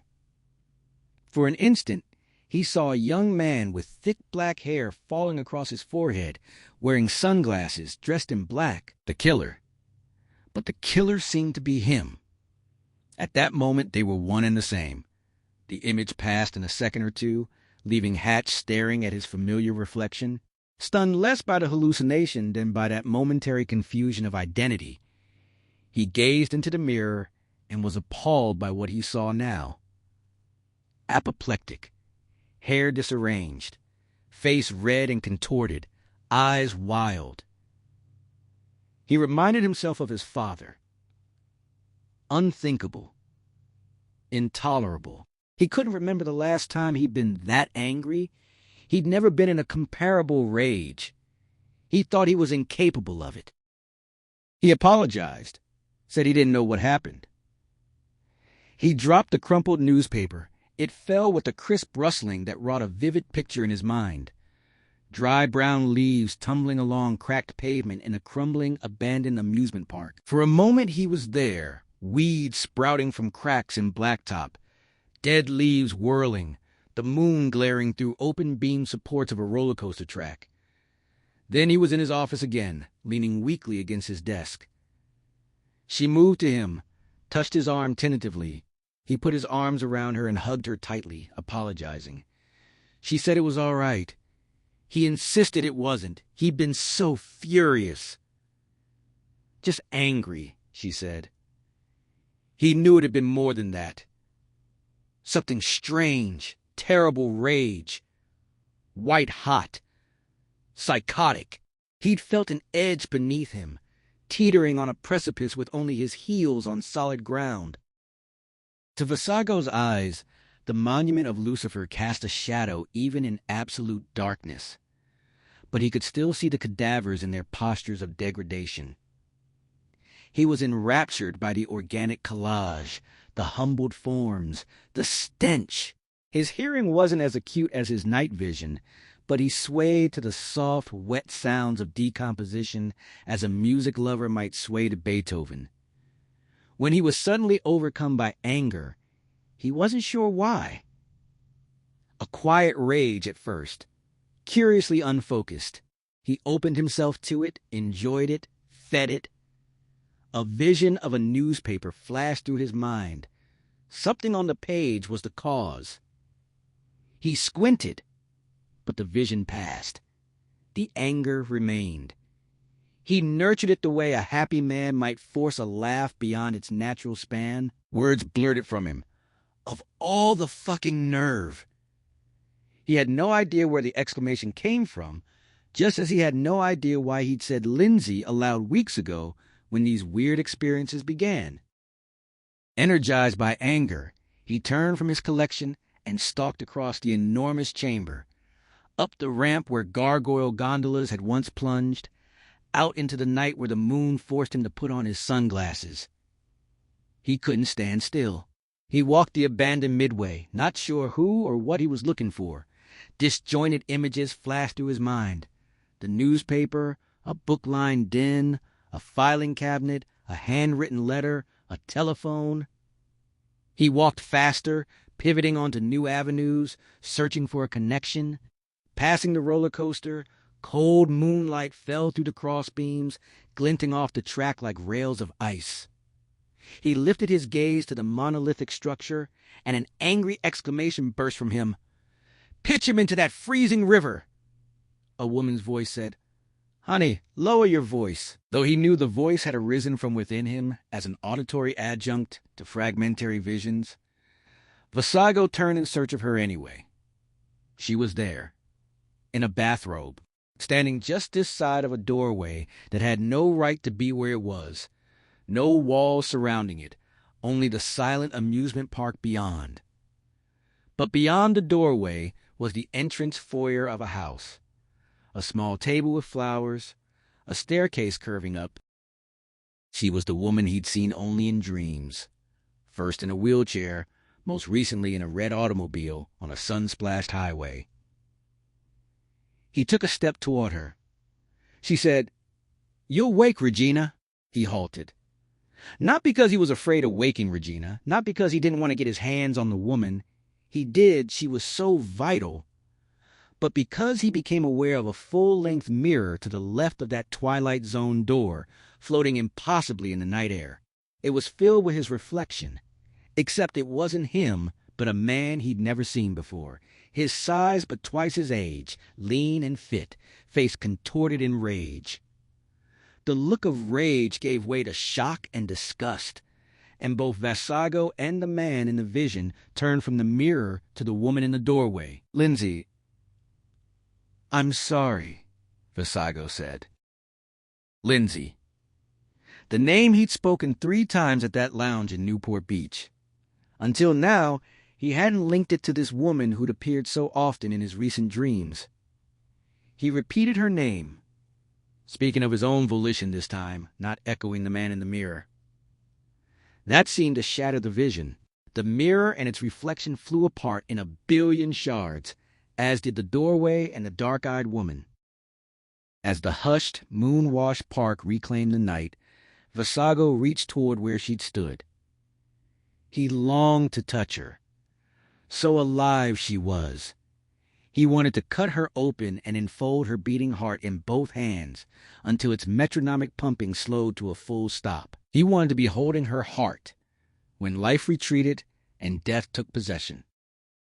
As swiftly as the rage had poured into Hatch, it drained out.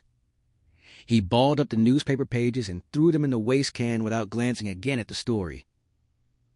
Cooper was pathetic, a self-destructive loser who'd bring his own punishment down on himself worse than anything Hatch would have done. Lindsay gathered the scattered letters and returned them to the miscellaneous business folder.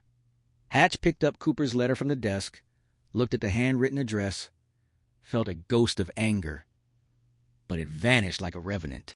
He took the letter to Lindsay, put it in the folder, and she reinserted it into the cabinet. Standing in moon glare and night breeze in the roller coaster's shadow, Vasago waited for additional visions. He was intrigued but not surprised. He'd traveled beyond. He knew another world existed, separated by the flimsiest curtain. Events of a supernatural nature didn't astonish him. Just when he thought the episode had concluded, one more vision flickered. A single page of handwritten letter. White-lined paper. Blue ink. At the top, William X. Cooper, and an address in Tustin. He muttered about pitching him into that freezing river. Knowing Cooper was the object of the unfocused anger that had overcome him. Anger he'd embraced and amplified because he wanted to understand whose anger it was, and because anger was yeast in the bread of violence, and violence was the staple of his diet. From the roller coaster, he went directly to the subterranean garage. 2 cars waited. Redlow's Pontiac sat in the farthest corner.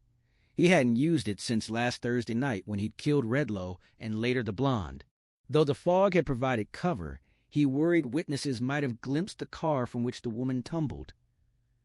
He longed to return to the land of endless night and eternal damnation, but he didn't want to be gunned down until his collection was finished. If his offering was incomplete when he died, he'd be deemed unfit for hell and pulled back to start another collection. The second car was a pearl gray Honda that had belonged to Renata Dessous, whom he'd clubbed on the back of the head in a shopping mall parking lot Saturday night, 2 nights after the blonde fiasco. She'd become the latest addition. He'd removed the license plates and replaced them with plates stolen off an old Ford. Hondas were ubiquitous. He felt safe and anonymous. He drove off the park grounds, out of the unpopulated eastern hills toward the panorama of golden light filling the lowlands, urban sprawl, civilization, hunting grounds. Southern California's immensity was his ally. 3 victims from different L.A. County communities, 2 from Riverside, the rest from Orange County, spread over many months. Among hundreds of missing persons, his few acquisitions wouldn't affect statistics enough to alarm authorities. He was also abetted by this age of inconstancy. People changed jobs, neighbors, marriages, with little concern for continuity. Fewer people noticed when someone vanished, and more often than not, the disappeared later turned up in changed circumstances of their own invention. A new job, a new city, a religious commune. It was a new age, disdaining tradition, providing for whatever lifestyle one wished to pursue, even one like Vasago's. If he'd left bodies behind, similarities would have linked them. But the only bodies he hadn't taken to the hell below the funhouse were the blonde and the private detective. No pattern would be deduced from just those two. They died in radically different ways, and Redlow might not be found for weeks. The only links between Redlow and the neopunker were his revolver, used to shoot her, and his car out of which she'd fallen. The car was safely hidden in the park garage. The gun was in the styrofoam cooler with Oreos and other snacks at the bottom of the elevator shaft below the funhouse. He didn't intend to use it again. Unarmed, after driving far north into the county, he arrived at the address from the vision, William X. Cooper, whoever the hell he was if he existed, lived in an attractive garden apartment complex called Palm Court, the name carved in a decorative wooden sign floodlit from the front, backed by palms. Vasago drove past, turned right at the corner, parked 2 blocks away. He didn't want anyone remembering the Honda. He didn't flat out intend to kill Cooper, just talk to him, ask questions, especially about the dark-haired, dark-eyed bitch named Lindsay. But he was walking into a situation he didn't understand and needed every precaution. Besides, these days he killed most people he bothered to talk to any length of time. After closing the file drawer and turning off the den lamp, Hatch and Lindsay stopped at Regina's room to make sure she was all right, moving quietly to her bedside. Hall light revealed the girl sound asleep, one fisted hand's knuckles against her chin, breathing evenly through slightly parted lips. If she dreamed, they must have been pleasant. Hatch's heart pinched. She seemed so desperately young. Youth was innocence.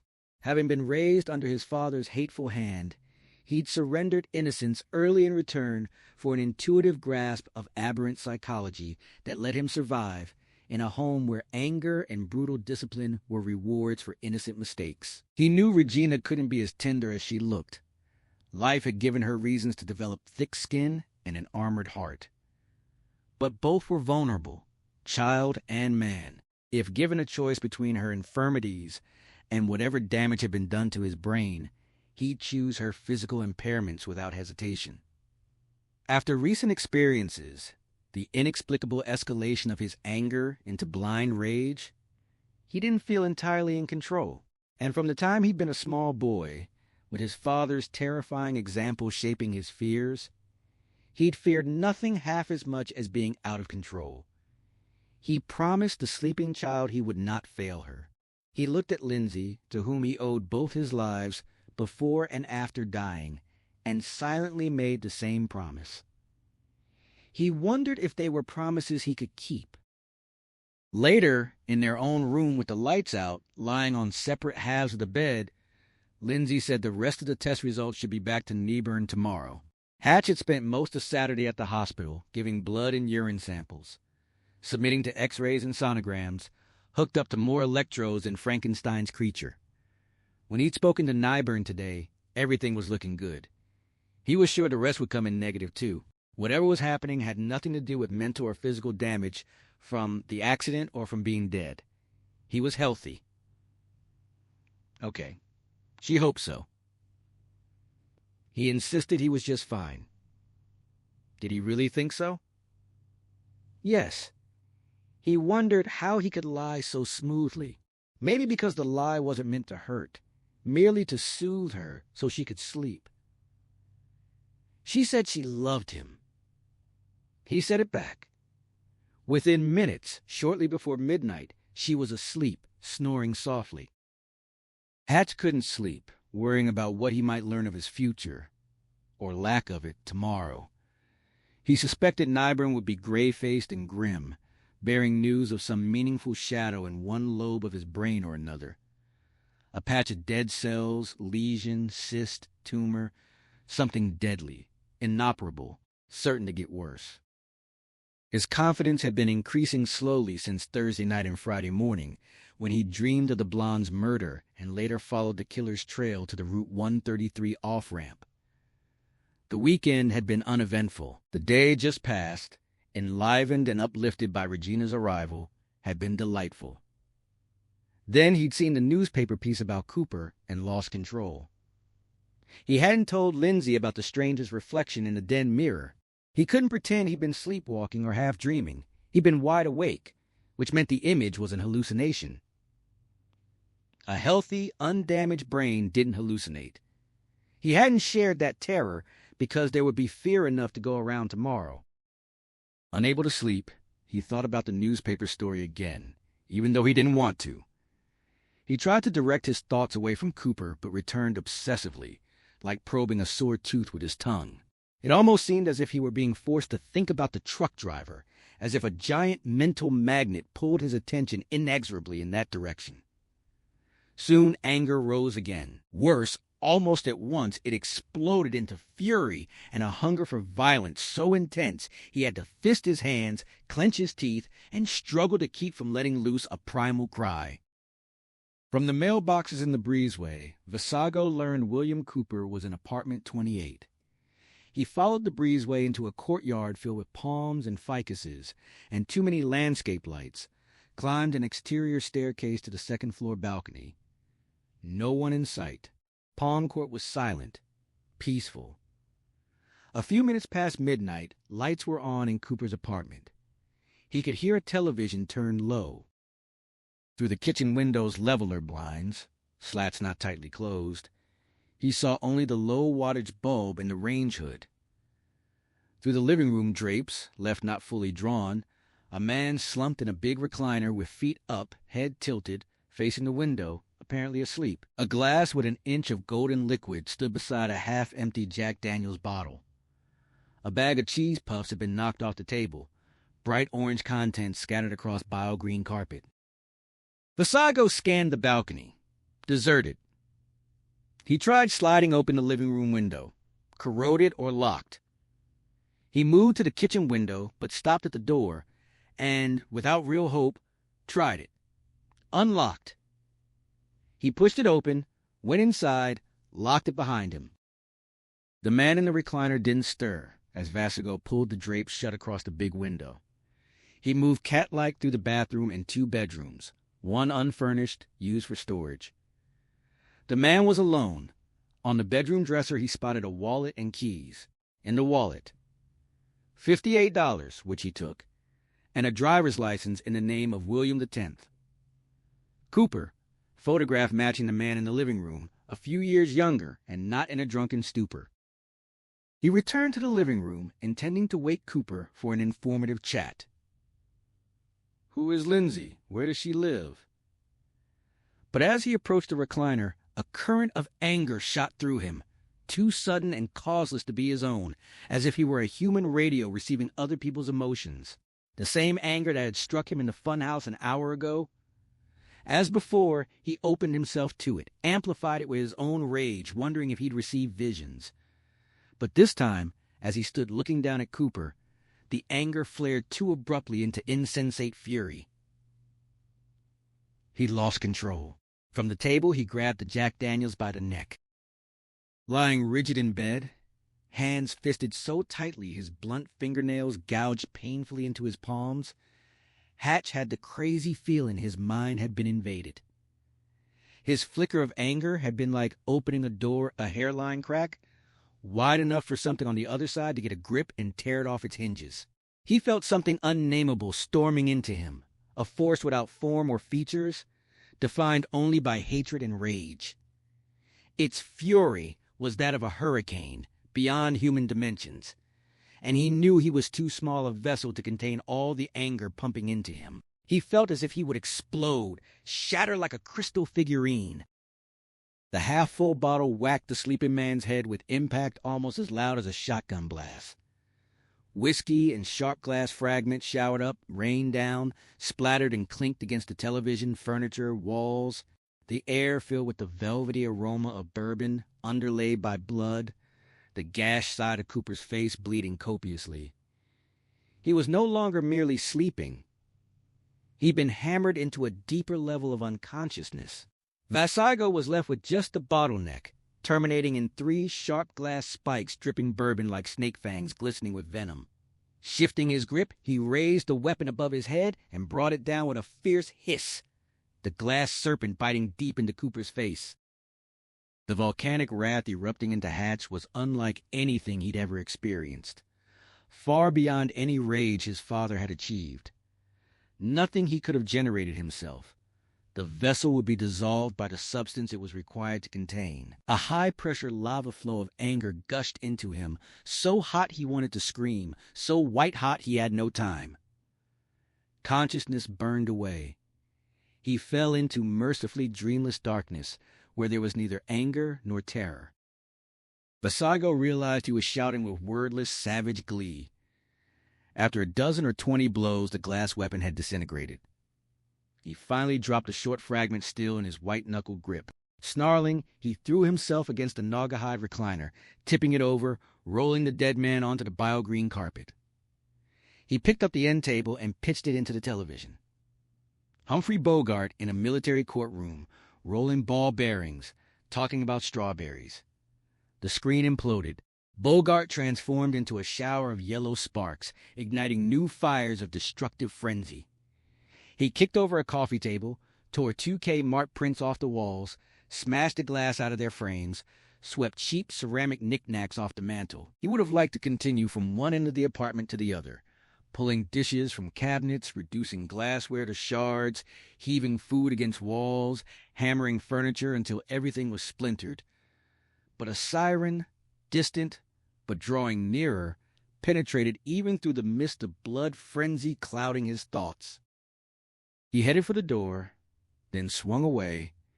People might have come into the courtyard or be watching from windows. He ran back the short hall to the master bedroom, pulled aside the drapes, and looked onto the roof over the carport. An alleyway bordered by a block wall lay beyond. He twisted the latch on the double-hung window, shoved up the bottom half, squeezed through, dropped onto the carport roof, rolled to the edge, fell to the pavement, landed on his feet like a cat. He lost his sunglasses, scooped them up, put them on again. He sprinted left with the siren louder, very close. At the next flank of the 8-foot concrete block wall ringing the property, he clambered over with the agility of a spider skittering up porous surfaces. Then into another alleyway, running from serviceway to serviceway, picking a route through the maze by instinct, emerging on the street where he parked, half a block from the pearl gray Honda. He got in, started the engine, drove away as sedately as he could manage, sweating and breathing so hard he steamed up the windows. Reveling in the fragrant melange of bourbon, blood, and perspiration, tremendously excited, profoundly satisfied by the violence he'd unleashed, he pounded the steering wheel and let out peals of laughter with a shrieky edge. He drove randomly with no idea where he was headed. After his laughter faded, when his heart stopped racing, he gradually oriented himself and struck out south and east toward his hideaway. If Cooper could have provided any connection to Lindsay, that lead was now closed forever. He wasn't worried. He didn't know what was happening, why Cooper or Lindsay or the man in the mirror had been brought to his attention by supernatural means. But if he trusted in his dark god, everything would eventually be made clear. He began wondering if hell had let him go willingly, returning him to the land of the living to deal with certain people the god of darkness wanted dead. Perhaps he hadn't been stolen from hell after all, but sent back on a mission of destruction, only slowly becoming comprehensible. If so, he was pleased to make himself the instrument of the dark divinity whose company he longed to rejoin. He anxiously awaited whatever task he might be assigned next. Toward dawn, after several hours of death-like deep slumber, Hatch woke and didn't know where he was. For a moment he drifted in confusion, then washed up on the shore of memory. The bedroom, Lindsay breathing softly beside him, ash-gray first light like fine silver dust on the window panes. When he recalled the inexplicable fit of rage that had slammed through him, Hatch stiffened with fear. He tried to remember where that spiraling anger had led, what act of violence it had culminated in, but his mind was blank. It seemed he'd simply passed out, as if that unnaturally intense fury had overloaded his brain circuits and blown a fuse. passed out or blacked out? There was a fateful difference. Passed out?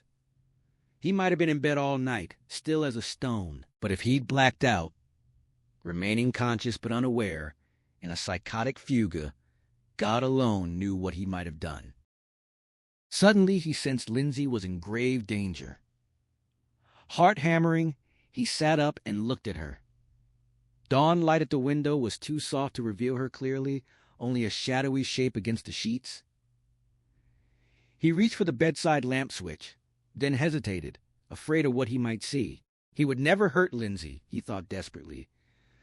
But he remembered that last night he had not been entirely himself. His anger at Cooper had opened a door, letting in a monster from some vast darkness beyond. Trembling, he clicked the switch.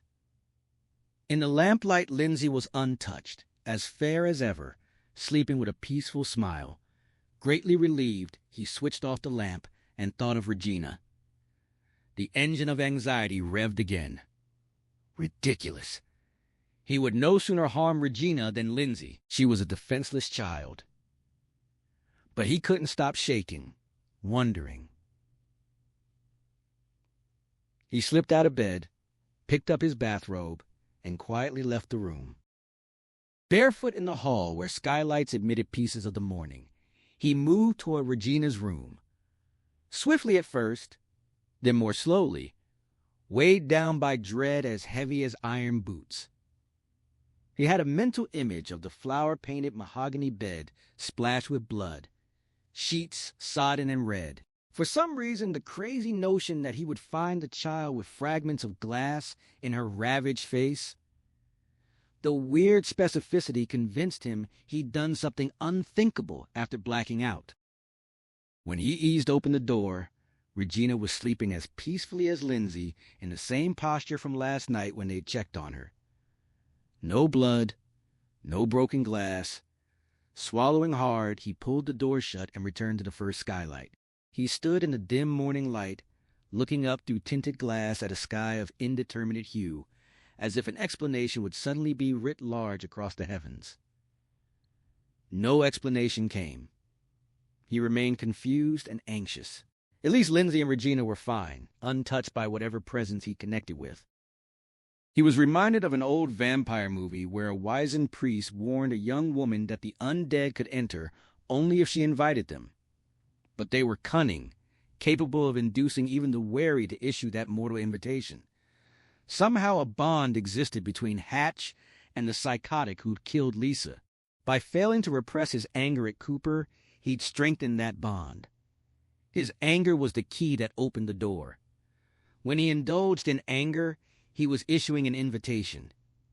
He couldn't explain how he knew this, but he knew it in his bones. He just wished to God he understood. He felt lost, small and powerless and afraid. And although Lindsay and Regina had come through the night unharmed, he sensed more strongly than ever that they were in great danger, growing greater by the day, by the hour. Before dawn on April 30th, Vasago bathed outdoors with bottled water and liquid soap. By first light, he was safely ensconced in the deepest part of his hideaway. Lying on his mattress, staring up the elevator shaft, he treated himself to Oreos and warm root beer, then to snack-sized bags of Reese's Pieces. Murder was always enormously satisfying. Tremendous internal pressures released with the strike of a killing blow. More important, each murder was an act of rebellion against all things holy, against commandments, laws, rules, and the irritatingly prissy systems of manners supporting the fiction that life was precious. Life was cheap and pointless. Nothing mattered but sensation and the swift gratification of desires, which only the strong and free really understood. After every killing, Vasago felt as liberated as the wind, mightier than any steel machine. Until one special night in his 12th year, he had been one of the enslaved masses, plodding through life according to rules of civilization that made no sense to him. He pretended to love his family, though he felt nothing more for them than for strangers. As a child, he wondered if something was wrong with him. a crucial element missing. He was amazed at how convincing others found his false affection, for he could hear the insincerity in his voice. Then one day he suddenly heard the deception in their voices and saw it in their faces, and realized none of them had ever experienced love either. They were all playing the game. Most, even adults, had never enjoyed his insight and remained unaware that other people were exactly like them.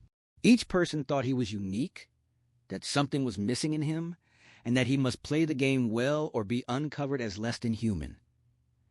God had tried to create a world of love, failed, and commanded his creations to pretend.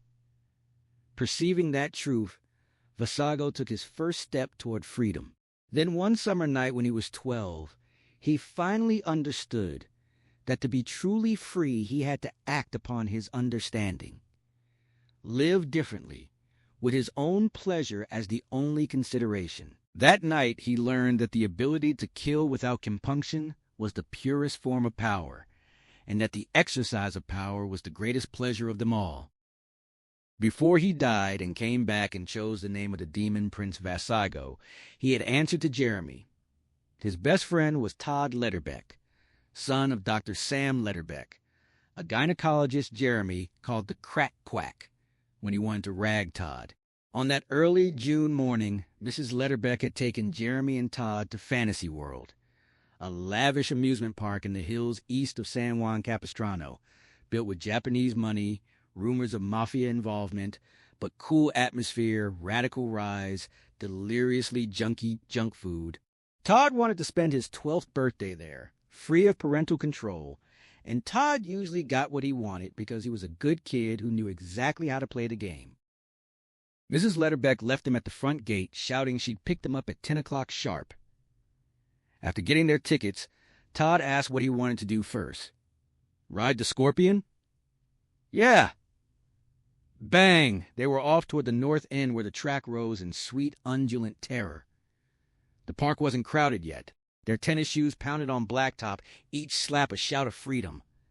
They rode the Scorpion, yelling and screaming as it plummeted and whipped and turned upside down, then ran directly to the boarding ramp and did it once more. Then, as now, Jeremy loved speed, the stomach-flopping turns and plunges a childish substitute for the violence he'd unknowingly craved.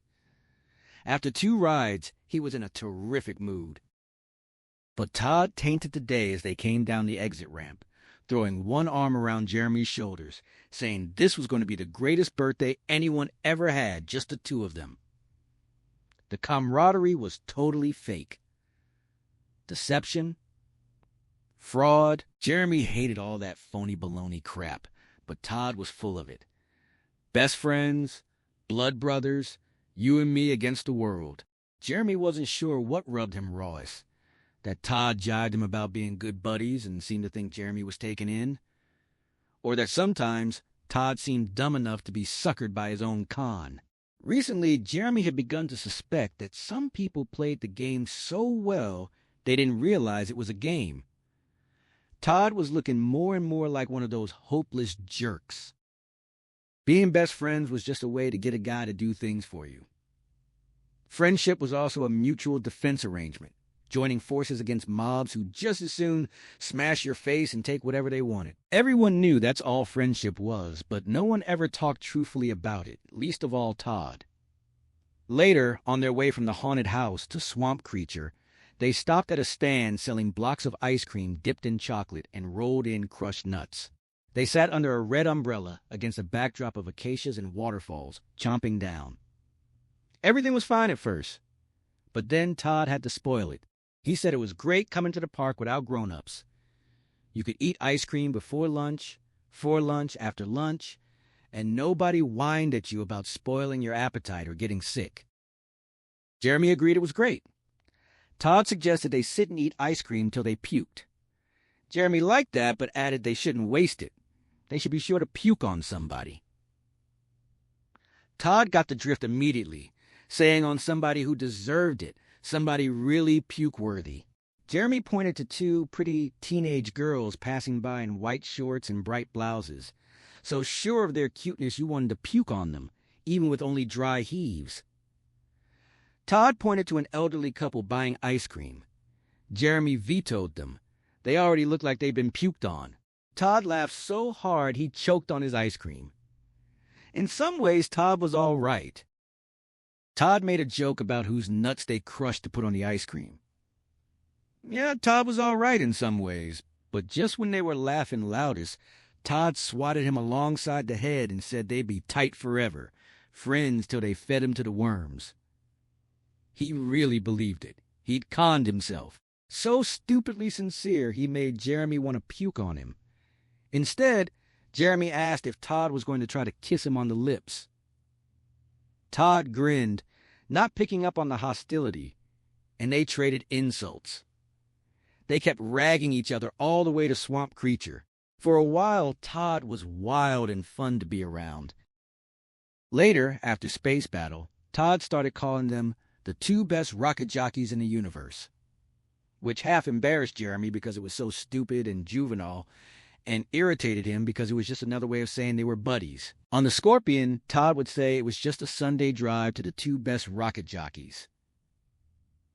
Or heading into World of the Giants, Todd would throw his arm around Jeremy's shoulder and say the two best rocket jockeys could handle a giant. Jeremy wanted to say they were only friends because their fathers were in the same kind of work, and to knock off the arm around the shoulder shit, just have some laughs and be happy with that. But good players in life never admitted they knew it was all a game. If you let other players see you didn't care about the rules, they wouldn't let you play. By 7 o'clock, after enough junk food to produce radically interesting vomit, Jeremy was so tired of the rocket jockey crap and Todd's friendship rap he couldn't wait for 10 o'clock. And Mrs. Letterbeck's station wagon, they were on the millipede, blasting through a pitch-black section, when Todd made one too many references to the two best rocket jockeys. Jeremy decided to kill him. The thought felt so right. If life was a game with a zillion rules, it wasn't fun unless you found ways to break them and still play. In the game of life, getting away with murder was the biggest kick of all. When the millipede stopped, Jeremy suggested they ride again. They hurried along the exit corridor. The park had filled up. Any ride now had at least a 20-minute wait. Outside, the sky was black in the east, deep blue overhead, orange in the west. Twilight came sooner at Fantasy World because of the high hills between the park and the sea, now black silhouettes against orange heavens like Halloween decorations out of season. The park had taken on a manic quality with night. Christmas-style lights outlined rides and buildings. White twinkle lights sparkled in trees. Spotlights swept across Bigfoot Mountain's snow-covered peak. Neon glowed in every hue. Laser bursts shot from Mars Island. A warm breeze carried scents of popcorn and peanuts, snapping garlands of pennants overhead. Music of every period leaked from pavilions. Rock and roll from the open-air dance floor. Big bands swing from elsewhere. People laughed and chattered. On thrill rides, they screamed. Jeremy suggested Daredevil this time. Todd agreed. The millipede was an indoor roller coaster whipping through a series of tunnels. The lap bar was tight enough to be safe, but if you were slim and agile, you could squirm out, stand in the leg well, and grip the bar behind your back, riding Daredevil. Stupid and dangerous, but they'd done it before. It pumped up the excitement 1,000%, especially in pitch-dark tunnels. Todd insisted on giving Jeremy low 5 and high 5. No rocket jockey was afraid of daredeviling. They inched through the main doors into the pavilion where screams echoed from riders ahead. According to Kid Legend, a boy had been killed riding Daredevil because he'd been too tall. The ceiling dropped low in one darkened passage. The tall kid, standing up, smacked his head, decapitated himself, splattering the riders behind with blood and brains. Jeremy didn't believe it for a minute. Fantasy World wasn't built by guys with horse turds for brains. They'd have kept the ceiling high. Legend also had it the low overhang still existed with bloodstains and flecks of dried brains. Total cow flop. The real danger was falling out on a sharp turn. Jeremy figured there were 6 or 8 radical curves where Todd might easily topple out with minimal assistance. The line moved slowly. Jeremy wasn't impatient or afraid. He became more excited, but also more confident. No trembling hands, no butterflies. He just wanted to do it. The boarding chamber was a cavern with stalactites and stalagmites, strange, bright-eyed creatures in murky pools, albino mutant crabs reaching up with wicked claws. Each train had 6 cars carrying 2 people, painted like millipede segments, the first with a fierce insect head and moving jaws, the last with a curved stinger.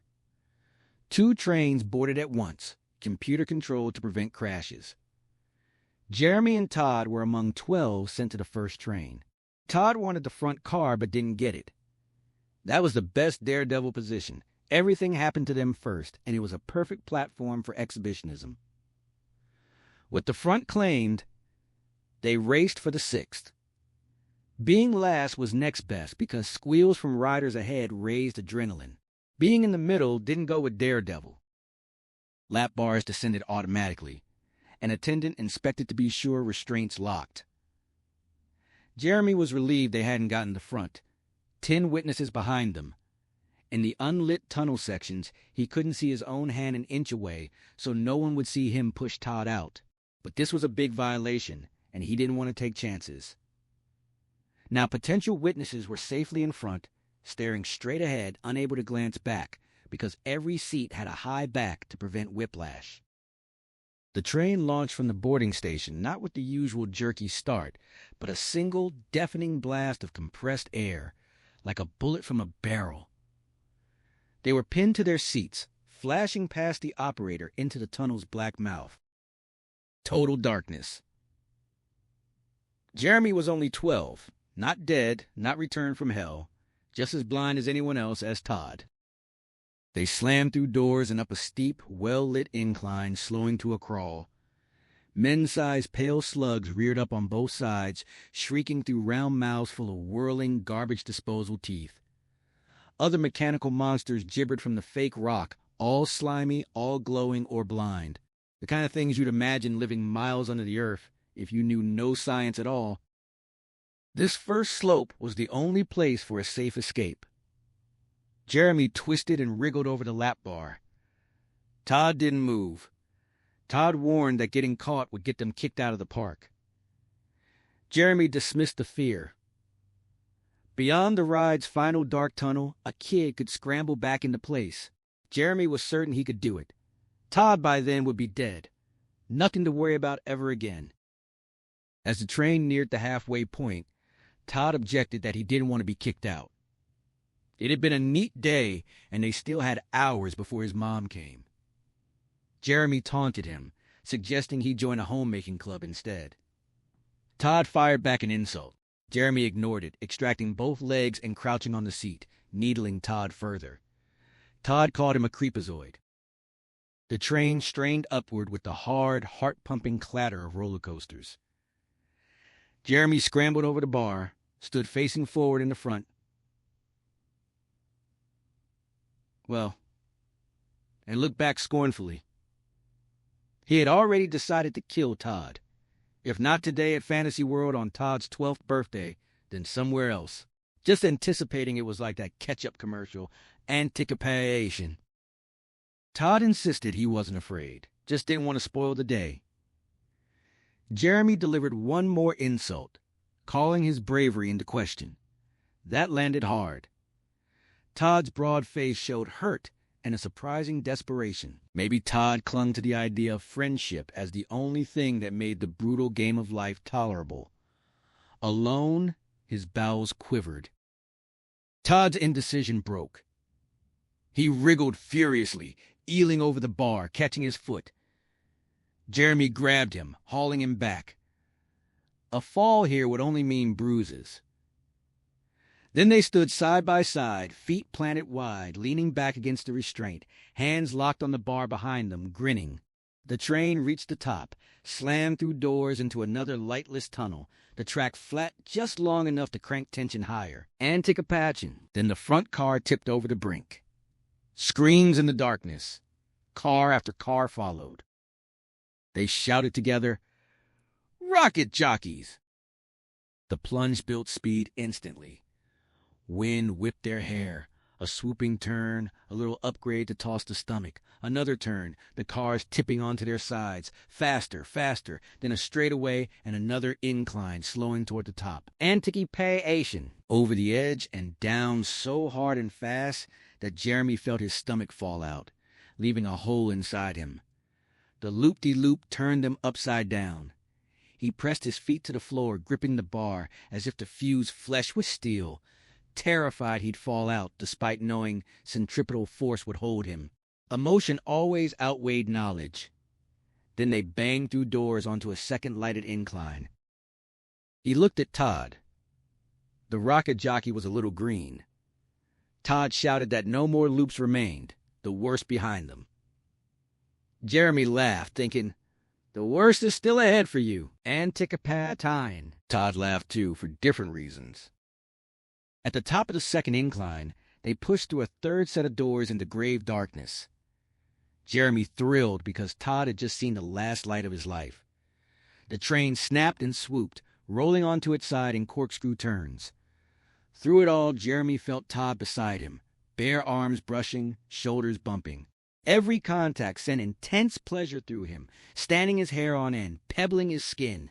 He possessed the ultimate power over the other boy, life and death, and unlike all other gutless wonders, he wasn't afraid to use it. He waited for the section near the end where the undulant motion gave maximum instability. By then, Todd would feel confident, the worst behind them, and easier to surprise. The approach. A 360-degree high-speed turn with cars on their sides all the way around. Then 6 low-packed hills, the train moving like an inchworm on drugs up, down, toward the last doors in the boarding cavern. The train tilted. Entered the turn. On its side. Todd sagged against Jeremy, who was on the inside curve, whooping like an air raid siren, hyping himself now that the worst was behind him. Anticipation. A third of the way around. Halfway, 2/3. The track leveled out. The train stopped fighting gravity.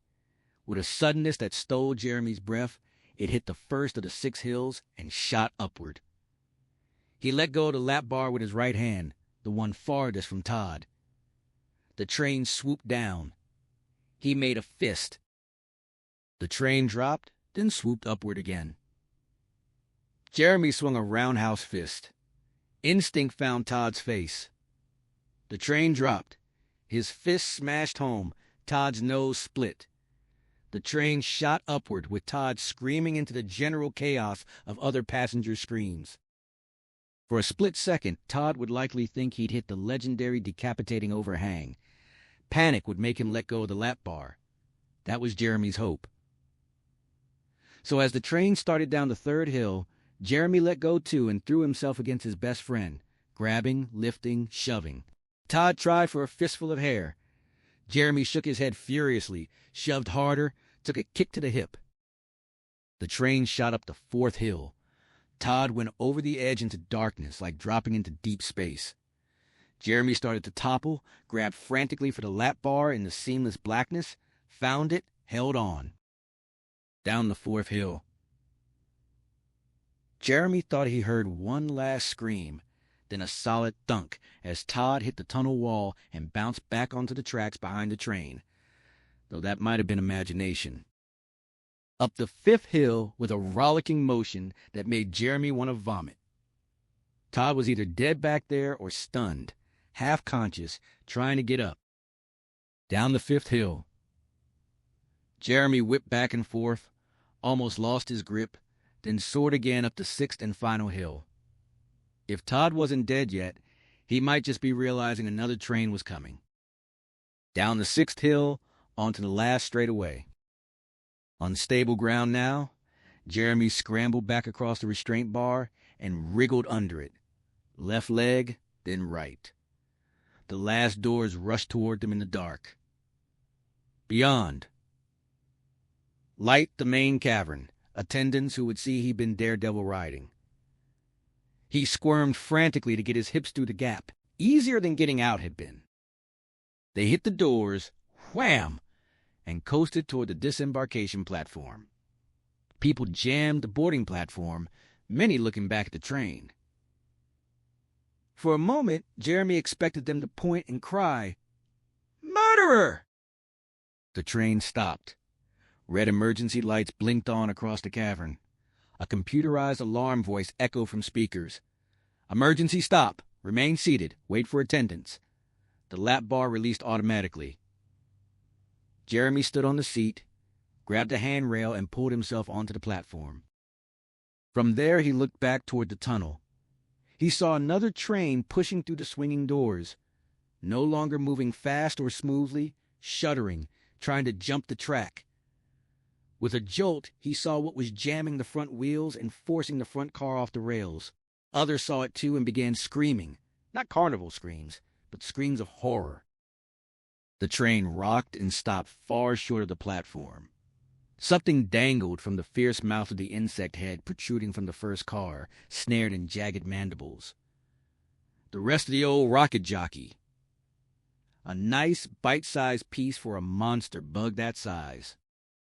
An attendant compassionately turned Jeremy away, telling him not to look and to get out of there. The shocked attendants began directing the waiting crowd toward exits. Jeremy realized he was bursting with excitement, grinning like a fool, too overcome with joy to play the bereaved best friend. He joined the panicky exodus. Outside, where Christmas lights still twinkled and thousands pursued pleasure, unaware that death walked among them, Jeremy sprinted away from the millipede. Dodging through crowds, he had no idea where he was going, just kept moving until he was far from Todd's torn body. He finally stopped at the man-made lake, feeling buoyant, ready to float away. He sat on a concrete bench, back to the lake, facing a flower-bordered promenade, and surrendered to giddy laughter that bubbled up like soda from a shaken bottle. He hugged himself, leaning back to avoid falling off. People glanced at him. A couple stopped to ask if he was lost. His laughter was so intense he was choking, tears streaming. They thought he was a crying, lost child. Their incomprehension only made him laugh harder. When the laughter passed, he sat forward, staring at his sneakered feet, working on the lie he would give Mrs. Letterbeck at 10 o'clock. 8 o'clock now, he mumbled to his sneakers. He tried to talk Todd out of daredevil riding, but Todd wouldn't listen. Called him a dickhead. He'd waited at the exit. When people came running out, talking about a torn, bloody body, he knew who it had to be, and he just snapped. The boarding attendants wouldn't remember who was alone or with whom. He would apologize, say he should have stopped Todd somehow, ask what kind of best friend he was. Not bad. Needed a little work. Tears, a breaking voice, but no wild sobs. He was sure he could pull it off. He was a master of the game now. Then he realized he was starving, literally shaking with hunger. He bought a hot dog with the works and wolfed it down, chased it with orange crush, then an ice cream sandwich made with chocolate chip oatmeal cookies. His visible shaking stopped, but he still trembled inside. Not with fear, but a delicious shiver, better than anything he'd felt before, a sensuous inner heat that the murder had not quenched, but fueled. His dark desire became an urgent need. He prowled the park, seeking satisfaction. He was surprised Fantasy World continued, as if nothing had happened. Money was more important than mourning one dead customer. The level of frivolity had not noticeably declined. He dared to pass the millipede at a distance, still not trusting himself to conceal his excitement and delight. Chains looped from stanchion to stanchion. A closed for repair sign hung on the door. No ambulance, no hearse, no police. Weird. Then he remembered the service tunnels below the park. They were probably bringing in cops and coroner's men underground to avoid disturbing customers. The shivers inside him increased. The desire, the need. He was a master of the game. No one could touch him. Might as well give the cops and corpse pokers more to do. He kept moving, seeking, alert for opportunity. He found it where he least expected, when he stopped at a men's restroom to take a leak. A man around 30 stood at a sink, checking himself in the mirror while combing his thick, Vitalis-glistening hair. He'd arranged personal objects on the ledge: wallet, car keys, a tiny Binaca bottle, half-empty Dentinine pack, and a cigarette lighter. That lighter seized Jeremy's attention immediately. Not a plastic disposable, but a steel model shaped like a miniature slice of bread with a hinged top. Under the fluorescent glow, its smooth curve seemed supernatural, a beacon for Jeremy's eyes alone. He hesitated, then used a urinal. When he finished, the blond guy was still primping. Jeremy always washed his hands. Polite people did. That was one of the rules a good player followed. At the sink beside the primper, he lathered up but couldn't take his eyes off the lighter inches away. He knew he should avert his gaze. The guy would realize he was thinking of snatching it. But its sleek silver contours held him rapt. Rinsing his hands, he imagined the crisp crackle of all-consuming flames. The guy returned his wallet to his pocket, left the other objects, and went to a urinal. Jeremy was about to reach for the lighter when a father and teenage son entered. Could have ruined everything, but they went into stalls and closed the doors. Jeremy recognized the sign. "Do it. Take it. Go." He glanced at the man at the urinal, plucked the lighter off the shelf, and walked out without drying his hands. No one ran after him. Clutching the lighter tightly, he prowled the park searching for perfect kindling. His shivers spread outward from crotch, belly, and spine to his hands and legs, which sometimes turned rubbery with excitement. Need. Finishing the last of the Reese's Pieces, Vasago rolled the empty bag into a tight tube, tied it in a knot, and dropped it into a plastic garbage bag left of the iceless styrofoam cooler. Neatness was one of the rules in the world of the living. He enjoyed losing himself in the memory of that special night 8 years ago when he had been 12 and had changed forever. But he was tired now and wanted to sleep. Maybe he would dream of the woman named Lindsay. Maybe he would have another vision leading him to someone connected with her. She seemed part of his destiny, drawing him by forces he respected but didn't fully understand. Next time, he wouldn't make the mistake he'd made with Cooper. He wouldn't let the need overwhelm him. He would ask questions first. When he had all the answers, and only then, he would free the beautiful blood, and with it another soul to join the infinite throngs beyond this hateful world. Tuesday morning, Lindsay stayed home to work in her studio, while Hatch took Regina to school, then headed to a meeting with an estate executor seeking bids on antique Wedgwood.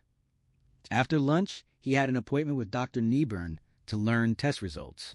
By the time he picked up Regina and returned late afternoon, Lindsay figured to have finished the canvas she'd been working on for a month. That was the plan, but the fates, evil elves, and her own psychology conspired against it. First, the coffee maker failed. She tinkered for an hour to fix it. She was a good tinkerer, and fortunately it was repairable. She couldn't face the day without caffeine to jumpstart her heart. She knew coffee was bad for her, but so was battery acid and cyanide, and she didn't drink either of those, which proved she had plenty of self-control. By the time she reached her second-floor studio with a mug and a full thermos, the north-facing light was perfect. She had paints, brushes, palette knives, her supply cabinet, adjustable stool, easel, and a stereo with Garth Brooks, Glenn Miller, and Van Halen CDs. The right mix for a painter blending neoclassicism and surrealism. The only things missing were interest in the work and the ability to concentrate. She kept getting distracted by a glossy black spider exploring the window's upper right corner. She didn't like spiders, but was loath to kill them. Later, she captured it in a jar and released it outside. The spider crept upside down to the left corner, lost interest, returned to the right, quivered, flexed its legs, seeming to take pleasure from some quality only spiders could apprehend. She turned back to her nearly complete painting, one of her best, lacking only refining touches.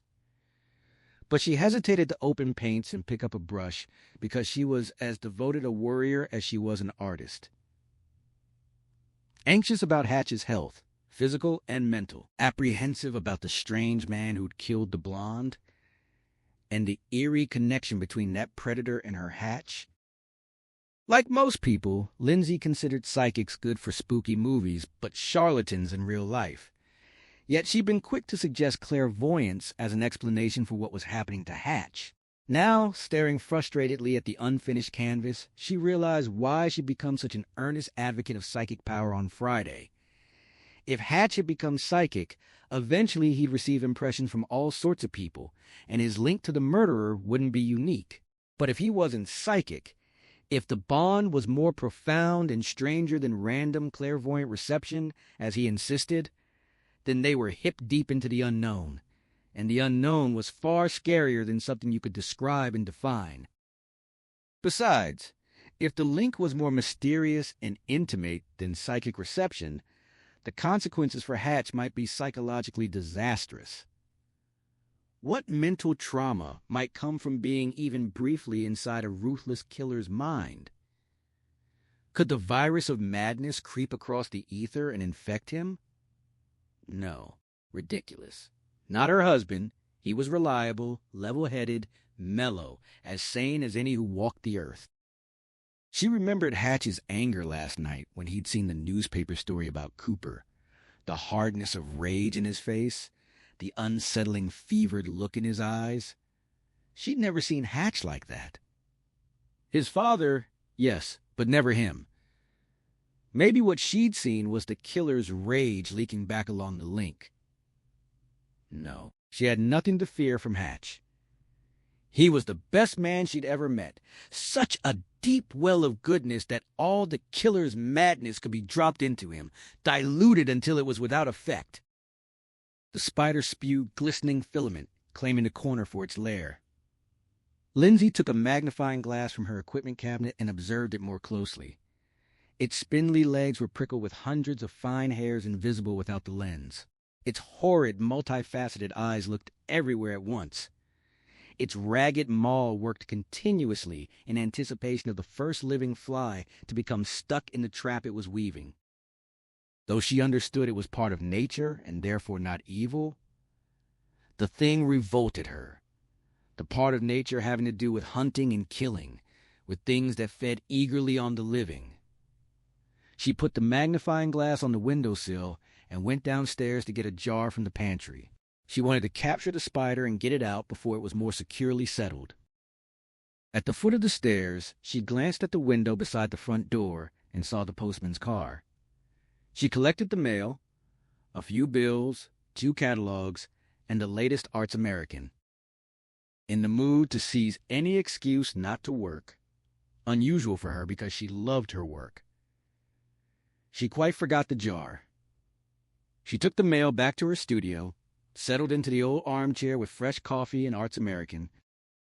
She spotted the article about herself in the table of contents. Surprised. The magazine had covered her work before, but she'd always known in advance. Usually the writer had at least a few questions. Then she saw the byline and winced. S. Stephen Hunnell. She knew before reading the first word that she was the target of a hatchet job. Hunnell was a well-reviewed fiction writer who also wrote about art. In his 60s, never married. He'd foregone wife and family for his writing, claiming a monk's preference for solitude forced one to confront oneself honestly. He'd lived in Northern California, then New Mexico. Most recently, he'd settled at the eastern edge of developed Orange County at the end of Silverado Canyon. Brush-covered hills and ravines dotted with California live oaks and rustic cabins. The previous September, Lindsay and Hatch had gone to a restaurant at the civilized end of Silverado Canyon, serving strong drinks and good steaks. They'd eaten in the tap room, paneled in knotty pine with limestone columns. An inebriated, white-haired man at the bar was holding forth on literature, art, and politics. Strong opinions and caustic language. From the affectionate tolerance he received, Lindsay guessed he was a regular, a local character who told only half as many tales as were told about him. Then Lindsay recognized him. She had read and liked some of his writing, admired his selfless devotion to art. something she could not have sacrificed love, marriage, and children for, even though creativity mattered as much to her as food and water. Listening to Hanel, she wished she and Hatch had gone elsewhere. She would never again read his work without remembering the vicious statements he made about contemporaries in letters. With each drink, he grew more bitter, scathing, and garrulous. Liquor revealed the gabby fool hidden inside the legend of taciturnity. She ate faster, deciding to skip dessert and leave his company as soon as possible. Then he recognized her. He kept glancing over, blinking rheumy eyes, finally unsteadily approaching their table. He asked if she was Lindsay Sparling, the artist. She had known he sometimes wrote about American art, but hadn't imagined he would know her work or face. She admitted she was, hoping he wouldn't say he liked her work or reveal who he was. He said he liked her work very much and wouldn't bother her to say more. Just as she relaxed and thanked him, he told her his name. She felt obligated to say she liked his work too, which she did, though now she saw it differently. He seemed less like a man who had sacrificed family love for art than a man incapable of giving it. In isolation, he might have found greater creative power, but also more time to admire himself and contemplate his superiority over others. She tried not to let distaste show, spoke glowingly of his novels, but he seemed to sense her disapproval. He quickly terminated the encounter and returned to the bar, never looking her way again, no longer holding forth, attention directed at his glass. Now, sitting in her studio armchair, holding Arts American and staring at Honell's Bylan, her stomach curdled. She had seen the great man in his cups, uncloaking more of his true self than he would ever reveal sober. Worse, she moved in circles that might bring her into contact with people Hanel also knew. He saw her as a threat. One way of neutralizing her was a well-written, unfair article criticizing her body of work. Thereafter, any tale she told about him could be dismissed as spite. She knew what to expect, and Hanel did not surprise her. Never before had she read criticism so vicious, yet so cunningly crafted to spare the critic accusations of personal animosity. When she finished, she closed the magazine and put it down gently. She didn't want to pitch it across the room because that reaction would have pleased Honel. Then she said to hell with it, picked it up, and threw it with all her force. It slapped hard against the wall and clattered to the floor. Her work was important to her. Intellect, emotion, talent, and craft went into it. Even when a painting didn't turn out as well as she hoped, no creation ever came easily. Anguish always played a part, and more self-revelation than seemed prudent. Exhilaration and despair in equal measure.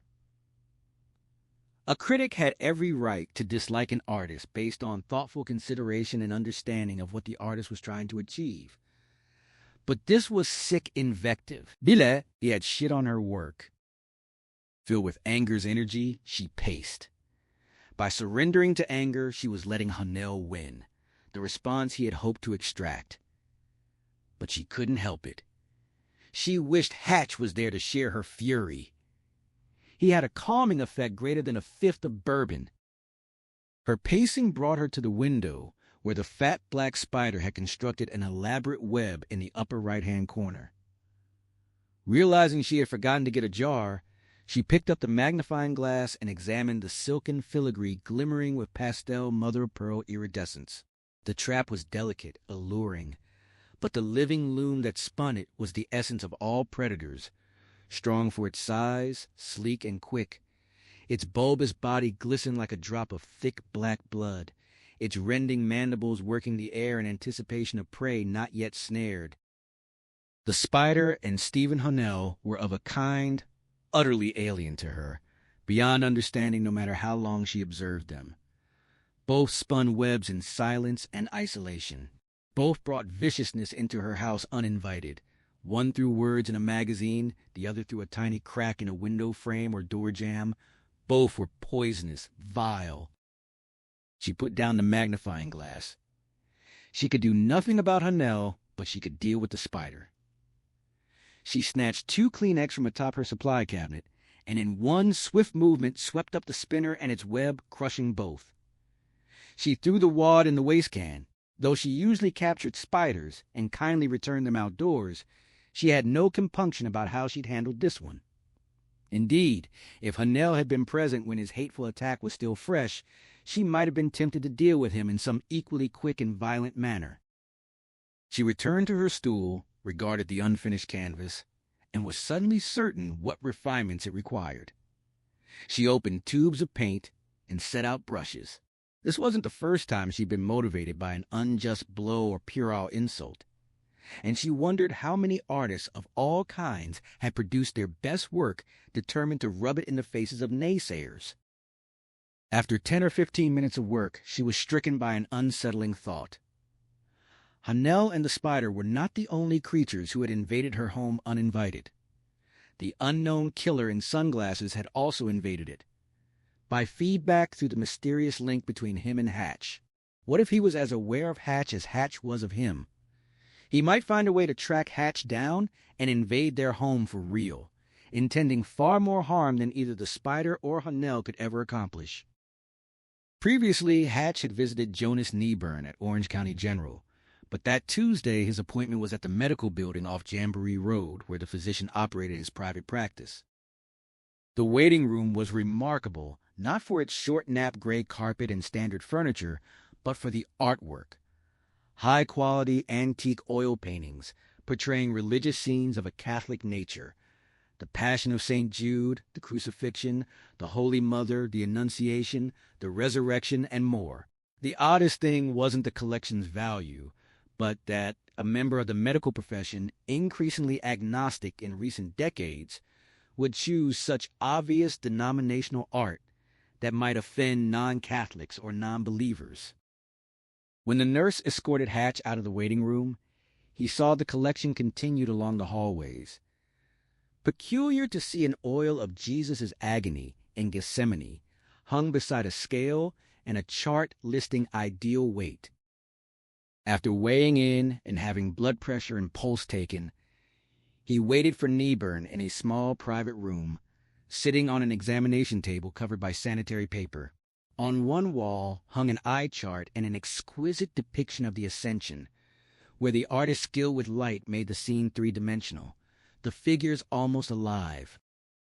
Nieburn kept him waiting only a minute, entering with a broad smile. As they shook hands, the physician reported that all tests came back negative. Hatch had a clean bill of health. Those words were not as welcome as they should have been.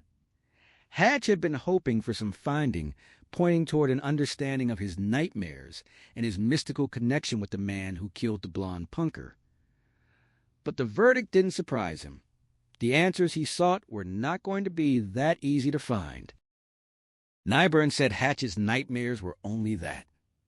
Nothing more, just nightmares. Hatch had not told him about the vision of the gunshot blonde later found dead on the freeway. As he made clear to Lindsay, he wasn't going to set himself up to become a headline again unless he saw enough of the killer to identify him to police. Nieburn explained there was no cranial pressure, no chemical-electrical imbalance, no sign of a shift in the pineal gland, which could sometimes lead to severe nightmares and even waking hallucinations. He went over tests one by one, methodical as usual. Listening, Hatch realized he always remembered the physician as older than he actually was. Jonas Nieburn had a grayness and gravity about him, leaving the impression of advanced age. Tall and lanky, he hunched his shoulders and stooped slightly to de-emphasize his height. Posture more like an elderly man's than a 50-year-old's. At times there was an air of sadness about him, as if he had known great tragedy. When he finished reviewing the tests, Nieburn looked up with another warm smile, though the sadness clung to him. He said the problem wasn't physical. Hatch asked if it was possible they'd missed something. Possible, but very unlikely. Hatch pushed further. An extremely minor piece of brain damage affecting a few hundred cells might not show up yet have serious effects. Nyburn reiterated it was very unlikely and suggested they assumed this was strictly an emotional problem, a perfectly understandable consequence of trauma, and try standard therapy. Psychotherapy? Hatch had no problem with that, except, he thought, it won't work. This isn't emotional. This is real. Nyburn wrote a psychotherapist's name on a prescription pad, a good man, first rate, and said he'd discuss Hatch's case and tell the therapist he'd be calling. Hatch agreed, though. He wished he could tell Nyburn the whole story. But then he'd definitely sound as if he needed therapy. Reluctantly, he faced the realization that neither a medical doctor nor a psychotherapist could help him. His ailment was too strange for standard treatments. Maybe he needed a witch doctor or an exorcist. He almost felt as if the black-clad killer in sunglasses was a demon testing his defenses to determine whether to attempt possession.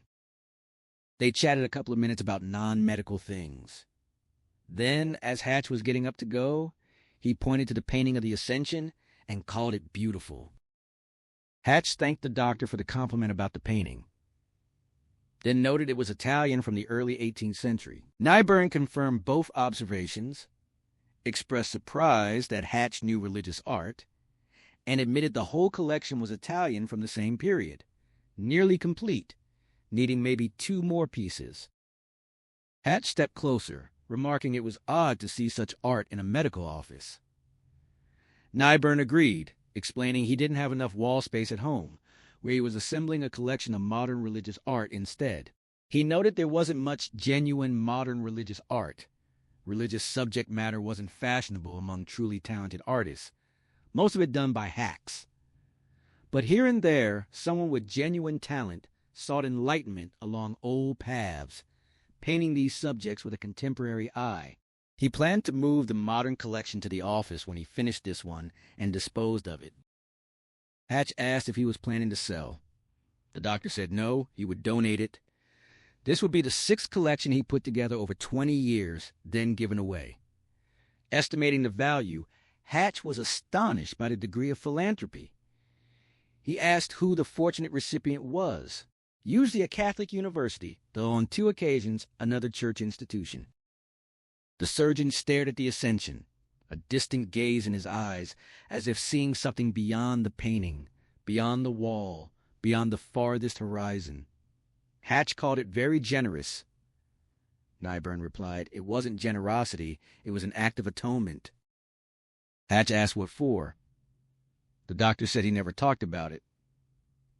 Hatch apologized for prying.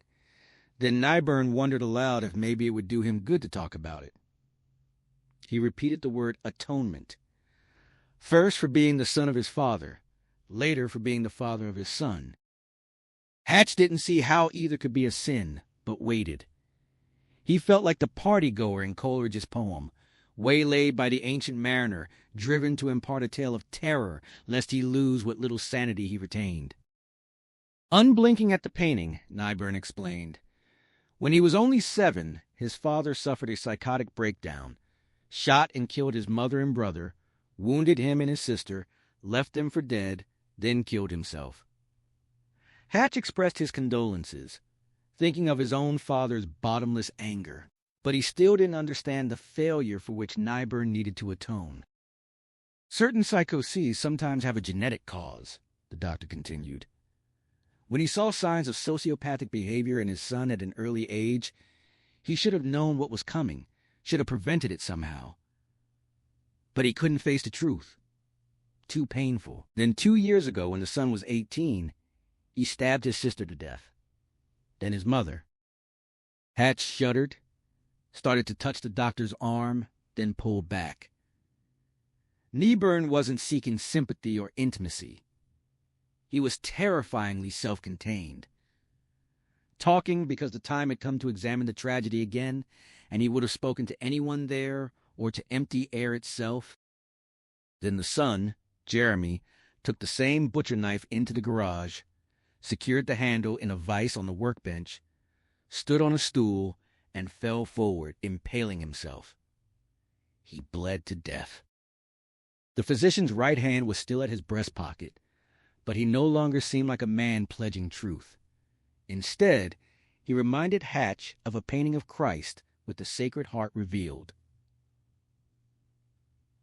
Finally, Nyburn looked away from the Ascension and met Hatch's eyes. Some say evil is just the consequences of our actions, nothing more than a result of our will. But he believed it was that, and much more. A very real force, an energy quite apart from us, a presence in the world. Did Hatch believe that? Hatch said yes at once, somewhat to his surprise. Nyburn looked down at the prescription pad, tore off the top sheet, and gave it to Hatch. Dr. Gabriel Foster, the psychotherapist, who would be able to help. Hatch thanked him numbly. Nyburn opened the door and gestured for Hatch to precede him. In the hallway, the doctor apologized for explaining why he donated the paintings. Hatch pointed out that he'd asked. Nyburn said he could have been much briefer. Could have just said maybe the only way to get into heaven was to buy his way. Outside in the sun-splashed parking lot, Hatch sat in his car for a long time, watching a wasp hovering over the red hood as if it had found an enormous rose. The conversation had seemed strangely like a dream. He felt as if he were still rising out of sleep. He sensed that Jonas Nyburn's death-haunted tragedy bore directly on his own problems. But although he reached for the connection, he couldn't grasp it. The wasp swayed left and right, but faced steadily toward the windshield, as though drawn to him. It darted at the glass, bounced off, resumed hovering. Tap, hover, tap, tap, tap. Very determined, Hatch wondered if it was one of those species with a single stinger that broke off in the target, causing its own death. If so, did it understand what reward its persistence would earn? Top, hover, tap, tap, tap. After seeing his last patient, a follow-up with an engaging 30-year-old woman on whom he performed an aortal graft, Jonas Nyburn entered his private office at the back of the medical suite and closed the door. He sat behind his desk and looked in his wallet for a slip of paper with a telephone number he chose not to include on his Rolodex. He found it, pulled the phone close, and punched in the 7 numbers. After the third ring, an answering machine picked up, as it had on previous calls yesterday and earlier that morning. Morton Redlow, not in the office, leave a message. Jonas waited for the beep, then spoke softly. He had left other messages, but he'd been under the impression he would receive a report last Friday, certainly by the weekend at the latest. Please call as soon as possible. He hung up. He wondered if he had reason to worry. He wondered if he had any reason not to worry. Regina sat at her desk in Sister Mary Margaret's French class, weary of chalk dust and annoyed by the hard plastic seat under her, learning how to say she was an American and ask for directions to the nearest church for Sunday Mass. Très boring. She was still a 5th grader at St. Thomas's Elementary because continued attendance was a strict condition of her trial adoption, nothing final yet. The Harrisons could decide they preferred raising parakeets and give her back. She prayed that God would make sure they knew birds pooped a lot and cages were messy. When she graduated from elementary school, she would move on to St. Thomas's High School because the parish had its fingers in everything. A children's home, 2 schools, a daycare center, a thrift shop, like a conglomerate. Father Jimenez was sort of a big executive like Donald Trump, except he didn't run around with bimbos or own gambling casinos. The bingo parlor hardly counted. She assured God that her comment about bird poop wasn't meant as criticism. He surely had his reasons. And like the mystery of the Trinity, it was one of those things ordinary humans couldn't understand. Anyway, she didn't mind St. Thomas's School. Both nuns and lay teachers pushed hard, and she ended up learning a lot, and she loved to learn. But by the last class that Tuesday afternoon, she was full up. If Sister Mary Margaret called on her, she would probably confuse the word for church with the word for sewer, which she'd done once before, much to the other kids' delight and her own mortification. She prayed God would remember she'd said the rosary as penance for that boner to prove she hadn't meant anything by it. When the dismissal bell rang, she was the first out of her seat and the first out the door, even though most kids at St. Thomas's did not come from St. Thomas's home and were not disabled in any way. On the way to her locker and then to the front exit, Regina wondered if Mr. Harrison would really be waiting as promised. She imagined herself standing on the sidewalk as kids swarmed around her, unable to spot his car, the crowd thinning until she stood alone at sunset, then midnight, then morning, when she would just go back inside and not tell anyone the Harrisons didn't want her anymore. He was there. In the red car in the parent pickup line, he leaned across to open the door as she approached. Inside with her book bag, she managed only a one-word answer when he asked if she'd had a hard day. She was having trouble getting the hang of this family thing, afraid she'd never get it. He joked about the nuns being tough as nails, tough enough to knock out any heavyweight champion, or even Superman, able to mop the floor with Batman or the Teenage Mutant Ninja Turtles. She couldn't help grinning. She managed a 3-word sentence about nuns meaning well, which sounded goofy. He agreed, adding that if nuns didn't mean well, they'd be mafia hitmen, international terrorists, or United States congressmen. He drove leisurely, not speeding home like a busy man. She suspected he was loafing slower than usual so they could have more time together. That sweetness made her throat tight and eyes watery. Terrific. A cow flop could carry on a better conversation than she was managing, and now she burst into tears, which would really cement the relationship. She prayed for help, noting she'd thought, cow flop, not cow shit, so she deserved mercy. They chatted. For a while he chatted, and she grunted like a subhuman on a zoo pass, but eventually she realized she was talking in complete sentences, had been for miles, and was at ease with him. He asked what she wanted to be when she grew up. She explained that people made a living writing the books she liked to read, and she'd been composing her own stories for a year or two. Lame stuff, but she'd get better. Very bright for 10 older than her years, she couldn't expect a career until 18, maybe 16 if lucky.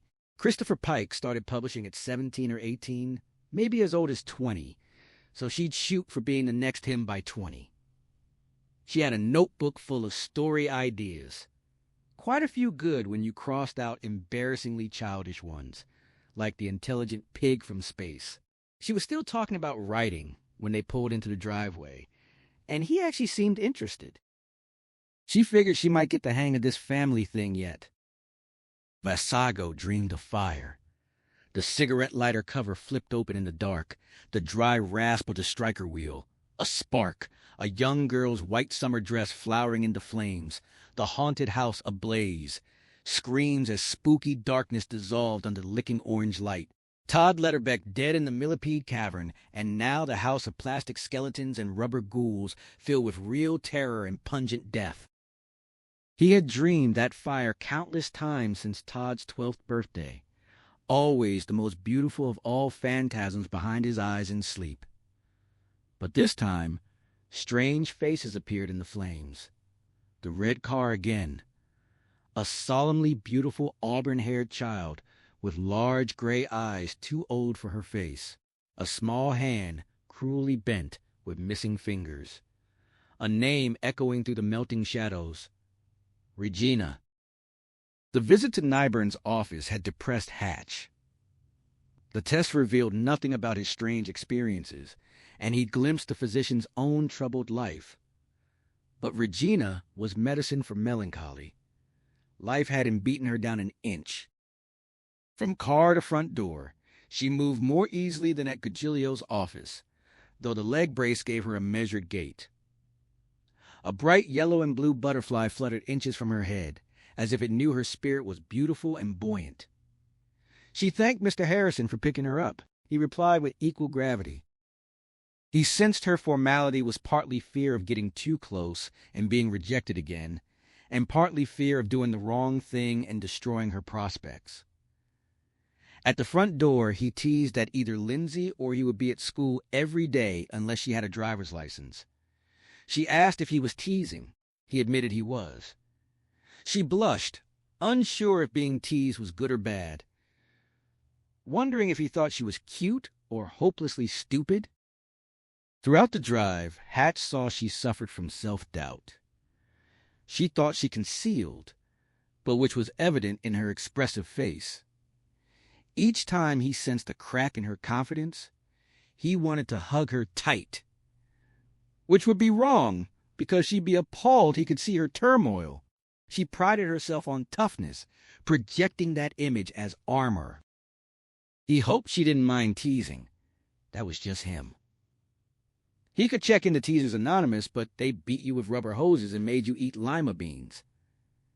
When she felt loved and part of a family, her confidence would be unshakable. In the meantime, he would pretend he saw her exactly as she wished to be seen and quietly help her become the poised person she hoped to be. Inside, Regina admitted she used to hate beans of all kinds, but made a deal with God. If he gave her something she especially wanted, she'd eat every kind of bean for the rest of her life without complaining. Hatch said God ought to be impressed. She sure hoped so. In Visago's dream, Regina moved in sunlight, one leg embraced in steel, a butterfly attending her as it might a flower, a house flanked by palm trees, a door. She looked up at Visago, and her eyes revealed a soul of tremendous vitality and a heart so vulnerable that his own beat quickened even in sleep. They found Lindsay upstairs in her studio, easel angled away. Her blouse was half out of her jeans, hair disarrayed, a smear of rust-red paint on her left cheek. She had the look Hatch knew meant she was in the final fever of work on a piece turning out to be everything she'd hoped. She greeted Regina, asking about school. Regina was flustered by any term of endearment, saying school was school. Lindsay noted she must like it since she got good grades. Regina shrugged off the compliment. Hatch announced she was going to be a writer when she grew up. Lindsay said that was exciting. She knew Regina loved books but hadn't realized she wanted to write them. The girl admitted neither had she until last Christmas when her gift at the home was 6 paperbacks, not books for a 10-year-old, but the real stuff, because she read at a 10th grade level. Precocious. Those books made the best gift ever, and she thought it'd be neat if someday a girl like her at the home got her books under the tree and felt the way she felt. Not that she'd ever be as good as Daniel Pinkwater or Christopher Pike, right up there with Shakespeare and Judy Blume, but she had good stories to tell. Not all that intelligent pig from space junk. Lindsay never showed anyone a canvas in progress yet. When Regina went around the easel, Hatch was surprised she didn't even twitch. He decided no kid with a cute nose and freckles would get a privilege he was denied. So he walked around, too. The painting was stunning. A field of stars with the transparent face of an ethereally beautiful young boy superimposed, their Jimmy. She had painted him when alive, but never since his death. Until now, an idealized, angelic Jimmy, his loving eyes turned upward toward warm light raining from beyond the canvas. His expression more profound than joy, rapture. In the foreground floated a black rose, rendered in sensuous detail. Hatch could almost feel the velvety petals. The green stem was moist with cool dew, the thorns piercingly sharp. A single drop of blood glistened on one petal. Lindsay had imbued the rose with an aura of preternatural power, mesmeric in its effect. Yet the boy didn't look down at it. He gazed upward at the radiant object only he could see, implying the rose, however powerful, was nothing compared to the light above. From Jimmy's death until Hatch's resuscitation, Lindsay had refused solace from any god who created a world with death in it. She had told a priest that prayer never works. Expect no miracles, the dead stay dead, the living only wait to join them. Now something had changed. The black rose was deaf, yet it had no power over Jimmy. He had gone beyond it, rising above. Lindsay had found a way to say goodbye at last, without regrets, bitterness, with love and startling new acceptance of belief in something more than a cold black hole in the ground. Regina called it beautiful, scary in a way, but beautiful. Hatch met Lindsay's eyes, tried to speak, couldn't. Since his resuscitation, there had been a rebirth of both their hearts. They had confronted the mistake of losing 5 years to grief, But on some fundamental level, they hadn't accepted life could be as sweet as before that one small death. They hadn't really let Jimmy go. Now, meeting Lindsay's eyes, he knew she had finally embraced hope again without reservation. The full weight of his little boy's death fell upon Hatch as it hadn't in years. If Lindsay could make peace with God, he must too. He tried again to speak. Couldn't. Realized he was going to cry, and left. Without remembering the route, he went downstairs to the den they'd offered Regina, opened the French doors, and stepped into the rose garden.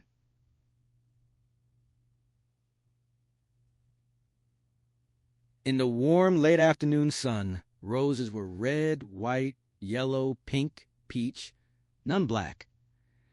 The air was full of enchanting fragrance. With salt in the corners of his mouth, he reached toward the nearest rose-laden bush but stopped short. His arms formed a cradle, and suddenly he felt a weight draped across him. Nothing was there, but the burden was no mystery. He remembered, as if an hour ago, how his cancer-wasted son's body had felt. In the final moments before death's visitation, he had pulled wires and tubes from Jim, lifted him off the sweat-soaked bed, sat by the window holding him close and murmuring until the pale lips drew no more breath. He would remember precisely the weight of the wasted boy, the sharpness of bones with so little flesh, the awful dry heat off translucent skin, the heart-rending fragility. He felt all that now in his empty arms. Looking up at the summer sky, he asked why, as if someone could answer. He was so small, so damn small. The burden grew heavier than it had ever been in that hospital room. 1,000 tons in his empty arms. Maybe because he still didn't want to free himself of it as much as he thought. Then the weight slowly diminished. The invisible body seemed to float out of his embrace, as if the flesh had been transmuted entirely to spirit at last, as if Jim no longer needed comforting. Hatch lowered his arms. Maybe from now on, the bittersweet memory of a child lost would be only the sweet memory of a child loved, not so heavy that it oppressed the heart. He stood among the roses. The day was warm, the light golden. The sky was perfectly clear and utterly mysterious. Regina asked if she could have some of Lindsay's paintings in her room. She sounded sincere. They chose 3, hammered in picture hooks, and hung them along with a foot-tall crucifix she brought from the orphanage. As they worked, Lindsay suggested dinner at a super pizza parlor. Regina loved pizza. Thick crust, lots of cheese, pepperoni cut thin but lots, and sausage. Lindsay teased that this was becoming a revolting pizza for a vegetarian like her. Regina blushed, admitting she'd been such a little shit that day. A smart ass, a jerk. Lindsay assured her everyone behaves like jerks now and then. Regina protested that she and Mr. Harrison didn't. Lindsay said just wait. Standing on a step stool, Lindsay asked for a favor at dinner. She knew it was still awkward, that Regina didn't really feel at home and probably wouldn't. For a long time. The girl protested it was very nice. Lindsay sat on the step stool, took both of Regina's hands, and admitted that wasn't the same as home. She hadn't planned to push, but even if premature, could Regina stop calling them Mr. and Mrs. Harrison tonight? It would be very important to Hatch if she could at least call him Hatch. The girl lowered her eyes, then agreed that would be okay. Lindsay asked more, if she could find it in her heart to call him Dad. She explained it would be the best thing in the world for him right now, for reasons she didn't have time to explain. She promised he was a good man who would do anything for her, put his life on the line, never ask for anything. He'd be upset if he knew Lindsay was even asking. All she asked was for Regina to think about it. After a long silence, the girl looked up and nodded. She'd think about it. Lindsay thanked her. As they hung the last painting, Regina admitted there had never been anyone she called Mom or Dad. It was a very new thing. Lindsay said she understood, and so would Hatch if it took time. In the blazing haunted house, as cries and screams swelled, a strange object appeared in the firelight. A single black rose, floating as if levitated. Vasago had never encountered anything more beautiful in the world of the living, the dead, or dreams.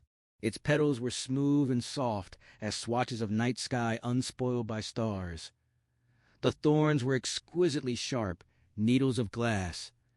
The green stem had the oiled sheen of serpent skin. One petal held a single drop of blood. The rose faded, but later returned, and with it the woman named Lindsay and the auburn-haired girl with soft gray eyes. Vasago yearned to possess all three. After freshening up for dinner while Lindsay finished getting ready, Hatch sat alone on the edge of their bed and read St. Stephen Hunnell's article in Arts American. He could shrug off insults to himself, but if someone slammed Lindsay, he reacted with anger, couldn't even deal well with reviews she thought made valid criticisms. Reading Hunnell's vicious, snide diatribe dismissing her entire career as wasted energy, Hatch grew angrier by the sentence. As had happened the previous night, his anger erupted into fiery rage with volcanic abruptness. His jaw muscles clenched so hard his teeth ached. The magazine shook in his trembling hands. His vision blurred slightly, as if through shimmering waves of heat. Like last night in bed, he felt as if his anger opened a door and something entered through it, a foul spirit that knew only rage and hate. Or maybe it had been with him all along but sleeping, and his anger had roused it. He was not alone inside his own head. He was aware of another presence, like a spider crawling through the narrow space between his skull and his brain. He tried to put the magazine aside and calm down, but he kept reading because he was not in full possession of himself. Vasago moved through the haunted house, untroubled by the hungry fire. He had planned an escape route. Sometimes he was 12, sometimes 20, but always his path was lit by human torches. Some collapsed into silent melting heaps on the smoking floor, some exploding into flames even as he passed. In the dream, he carried a magazine folded open to an article that angered him and seemed imperative to read. The edges of the pages curled in the heat. Names leaped at him. Lindsay! Lindsay Sparling! Now he had a last name for her. He felt an urge to toss the magazine aside, slow his breathing, calm down. Instead, he stoked his anger, let a sweet flood of rage overwhelm him, and told himself he must know more. Hunnell. Stephen Hunnell. Bits of burning debris fell on the article. Stephen S. Hunnell. No, the S first. S. Stephen Hunnell. The paper caught fire. A writer. A barroom. Silverado Canyon. The magazine burst into flames that flashed into his face. He shed sleep like a fired bullet shedding its brass jacket and sat up in his dark hideaway. Wide awake. Excited. He knew enough now to find the woman. One moment rage like a fire swept through Hatch, and the next moment it was extinguished. His jaws relaxed, his tense shoulders sagged, his hands unclenched so suddenly he dropped the magazine between his feet. He continued sitting on the edge of the bed, stunned and confused. He looked toward the bathroom door, relieved Lindsay hadn't walked in on him while he'd been... Been what? In a trance? Possessed? He smelled something out of place. Smoke. He picked up Arts American from the floor, still folded open to Hunnell's article. No visible vapors rose, but the paper exuded the heavy smell of smoke, burning wood, paper, tar, plastics, and something worse. The edges were yellow-brown and crisp, as if exposed to almost enough heat for spontaneous combustion. When the knock came, Hunnell sat in a rocking chair by the fireplace, drinking Chivas Regal and rereading one of his own novels, Miss Culvert, written 25 years ago when he was 30. He reread each of his 9 books once a year, striving to improve as he grew old instead of settling quietly into senescence. Constant betterment was a formidable challenge because he had been awfully good at an early age. Every time he reread himself, he was surprised to discover his body of work was considerably more impressive than he remembered. Miss Culvert was a fictional treatment of his mother's self-absorbed life in downstate Illinois, an indictment of the self-satisfied, stiflingly bland Midwest. He had really captured the essence of the bitch. Reading it reminded him of the hurt and horror with which his mother had received the novel on first publication. He decided that as soon as he finished, he would take down the sequel, Mrs. Towers, dealing with her marriage to his father, her widowhood, and her second marriage. He remained convinced the sequel was what killed her, officially a heart attack. But cardiac infarction had to be triggered by something, and the timing was satisfyingly concurrent with the sequel's release. The unexpected caller brought a pang of resentment. His face puckered sourly. He preferred his own character's company to anyone who might come visiting. All the people in his books were carefully refined, clarified, while real people were unfailingly fuzzy, murky, pointlessly complex. 9:10. Another knock. Probably a neighbor. A dismaying thought because his neighbors were all fools. He considered not answering. But in these rural canyons, the locals thought themselves neighborly. If he didn't respond, they'd circle the house peeping in windows out of country folk concerned for his welfare. God, he hated them. He tolerated them only because he hated city people even more and loathed suburbanites. He put down his drink and book, pushed up from the chair, and went to the door, intending to give a fierce dressing down. With his command of language, he could mortify anyone in a minute flat. The pleasure of mating out humiliation would almost compensate for the interruption. Pulling the curtain back from the glass panes, he was surprised to see not a neighbor, but someone he didn't recognize. A boy, no more than 20, pale as snowflake moths batting against the porch light, dressed entirely in black, wearing sunglasses. Hunnell was unconcerned. The canyon was remote. Crime no problem. Criminals preferred more populous areas with better pickings. Besides, most people in the cabins had nothing worth stealing. He found the pale young man intriguing. He demanded to know what the visitor wanted. The young man asked if he was Mr. Hunnell, S. Stephen Hunnell. Hunnell asked if he was going to make a torture of this. The visitor excused himself and asked if he was the writer, college student. A decade ago, nearly 2, Hunnell had been besieged by college English majors wanting to apprentice or worship at his feet. An inconstant crowd looking for the latest trend with no genuine appreciation for high literary art. These days, most couldn't even read. Institutions were daycare centers for the terminally immature. Hunnell admitted he was the writer. The visitor claimed to be a great admirer of his books. Hunnell sneered. Listened on audio tape? No, read them all. Audio tapes, licensed without his consent, were abridged by 2/3 travesties.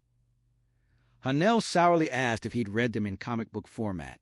The visitor apologized for intruding, said it took time to work up courage, that tonight he finally had the guts, and if Hunnell could spare a little time to answer questions, he'd be most grateful.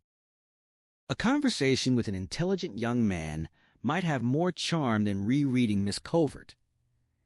After a brief hesitation, Hunnell opened the door and invited him in to see if he really understood the complexities of what he'd read.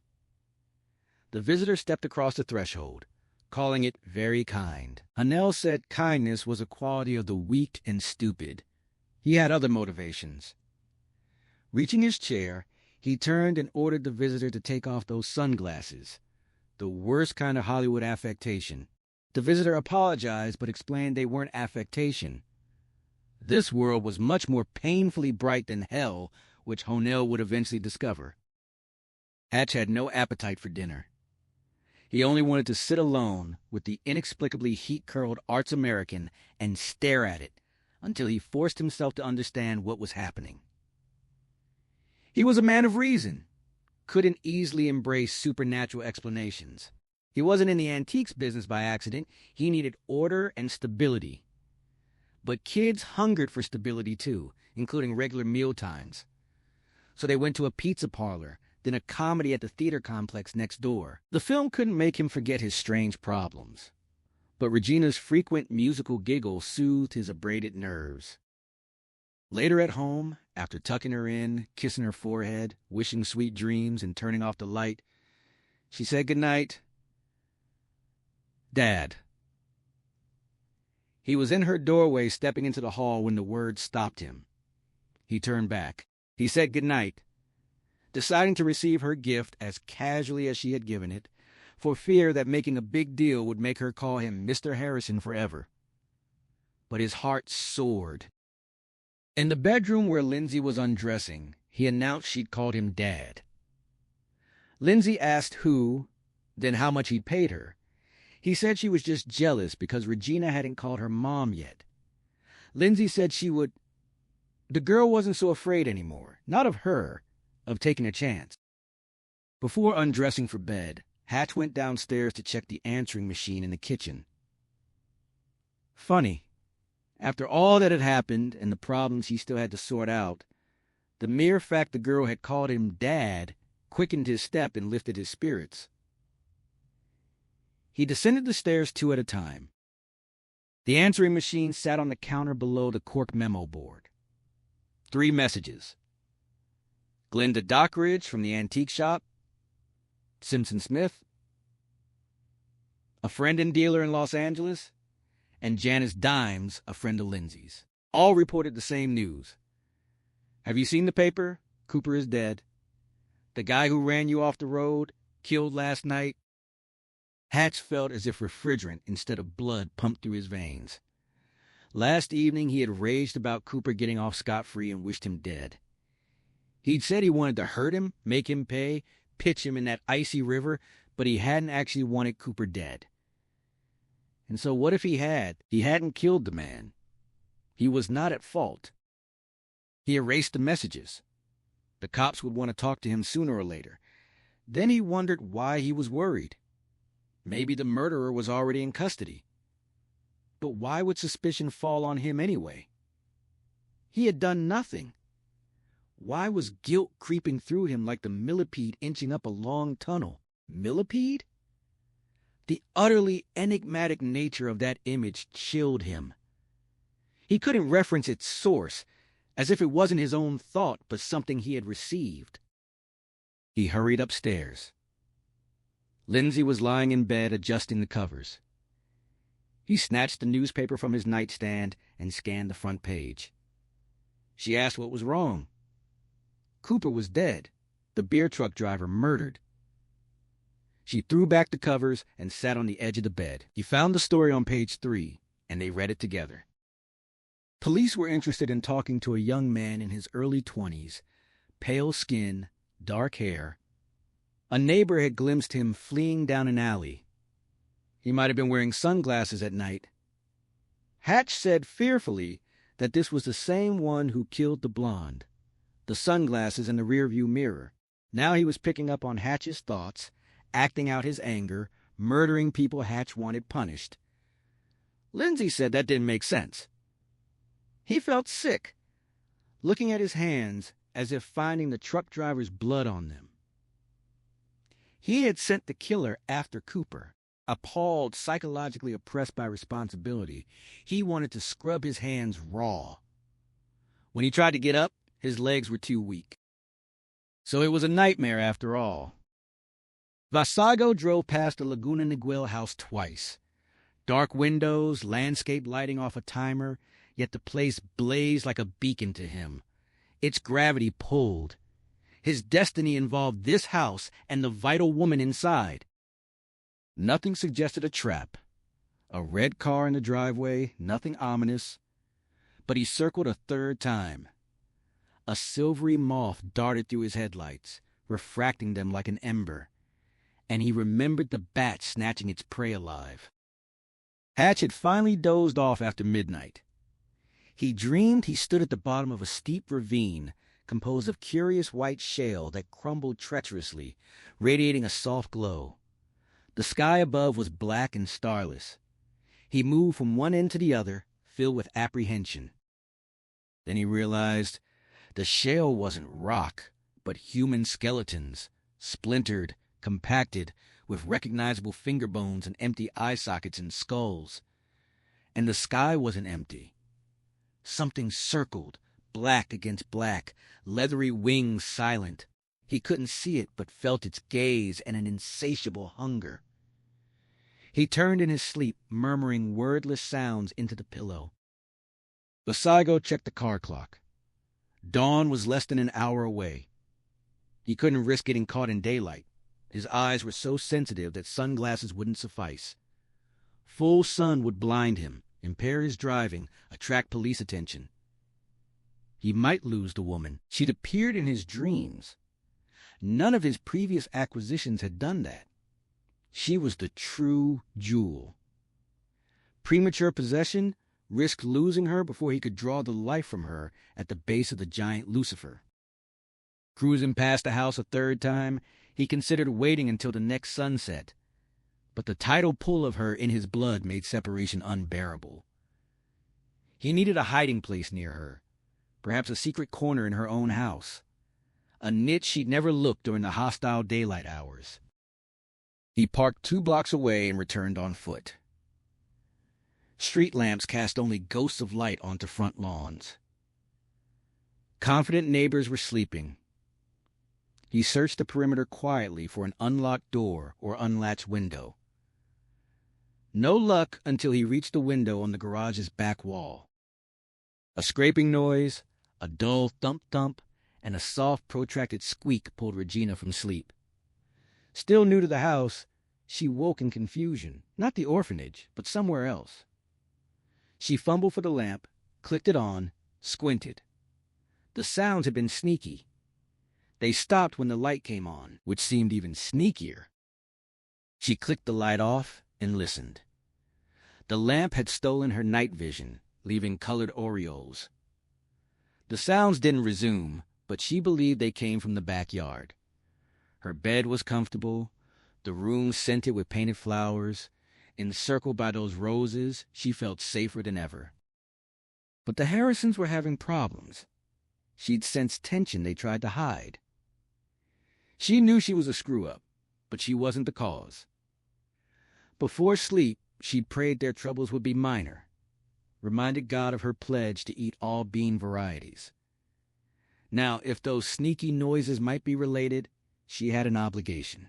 She looked up at the crucifix and sighed. You couldn't rely on Jesus and Mary for everything. God helped those who helped themselves. She slipped from under the covers, leaned on furniture and the wall, no leg brace, and made her way to the window. The backyard behind the garage lay in unrelieved shadow. The longer she stared, the less she could make out, as if darkness were soaking up her ability to see. Every pocket of gloom seemed alive and watchful. The garage window had been unlocked but difficult. Corroded hinges, paint-sealed jam.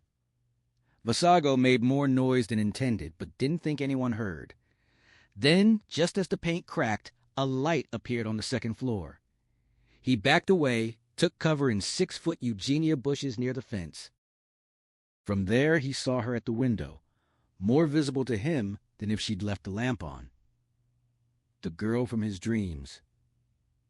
Regina. Earlier, he'd asked Stephen Hunnell if the Harrisons had a daughter. The author only knew of a son who died years ago. Separated by nothing but night air and one pane of glass, the girl seemed to float above him, lovelier than in dreams. So exceptionally vital, she seemed to carry all the light she needed. He drew back further, convinced she could see him as clearly as he saw her. A trellis with trumpet vine covered the wall below her window. She was like a princess locked in a tower, pining for a prince to climb up and rescue her. The tower was life itself, the prince was death, and rescue was from the curse of existence. He whispered, "I am here for you," but didn't move. After a couple of minutes, she turned away, vanished. He ached for her return. He waited 5 minutes, then 5 more. She did not come back. Dawn closer than ever, he crept to the garage. The window swung out silently now. The opening was tight, but he eeled through with only a soft scrape. Lindsay dozed in half-hour naps through the night, waking sticky with perspiration, though the house was cool. Beside her, Hatch murmured protests in his sleep. Toward dawn, she heard a toilet flush in the guest bathroom. Regina! She settled back, oddly soothed. A long time had passed without a child under her roof. The mundane sound made the night seem less hostile. The promise of happiness might be more real than it had been in years. In bed again, Regina wondered why God gave people bowels and bladders. Was that the best possible design, or was he a bit of a comedian? She remembered asking a nun that question at the orphanage at 3 a.m. Sister Serafina had suggested God wanted people to have a reason to get up and think of him. Regina had smiled and nodded, but figured the nun was either too tired or a little dim. God had too much class to want his children thinking about him on the pot. Satisfied from her bathroom visit, she snuggled down. No more curious noises came from the backyard. Before dawn touched the window panes, she was asleep again. High decorative windows in the garage's sectional doors admitted just enough streetlight for Visago to see, without his sunglasses, that only a black Chevy was parked inside. No hiding place. Then he spotted a dangling cord over an empty stall.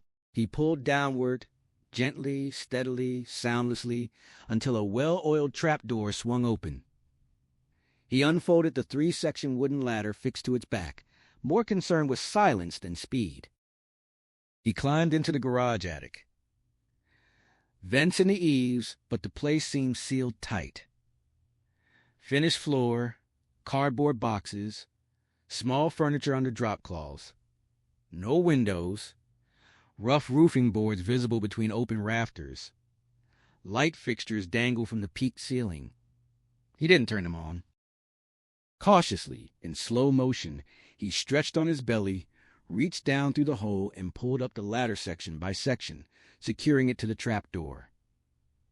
He eased the door shut, only the soft spang of the spring, closing himself off from the garage below. He pulled drop cloths from the furniture, folded them into a nest among the boxes, and settled down to await the passage of the day. Regina, Lindsay, I am with you. Lindsay drove Regina to school Wednesday morning. When she returned, Hatch sat at the kitchen table, cleaning and oiling a pair of Browning 9mm pistols, acquired 5 years ago after Jimmy's cancer diagnosis. He claimed concern about crime rates, but Lindsay had always known he wasn't afraid of burglars. Helpless against the disease stealing his son, he'd secretly longed for an enemy he could dispatch with a gun. The Brownings had never been used outside a firing range. Neither had practiced in a year or two. She asked if that was wise. He said yes. She suggested calling the police. He reminded her why they couldn't. No proof of danger. Then he added that he turned on the morning news for company. The small kitchen TV was off now. Lindsay didn't ask what he'd seen, afraid she already knew. He looked up. Stephen Hunnell had been found tied to his bed and beaten to death with a fireplace poker. Lindsay was too shocked to move, then too weak to stand. She pulled out a chair. Yesterday, she'd hated Hunnell as much as anyone in her life. Now she felt only pity, an insecure man hiding behind contemptuous superiority, dead, death too great a punishment for his faults. She put her head down on her folded arms. She couldn't cry for him. She'd like nothing about him except his talent, and its extinguishing cast a pall of despair. Hatch said the son of a bitch would come after him sooner or later. She asked why. He didn't know, maybe they'd never know, but they were linked, and eventually he'd come.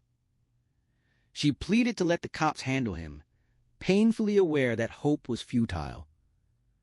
Cops couldn't find him, he said grimly. He was smoke.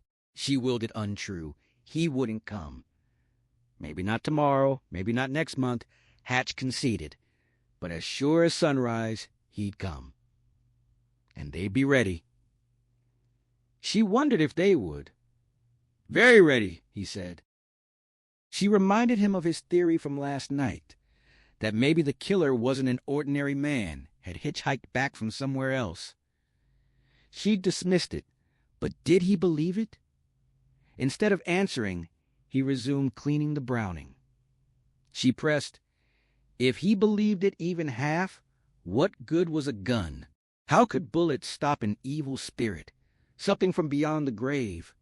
He replied, it's all I have. Jonas Nyburn kept Wednesdays for paperwork and research papers related to the Resuscitation Medicine Project. That first Wednesday in May, he planned to spend 8 to 10 hours in his study on Spyglass Hill, finishing a paper for a San Francisco conference. The teak-paneled room overlooked Corona del Mar and Newport Beach. Catalina's dark palisades rose across 26 miles of gray water. The panorama never distracted him. He'd bought the property hoping luxury and view would make life worth living after tragedy. But only his work had done that. That morning, he couldn't concentrate on his computer screen. His thoughts went to his son, Jeremy. 2 years ago, on an overcast spring day, Jonas had come home to find Marion and Stephanie stabbed so brutally they were beyond revival, and Jeremy unconscious, impaled on a vice-held knife in the garage. He'd known at once the murderer was his own son. Something had been wrong with Jeremy all his life, a difference that became more marked over years Jonas had dismissed as ordinary rebelliousness. His father's madness, skipping one generation, had appeared in Jeremy's corrupted genes. Jeremy survived the knife's extraction and the ambulance ride, but died on a stretcher in the hospital corridor. Jonas used the new resuscitation team's equipment to recirculate cool blood, lower body temperature, drastically delay cell deterioration. He set the air conditioner to 50, packed crushed ice around the patient, and personally opened the wound to repair damage that would foil reanimation.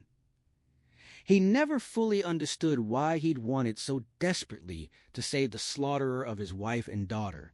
Sometimes he thought, because he was my son, my responsibility. Other times, to ask him why. But he knew no explanation would make sense. The only cogent answer, humanity stained, carrying its own destruction, was always unsatisfying, suggesting no solution, no preventative. Jonas saved Jeremy anyway. The boy had been dead for 31 minutes warm, a record of its kind, as miraculous as revival after 80 minutes cold. His son and Hatch Harrison were Jonas's most amazing successes, if the first qualified as success. For 10 months, Jeremy lay in a coma, breathing on his own, fed intravenously, moved to a nursing home. Jonas could have petitioned to have him removed from IV feeds, but he wasn't prepared to cause potential pain. More insidiously, he suffered from the egotistic notion he might extract from the boy, should he wake, an explanation of sociopathic behavior that had eluded all others. He paid the bills. Every Sunday he sat at his son's bedside, staring at a pale, placid face that mirrored his own. After 10 months, Jeremy regained consciousness. Brain damage left him aphasic, unable to speak or read. He didn't know his name or how he'd gotten there. He didn't recognize his own face in a mirror, nor his father.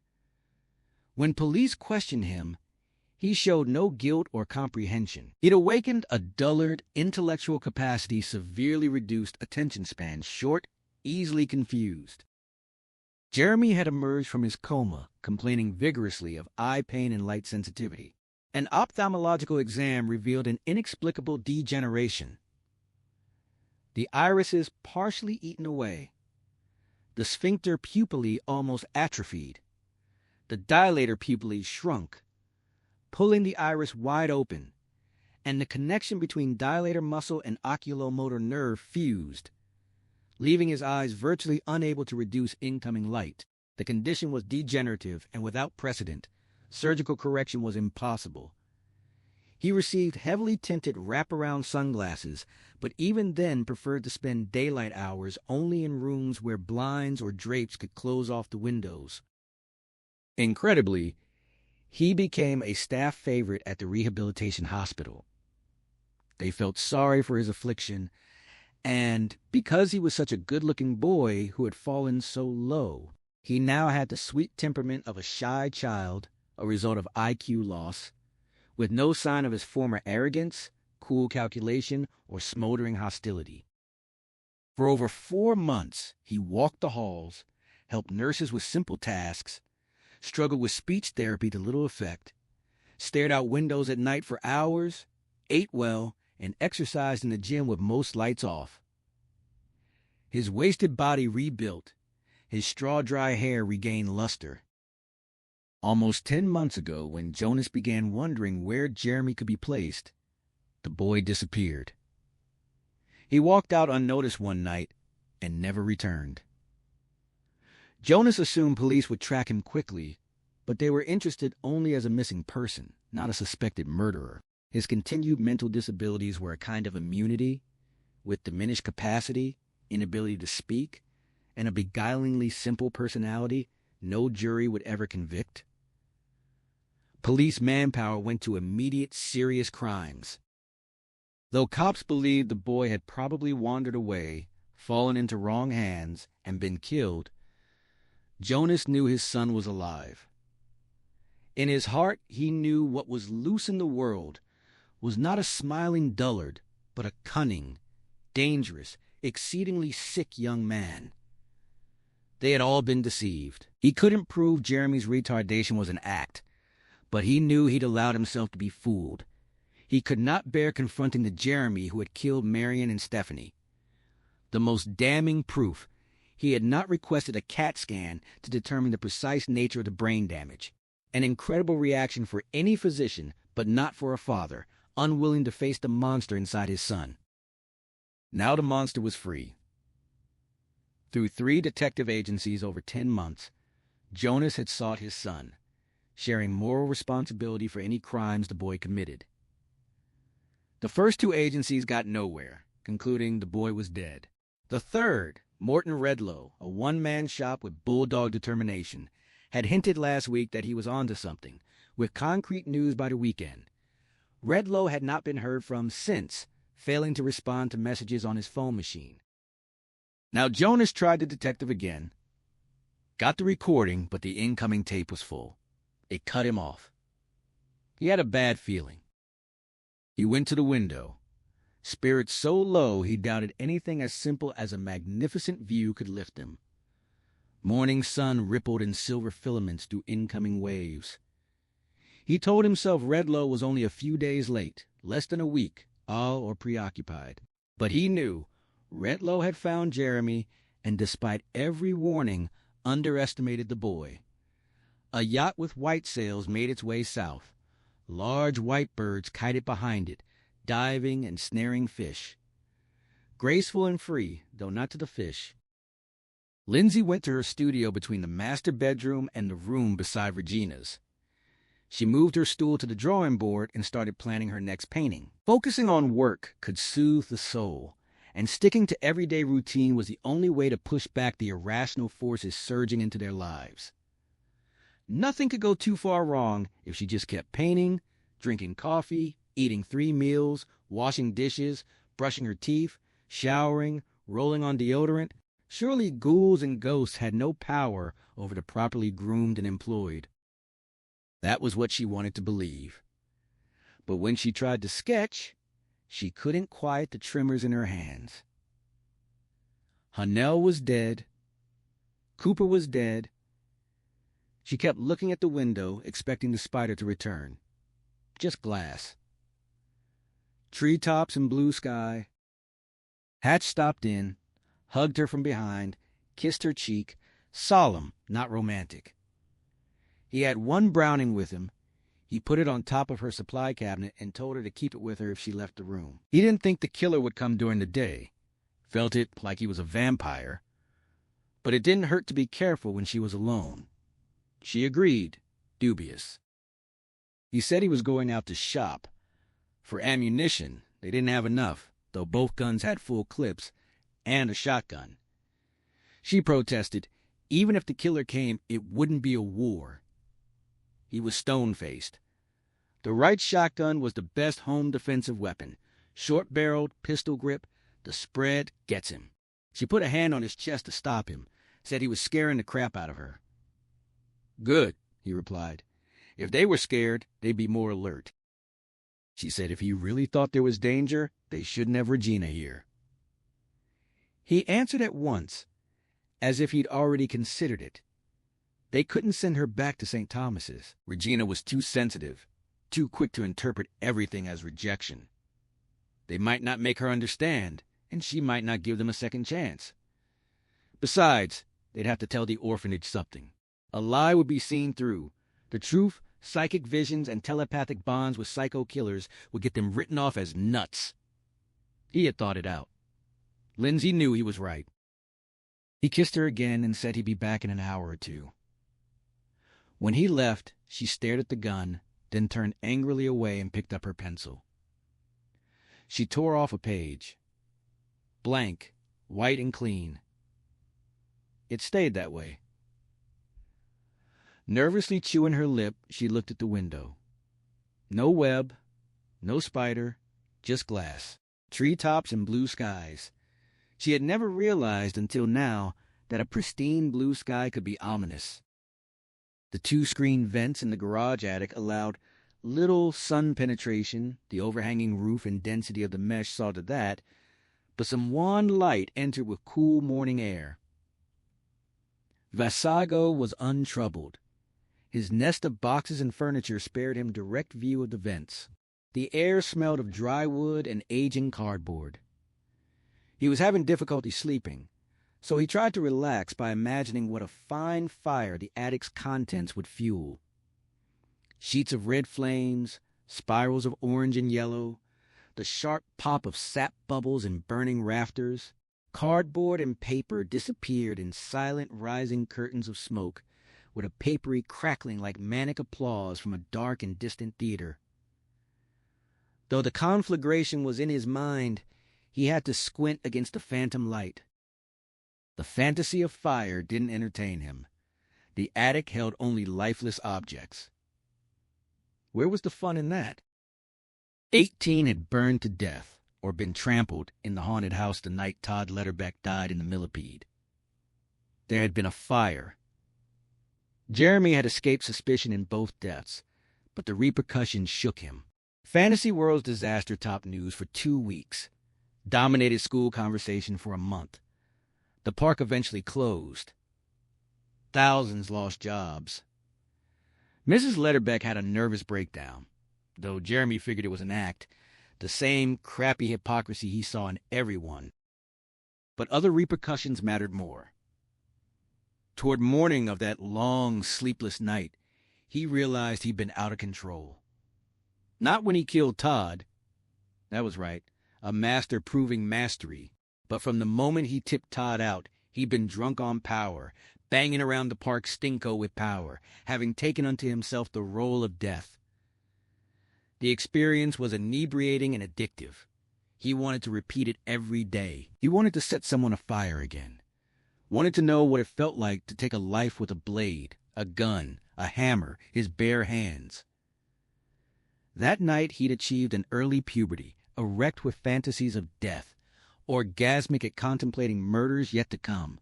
Shocked by that first sexual spasm, he finally understood. A master had to control the powerful desire to kill that killing generated. Getting away with murder proved his superiority, but he couldn't continue if berserk, like some mall shooter. That was a fool and a loser. A master must pick and choose, select targets with care, eliminate with style. Now, lying on folded drop cloths in the garage attic, he thought a master must be like a spider.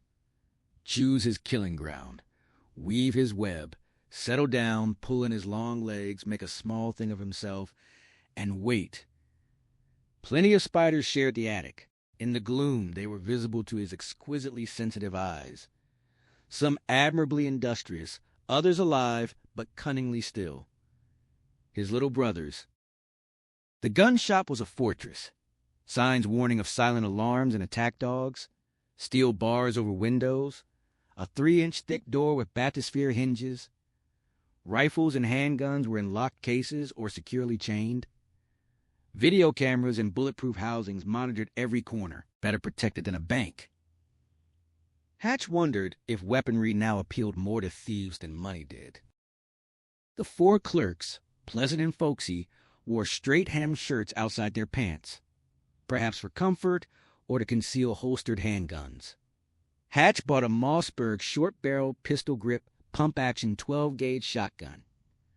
The clerk called it the perfect home defense weapon. Hatch decided irony was a bitter humor not to his taste, at least not in his current mood. He filled out forms, paid with a credit card, and left with the shotgun, cleaning kit, and ammunition for both Brownings and the new weapon. The door fell shut like a vault. After putting his purchases in the trunk, he got behind the wheel, started the engine, and froze. The parking lot had vanished. The sunny day disappeared. He was in a long, eerily lighted tunnel. He glanced out side windows, turned to check the back.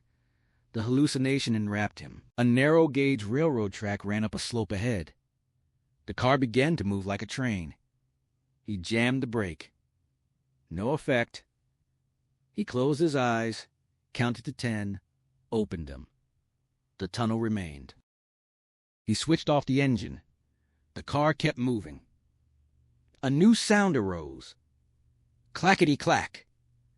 An inhuman shriek erupted left. A pale white slug as big as a man reared up, shrieked through a round mouth full of whirling teeth. An identical beast shrieked from the right. More ahead, other monsters gibbering as he passed. He realized they were mechanical. Then he recognized the sound. An indoor roller coaster. He was in his car, moving toward a high point with a precipitous fall ahead. He didn't argue with himself, didn't try to wake up. He was past denial. He didn't have to believe for it to continue. That didn't mean he was past fear. He was scared shitless. He considered opening the door, but feared stepping out, not into the parking lot, but into the tunnel. Losing contact with the car, consigning himself forever to the vision with no way back. The car passed the last monster, reached the crest, pushed through swinging doors into darkness. The doors fell shut. The car crept forward, then dropped as if into a bottomless pit. Hatch cried out, and with his cry the darkness vanished. Sunny spring day. Parking lot. Gun shop. His hands were locked around the steering wheel so tightly they ached. Throughout the morning, Visago was awake more than asleep. But when he dozed, he was back in the millipede on that night of glory. In the weeks after Fantasy World, he had proved himself a master by exerting iron control over his compulsive desire to kill. The memory of killing released periodic pressure. He relived each death's sensuous details, quenching his hot need. The knowledge that he would kill again, any time he could, without suspicion, was an additional restraint. He didn't kill anyone else for 2 years. At 14, he drowned another boy at summer camp. The kid was smaller but put up a good fight. Water could be as thrilling as fire. At 16, with a driver's license, he wasted 2 hitchhikers. One, a predator who thought he'd found a naive high school boy. The other just a college kid going home for Thanksgiving. He'd used knives on both. At 17, he discovered Satanism. His secret philosophy had been codified. One privately published volume assured him the ultimate expression of power was to destroy those who had spawned you, breaking family love. Taking that advice to heart had earned him a place in hell, from which his father had pulled him back. But he would soon be there again. A few more deaths, 2 in particular, would earn repatriation to the land of darkness and the damned. The attic grew warmer. Fat flies buzzed through his shadowy retreat. Some settled on sticky webs spanning the rafters. The spiders moved. His dozing became deeper sleep with more intense dreams. Fire and water, blade and bullet. Crouching at the garage corner, Hatch flipped open the landscape lighting control box and adjusted the timer so pathway and shrubbery lights would stay on until sunrise. He closed the box and looked around at the quiet, well-groomed street. Every house had tile roofs in coordinated shades, cream stucco walls, green lawns, tended flower beds. It was difficult to believe unspeakable violence could intrude into such an orderly community. Inconceivable that anything supernatural could stalk those streets. Not for the first time, he thought Lindsay and Regina might be perfectly safe. But for him, if madness had invaded this fortress, he had opened the door. He would bet everything on his sanity, yet he couldn't dismiss the slim possibility he'd lose. Whether he was insane or not, he was the conduit for whatever violence might rain down, and perhaps they'd be better off putting distance between themselves and him. Sending them away seemed wise, except a small voice spoke against it. He had a terrible hunch the killer wouldn't come after him, but after Lindsay and Regina, if they went away, the monster would follow them, leaving Hatch to wait alone for a showdown that would never happen. So they had to stick together, rise or fall as one. Before leaving to pick Regina up from school, he circled the house looking for lapses. The only one. An unlocked window at the garage's back. The latch had been loose for a long time. He got tools from a garage cabinet and worked on the mechanism until the bolt seated securely. He didn't think the man in his visions would come tonight. Probably not this week, maybe not for a month, but eventually. It felt good to be prepared. Visago woke. Without opening his eyes, he knew night was coming. He could feel the oppressive sun rolling off the world. When he opened his eyes, the last fading light through the attic vents confirmed the waters of night were on the rise. Hatch found it wasn't easy to conduct normal domestic life while waiting to be stricken by a terrifying vision that could blank out reality. Hard to sit in the dining room, smile, enjoy pasta, tease a giggle from the solemn-eyed girl, while thinking of the loaded shotgun behind the Coromando screen or the handgun atop the refrigerator above a small girl's eyeline. He wondered how the man in black would enter. At night, for one thing. He only came out at night. Would he boldly ring the bell while they were still up with lights on, or wait until they were asleep and try to slip through their defenses? He wished they had an alarm system. When they sold the old house after Jimmy's death, they should have called Brinks. But for the longest time after Jimmy was taken, it hadn't mattered if everything else was taken as well. Throughout dinner, Lindsay was a trooper. She ate rigatoni as if she had an appetite, something Hatch couldn't manage, and filled his worried silences with natural patter, preserving the feeling of an ordinary night. Regina was observant enough to know something was wrong, and infected with self-doubt that would likely make her interpret their uneasiness as dissatisfaction with her. Earlier, they'd discussed telling the girl nothing. She'd been with them only 2 days. She'd hear about bad dreams, hallucinations, murders, and figure she'd been entrusted to lunatics. She didn't need to be warned at this stage. They could look out for her. Halfway through dinner, Hatch heard a noise in the kitchen, a click and scrape. Lindsay and Regina were debating whether Nancy Drew was a dorkette. Either they were too engrossed to hear it, or he'd imagined it. He excused himself and pushed through the swinging door. Only steam unraveling from the spaghetti sauce pot. Something thumped softly in the family room. He stepped silently across the kitchen, taking the browning off the refrigerator. The family room was deserted, but he was sure he hadn't imagined the noise. His skin prickled. He whirled toward the hallway to the foyer. Nothing. So why did he feel as if someone was holding an ice cube against the back of his neck? He moved cautiously to the coat closet and powder room, both closed. He jerked open the closet door. No one. He felt stupid with the gun thrust out playing a movie cop. Better hope it wasn't the final reel. Sometimes they killed off the good guy at the end. The powder room was empty too. He checked the foyer, stairs, living room, den closet, under the desk. The front door was locked. If he was this jumpy already, what would he be like in another day?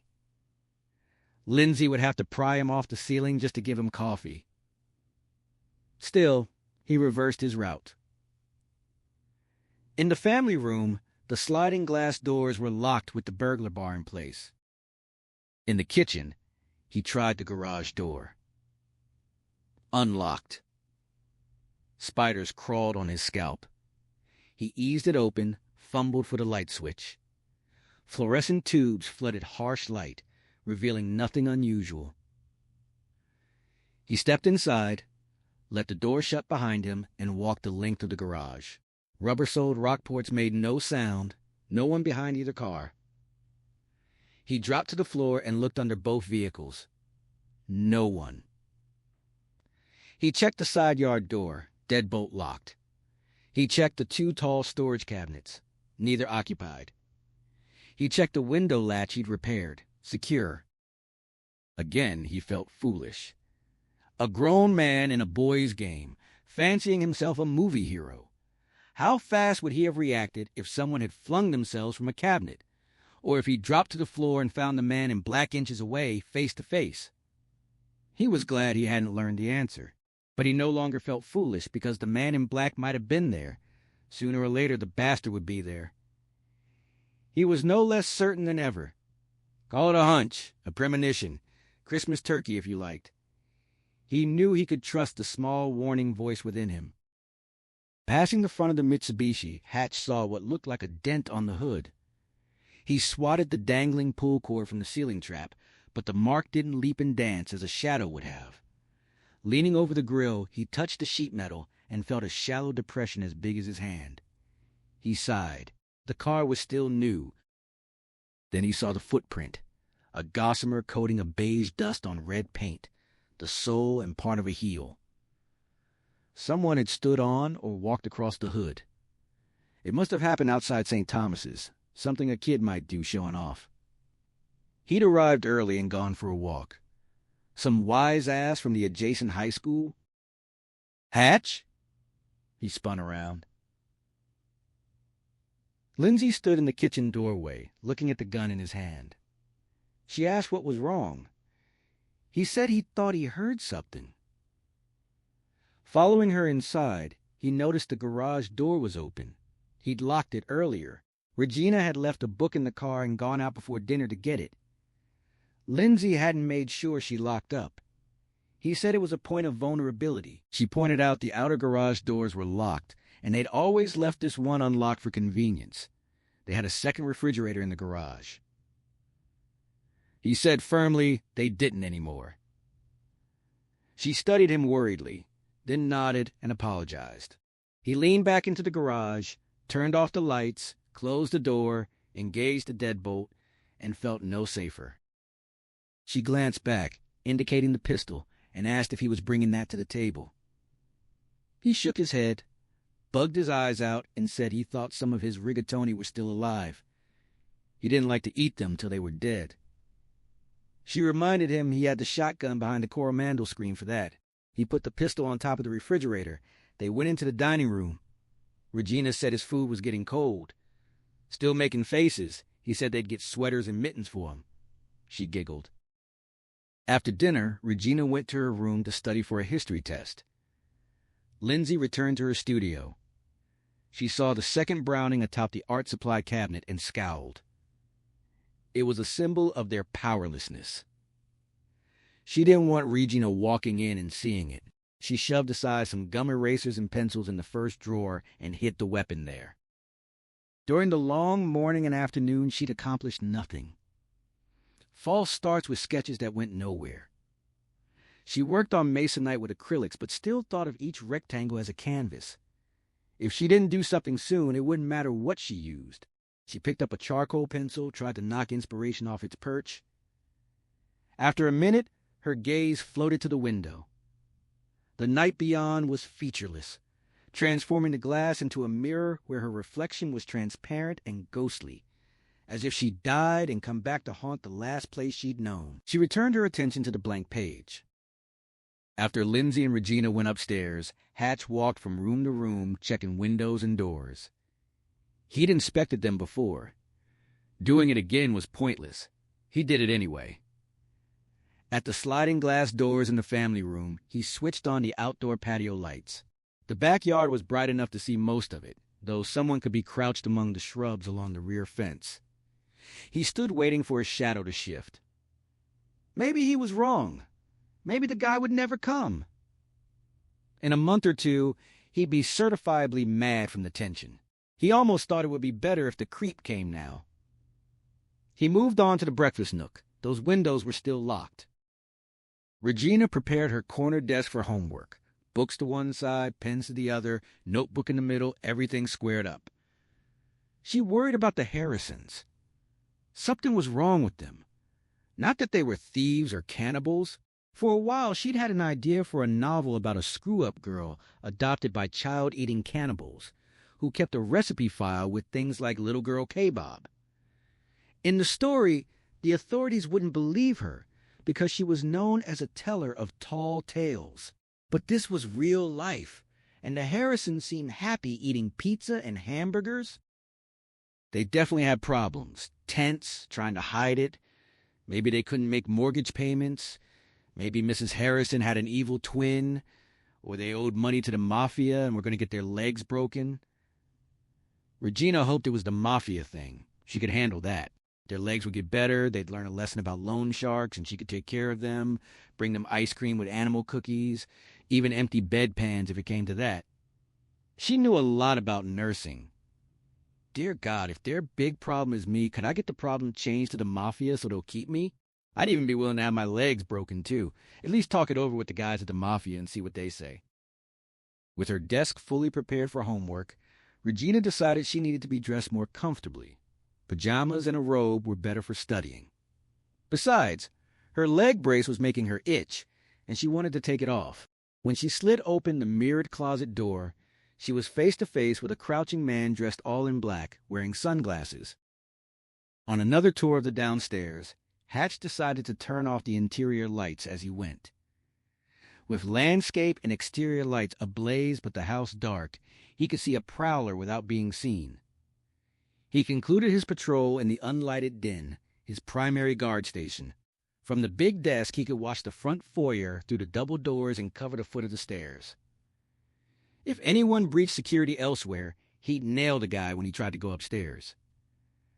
Second-floor hall light illuminated the steps. The den seemed the most strategic position. He put both the shotgun and handgun on the desk within easy reach and practiced grabbing them in the dark. Every time his right hand swooped through darkness and landed with precise accuracy on whichever grip he wanted. He took no satisfaction in his preparedness. He couldn't remain vigilant 24/7. He hadn't gone to the shop today and could take a few more days off, but eventually he'd have to return to work. Sustaining high alert was draining. He doubted he'd ever need to hire guards, because the bastard was going to come soon, maybe tonight. Along whatever mystical bond they shared, the message was clear. Coming. Probably after midnight. He sensed their encounter would take place between the dead hour and dawn. It was now 7:46. He unlocked the desk drawer and took out the heat-darkened, smoke-scented issue of Arts American, hoping the feel of it would amplify his vision and show him precisely when, where, and how the killer would arrive. Mingled odors of fire and destruction rose from the crisp pages. Vasago clicked off the fluorescent desk lamp, crossed the girl's room, and switched off the ceiling light. He put his hand on the doorknob but hesitated, reluctant to leave the child behind. She was exquisite, vital. The moment he pulled her into his arms, he knew she was the caliber of acquisition that would complete his collection. Stifling her cry with a gloved hand, sweeping her into the closet, crushing her against him, he'd held her so fiercely she could barely squirm. When she passed out, he'd been overcome by the urge to kill her right there, wring her neck and feel her life energy pass through him to the land of the dead. He'd taken so long shaking off that desire that he almost killed her. But when he put his ear to her parted lips, he heard faint exhalations. Her heartbeat was slow and strong. Now, looking back at the child, he repressed the need to kill by promising himself satisfaction before dawn. He opened the door. The second-floor hallway was deserted. A chandelier glowed at the head of the stairs, producing too much light for comfort, even with his sunglasses. He must butcher neither the child nor the mother until he had both in his museum. He knew now why he'd been drawn to them, mother and daughter. To regain his place in hell, he was expected to commit the same act that had won him damnation, the murder of a mother and daughter. As his own were unavailable, Lindsay and Regina had been selected. He listened. The house was silent. He knew the artist wasn't the girl's birth mother. Earlier, when the Harrisons were in the dining room, he'd slipped in from the garage and found mementos with the orphanage name. Nevertheless, his own master judged them suitable sacrifices. He glanced back at the girl on the bed, still unconscious, one of her scarves wadded in her mouth, another tied around her head to keep the gag in place, strong cords binding her wrists and ankles. Control. Leaving Regina's door open behind him, he eased along the hallway, staying close to the wall where the plywood subflooring under the thick carpet was least likely to creak. He knew the layout from exploring, while the Harrisons finished dinner. He crept past the dark guest bedroom toward Lindsay's studio. The hallway chandelier was directly ahead, casting his shadow behind him. Fortunate, or the woman would have been warned. He inched to the studio door and stopped. With his back flat to the wall, he could see through the open staircase balusters to the foyer below. No lights downstairs. He wondered where the husband had gone. Master bedroom doors were open but dark. Small noises came from the studio. She was at work. If the husband was with her, they'd have exchanged words by now. He hoped the husband had gone out. He had no particular need to kill the man, and any confrontation would be dangerous. From his pocket, he withdrew the supple leather sap filled with lead shot, taken from Detective Redlow. A handgun was tucked under the Honda seat, but he didn't want to shoot the women. Even a wound could make them bleed out before he got them to his hideaway. Too much gunfire would bring cops crawling in 2 minutes. The sap was better. He hefted it, then leaned across the door jamb and peeked into the studio. She sat on the stool, back to the door. His heart galloped. Lindsay was at the drawing board, charcoal pencil in her right hand, making a soft, snaky hiss against the paper. No matter how determined she was to keep her attention on the blank page, Lindsay kept looking up at the window. Her creative block crumbled only when she surrendered and began drawing the window. The uncurtained frame, darkness beyond the glass, her face like a ghost's. When she added a spiderweb in the upper right corner, the concept gelled. She repositioned the drawing tablet higher so she could just raise her eyes slightly to look over the top. More elements would be needed. Then an image appeared almost magically in the glass above her own reflection. The face Hatch had described from Nightmares. Pale. A shock of dark hair, the sunglasses. The glass showed her something impossible. An apparition, a ghost sliding around the doorframe. But no. Her own terrified reflection stared back, and she understood. The killer from Hatch's Nightmares was here, in their house, watching her. She swallowed the scream climbing her throat. The second he knew she'd seen him, her advantage evaporated. He'd be on her, blade in fist, finishing her before Hatch could climb the stairs. So she sighed loudly instead, shaking her head like an artist displeased with her sketch. Hatch might already be dead. The thought surfaced, cold and undeniable. If he wasn't, how else had this bastard reached the second floor? No, she couldn't afford that thought. Dead meant Regina next. Dear God, Regina. Her fingers found the charcoal pencil, set it down slowly, lingering as if she might change her mind. Then she reached for the top drawer of the supply cabinet.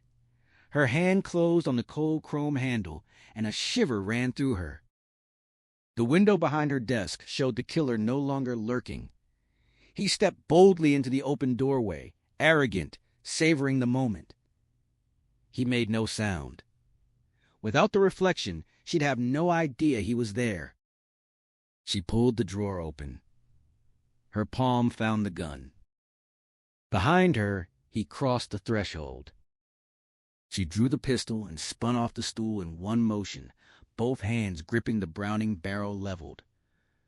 Part of her half expected the glass to have lied, for him to be nothing but an apparition after all. But he was there, one step inside, staring into her aim. She told him not to move, adding a sharp name for what he was. Whether he saw weakness in her or simply didn't care if she fired, he moved. He backed into the hall even as she swung toward him. She shouted for him to stop. He was gone. Too fast, cat quick. All she'd have hit was the door frame. Screaming for Hatch, she launched off the stool and lunged for the door as the killer's left foot vanished. Then she pulled up short. He might be waiting just outside, expecting her to panic and charge, ready to cave in her skull or send her over the railing. "Regina!" She couldn't wait. 1 second of hesitation. Then she crashed through her fear and through the door, still shouting Hatch's name. In the hall, she saw him making for Regina's open door at the far end. The room was dark. Wrong. Regina should be studying with lights on. No time to aim. She wanted to fire, to spray bullets, and hope one caught the bastard. But Regina's room was too dark. The girl could be anywhere. She'd miss him and hit her own daughter. So she held fire and ran, screaming Regina's name instead of Hatch's. He disappeared into the girl's room and slammed the door, the whole house shaking. Lindsay hit it a second later, bounced off. Locked. Behind her, Hatch shouted her name. Thank God he was alive, but she didn't turn. She kicked the door once, twice. A flimsy privacy latch should pop, but didn't. She drew back for a third kick, but the killer spoke through the wood. His voice was raised but calm, businesslike, terrifyingly smooth, and ordered to get away from the door or he would kill the little bitch. Downstairs in the dark den, Hatch had been sitting with the magazine in his hands when a vision hit him, like a live current arcing through his grip. He saw Lindsay from behind at her drawing board. Then she became another woman, taller, in an armchair in a strange house, knitting. He thought of her as Mother, though she looked nothing like his. He looked down at his own hand clutching an immense knife already wet. He approached her chair. As himself, he wanted to scream a warning. But as the killer whose eyes he borrowed, he wanted only to savage her, tear the life out, complete the task. He raised the knife. Struck. She screamed, tried to rise. He moved around her, a swooping, gliding motion like a bird's flight, pushed her back, struck again and again. Then the loop reset.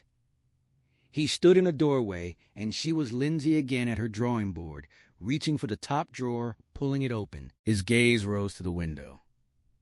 He saw himself, pale face, dark hair, sunglasses, and knew she had seen him. She spun, pistol rising, muzzle aimed at his chest. His name, echoing through the house, shattered the link. He shot up from the desk, shuddering, the magazine falling away. He grabbed the Browning and raced out. Crossing the foyer, climbing the stairs two at a time, he heard Lindsay switch from shouting his name to screaming Regina's. Please, not the girl. At the top, a slamming door, too solid for a gunshot, and he saw Lindsay bounce off Regina's door. He ran to her as she kicked it once, twice, then stumbled back. He pushed past her, saying he would try.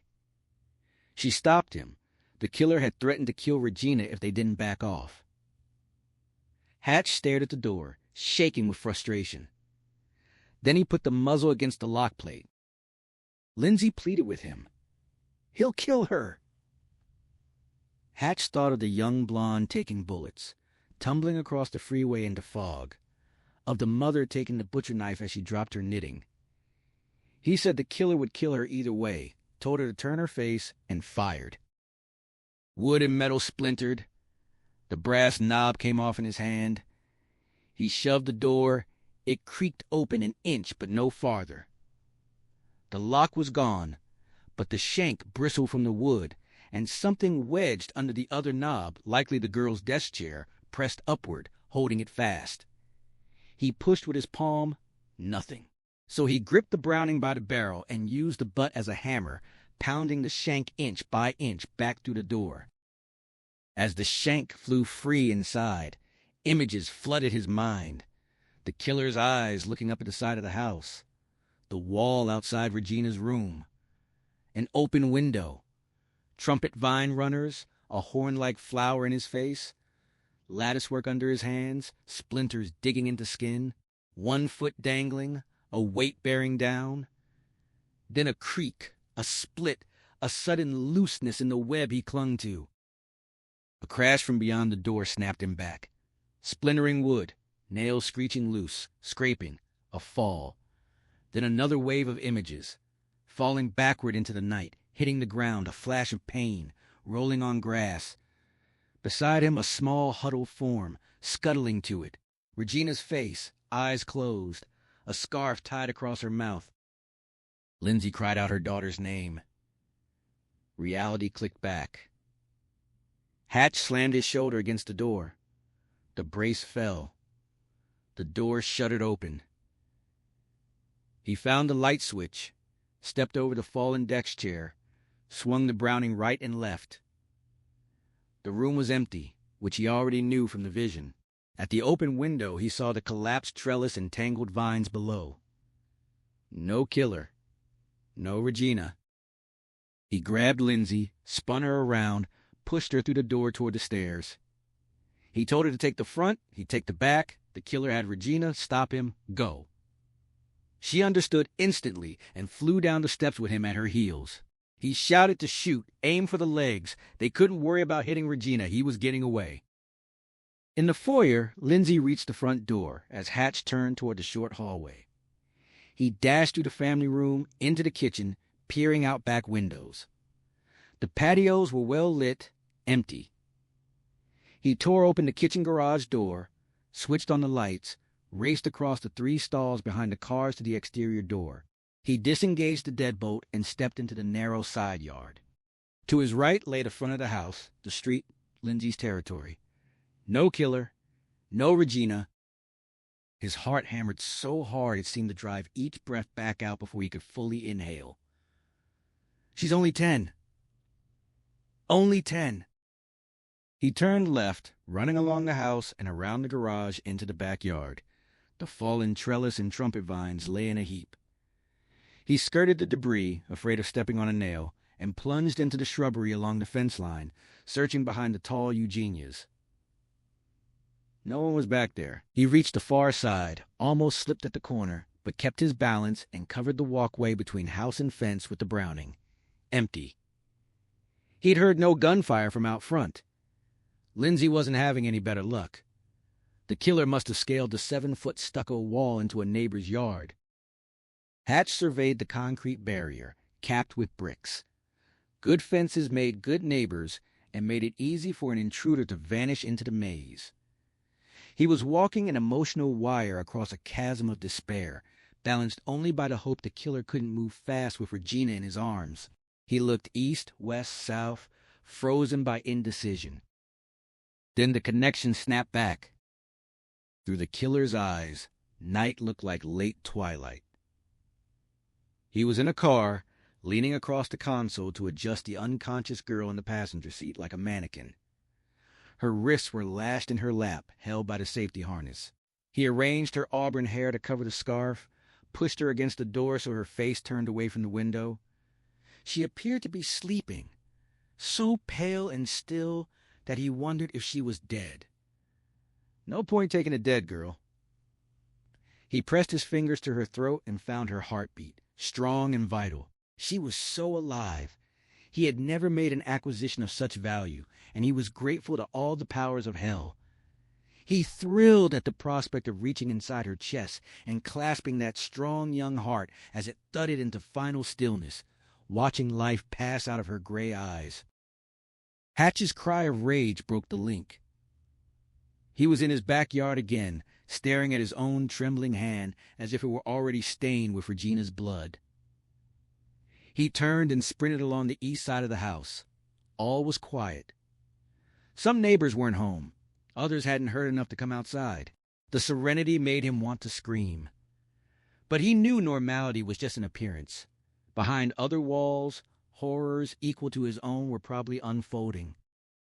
On the front lawn, Lindsay was nowhere in sight. He hurried through the open door and found her in the den, making a phone call. She asked if he'd found Regina. No. He asked what she was doing, calling the police. He took the receiver and dropped it. By the time the police arrived, listened, and started moving, the killer would have Regina so far away they'd never find her, except as a body someday. She said they needed help. He snatched the shotgun off the desk and pushed it into her hands. They were going to follow the bastard. He had Regina in a car, a Honda, he thought. She asked for a license number. No. She started to ask if he'd seen anything else. He cut her off, saying he hadn't actually seen anything. He was connecting with the killer, flickering in and out, but the link was strong enough. He pulled his keys from the desk lock, where he'd left them dangling, and headed for the foyer, saying they had to move. She called for him to wait. She suggested he go while she stayed to talk to the cops and get them started. He shook his head. He needed her to drive. The visions were like getting punched. He blacked out, got disoriented. There was no way he wouldn't run off the road. He told her to put the shotgun and shells in the Mitsubishi, and as he climbed the stairs 2 at a time, he shouted for her to get flashlights. She asked why. He admitted he didn't know, but they'd need them. He was lying, or rather his subconscious was driving him. In his nightmares over the past months, he'd moved through cavernous rooms and concrete corridors revealed without any light source. One tunnel sloping into perfect blackness filled him with such dread his heart felt like it would burst. That was why they needed flashlights, because they were going into the heart of the nightmare. Upstairs, he entered Regina's room before realizing he didn't know why he'd come here. He looked at the broken doorknob, the overturned chair, the pile of fallen clothes, the open window where the breeze stirred the drapes. Something important. Right here. Something he needed.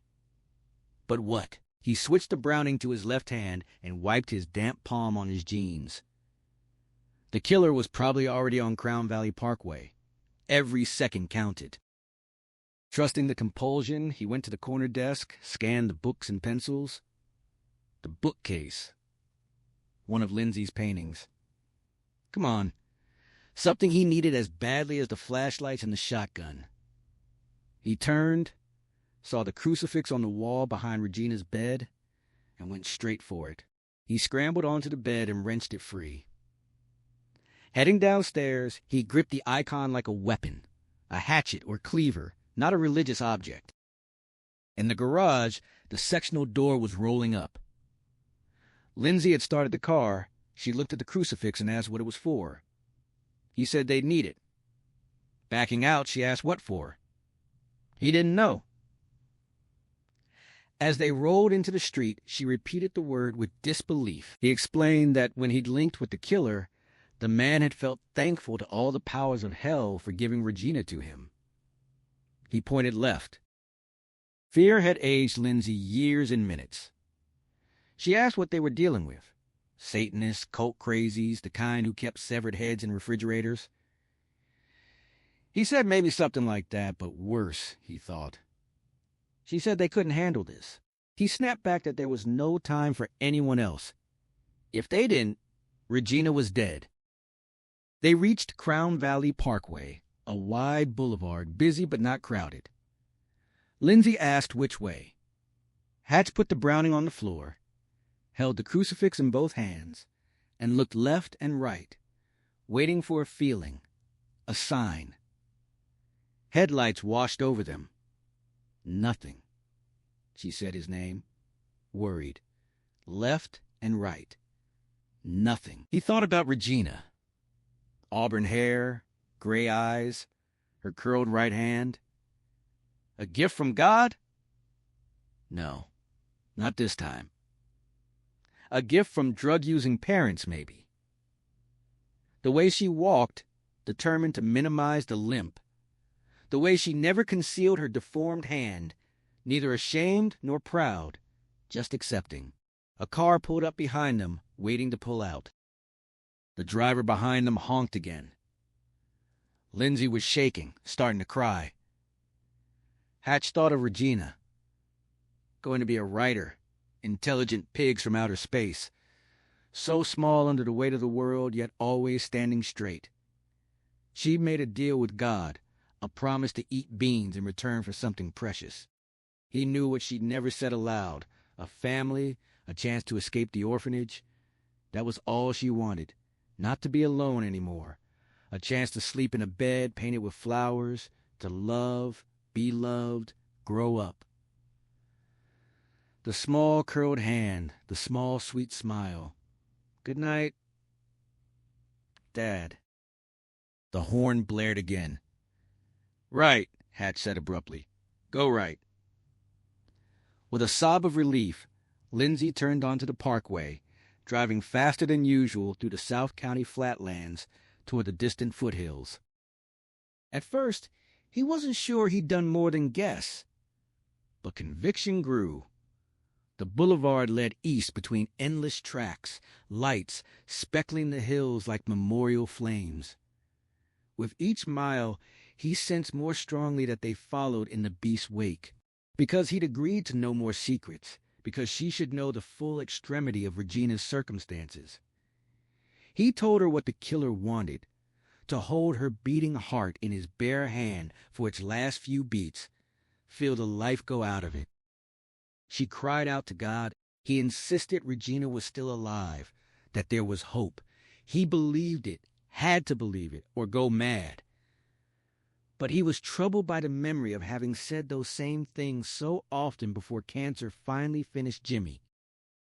Jonas Nieburn and Kari DeVille sat in armchairs before the big windows of his house on Spyglass Hill, looking at the millions of lights across Orange and Los Angeles counties. A bottle of Chenin Blanc stood in an ice bucket between them, their second. They hadn't eaten. He was talking too much. They'd been seeing each other weekly for over a month, hadn't gone to bed, and he didn't think they ever would. She was still desirable, grace and awkwardness like an exotic crane. But the serious physician in her never quite let the woman have full reign. He doubted she expected physical intimacy. He wasn't sure he was capable of it. He was haunted. Too many ghosts waited to bedevil any happiness. What each got from the relationship was a friendly ear, patience, genuine sympathy without maudlin excess. That evening he talked about Jeremy, not a subject conducive to romance. He worried over the signs of his son's congenital madness that he'd failed to recognize as signs. Even as a child, Jeremy had been unusually quiet, preferring solitude. That was explained away as shyness. From the earliest age, he seemed uninterested in toys, written off to high intelligence and a too serious nature. But now all those untouched model airplanes and erector sets were disquieting. Evidence his interior fantasy life had been richer than any store-bought entertainment. Jonas remembered that Jeremy was never able to receive a hug without stiffening.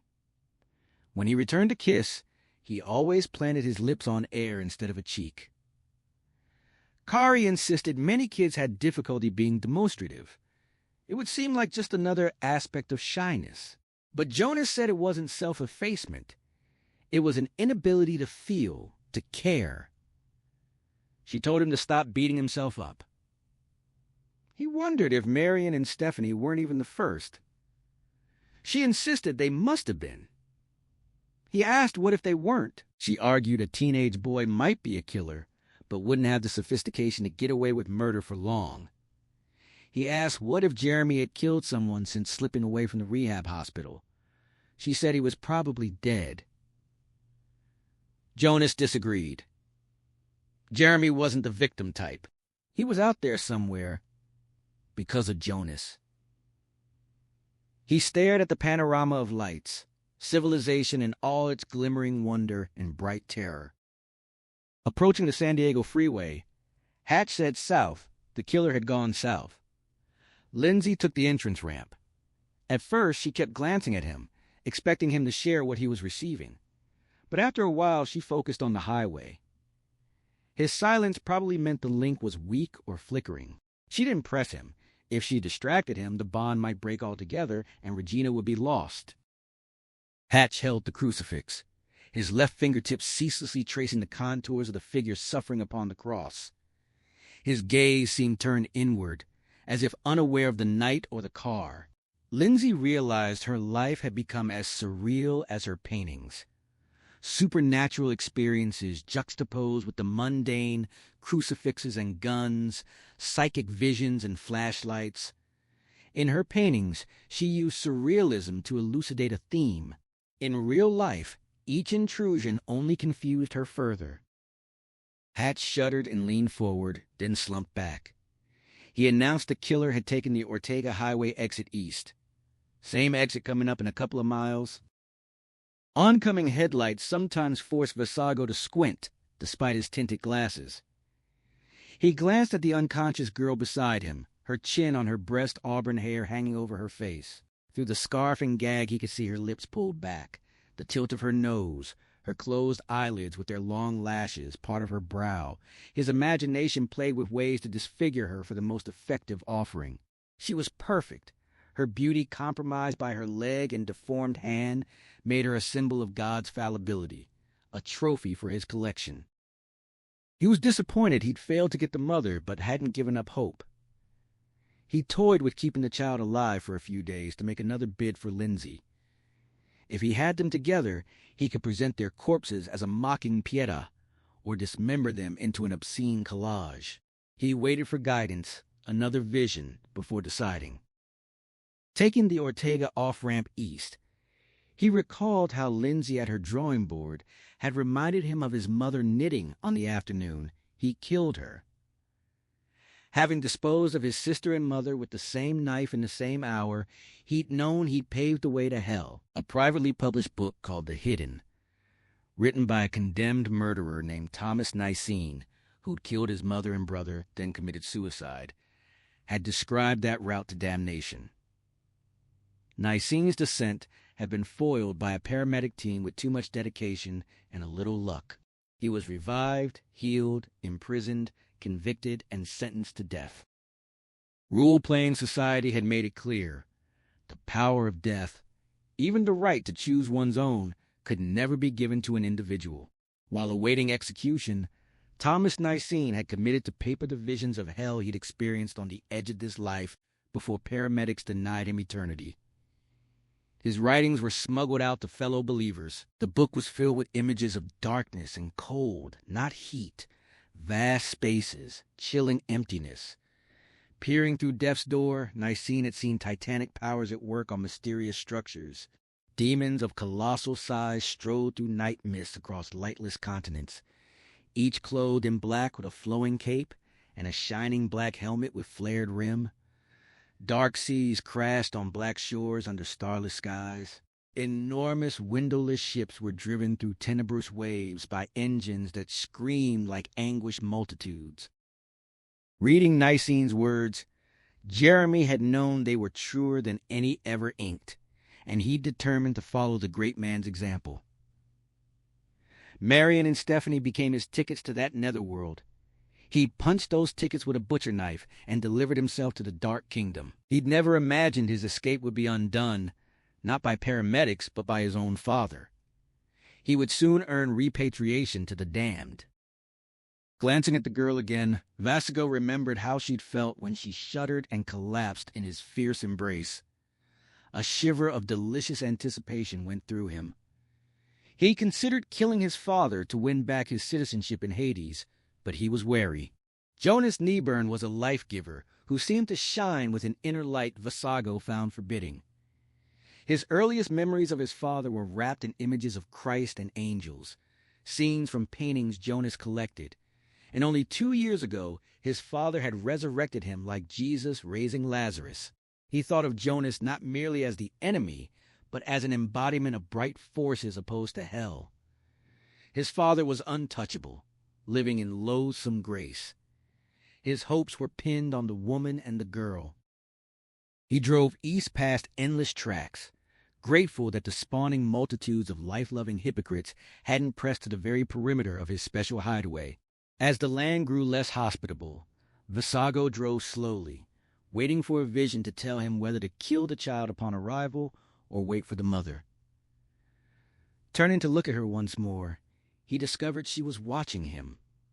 Her eyes shone with reflected light from the instrument panel. Her fear was great. He told her not to be afraid. They were just going to an amusement park like Disneyland. If he couldn't acquire the mother, perhaps he should find another child Regina's size. A pretty one with 4 healthy limbs. He could then remake this girl with the other's arm, hand, and leg, as if to say he, a 20-year-old expatriate of hell, could do a better job than the creator. That would make a fine addition to his collection. He listened to the engine's contained thunder, the tires hum, the wind's soft whistle, waiting for an epiphany, waiting for guidance, waiting to be told what to do. Before they reached the Ortega off-ramp, Hatch received a flurry of images stranger than anything before. Dark seas crashing on black shores, enormous windowless ships driven by screaming engines, colossal demonic figures 100 feet tall, striding alien landscapes, black capes flowing, heads and black helmets shiny as glass, titanic machines working on structures of such odd design that purpose couldn't be guessed. Sometimes he saw that hideous landscape in vivid detail, sometimes only as printed words in a book. He was never sure if he was seeing a real place or an imagined one. Sometimes as real as any Laguna Street, sometimes tissue paper thin. Jonas returned to the living room with a box of items from Jeremy's room and withdrew a small, shoddily printed volume called The Hidden. He handed it to Kari, who examined it like something filthy. He said it was nonsense, sick and twisted, but if you were a psychotic young man with delusions of grandeur and a bent for violence, that hell would be your ultimate wet dream of power. Kari put the book down and wiped her fingers. She noted XIII had killed his mother and brother. Jonas confirmed it, then said the absurdity was that XIII wasn't reporting what he saw in hell. He was taking inspiration from Star Wars. His demons were 100-foot Darth Vaders. His Satan was Jabba the Hutt. Marion and Stephanie had died, so Jeremy could have dark adventures in a fucking Darth Vader costume. He'd offended her. He regretted it. He wasn't sure why he'd unburdened himself tonight, except that Morton Redlow's disappearance had scared him more than anything since finding his wife and daughter's bodies. Kari rose and suggested food. He slurred that he wasn't hungry, then agreed. She took his wine glass. Her face was lovely in the golden radiance from the cities below. She suggested going out or pizza. He offered steaks from the freezer, microwave then grill. She agreed. He met her eyes. Her gaze was as clear as ever, but he saw greater tenderness, the concern she had for young patients. Maybe it had always been there, and he'd just not seen it. Or maybe this was the first time she realized how desperately he needed nurturing. He thanked her for being her. He put his arm around her shoulders and walked her to the kitchen. Mixed with visions of gargantuan machines and dark seas, Hatch received images of choiring angels, the Holy Mother, Christ at the Last Supper, in Gethsemane, on the cross, ascending. He recognized them as paintings Jonas might have collected, different periods but the same spirit, a connection braided in his subconscious, though he didn't understand it yet. More visions. The Ortega Highway, nightscapes unrolling, dashboard instruments, oncoming headlights. And suddenly, Regina in yellow dashboard light. Eyes closed, head tipped forward, something wadded in her mouth held by a scarf. She opened her eyes. Looking into her terrified gaze, Hatch broke from the visions like a swimmer breaking for air. She was alive. He looked at Lindsay, who shifted her gaze from the highway. She said he'd never said she wasn't. Until then, he hadn't realized how little faith he'd had. Before he could take heart, new visions pummeled him like fists, contorted figures looming from murky shadows, a woman withered as dry as tumbleweed, another in putrefaction, a mummified face, a bloated green-black hand raised in horrid supplication. The collection. He saw Regina's face again in dashboard lights. So many ways to disfigure, to mutilate, to mock God's work, Regina. Poor baby. Don't be afraid, we're only going to an amusement park. Hatch clawed wildly at his safety harness, as if it were binding wires and ropes. He realized he was shouting, sucking breath like a suffocating man. Lindsay kept saying his name. He knew he was terrifying her, but he couldn't stop thrashing until he found the release and cast it off. The contact with the madman broke. The horror of the collection remained not forgotten at all. He turned to Lindsay, remembering her fortitude in the icy river when she'd saved him. She would need all that strength and more tonight. He told her fantasy world, the abandoned park where the fire had been years ago. That was where he was going. He told her to drive like never before. The son of a bitch was taking Regina down among the dead. They were flying eastward, faster than safe, through the last clusters of lights, out of civilization, into darker realms. In the garage, Jonas stood just inside the door, taking slow breaths to clear his head. He had no appetite except for more wine, but he didn't want Kari to see him drunk. Besides, no surgery was scheduled, but emergencies could always come. In his darkest hours, he sometimes considered leaving resuscitation medicine for cardiovascular surgery. When a reanimated patient returned to a useful life, he knew a sweet reward. But in crisis, he rarely knew anything about the candidate, which meant he might sometimes bring evil back into the world. It was a crushing weight. As a religious man with his share of doubts, he had trusted God to guide him. God had given him his skills to use. It wasn't his place to withhold them. Jeremy was an unsettling new factor. If he brought Jeremy back, and if Jeremy had killed innocents, it didn't bear thinking about. He went to the chest freezer, pushed the latch release, and lifted the lid. Inside lay Morton Redlow of the Redlow Detective Agency, pale and gray as carved marble, a frozen crust of blood on his face, a vacancy where his nose had been. His eyes were open. Forever. Jonas did not recoil. As a surgeon, he was familiar with horrors. But something in him withered.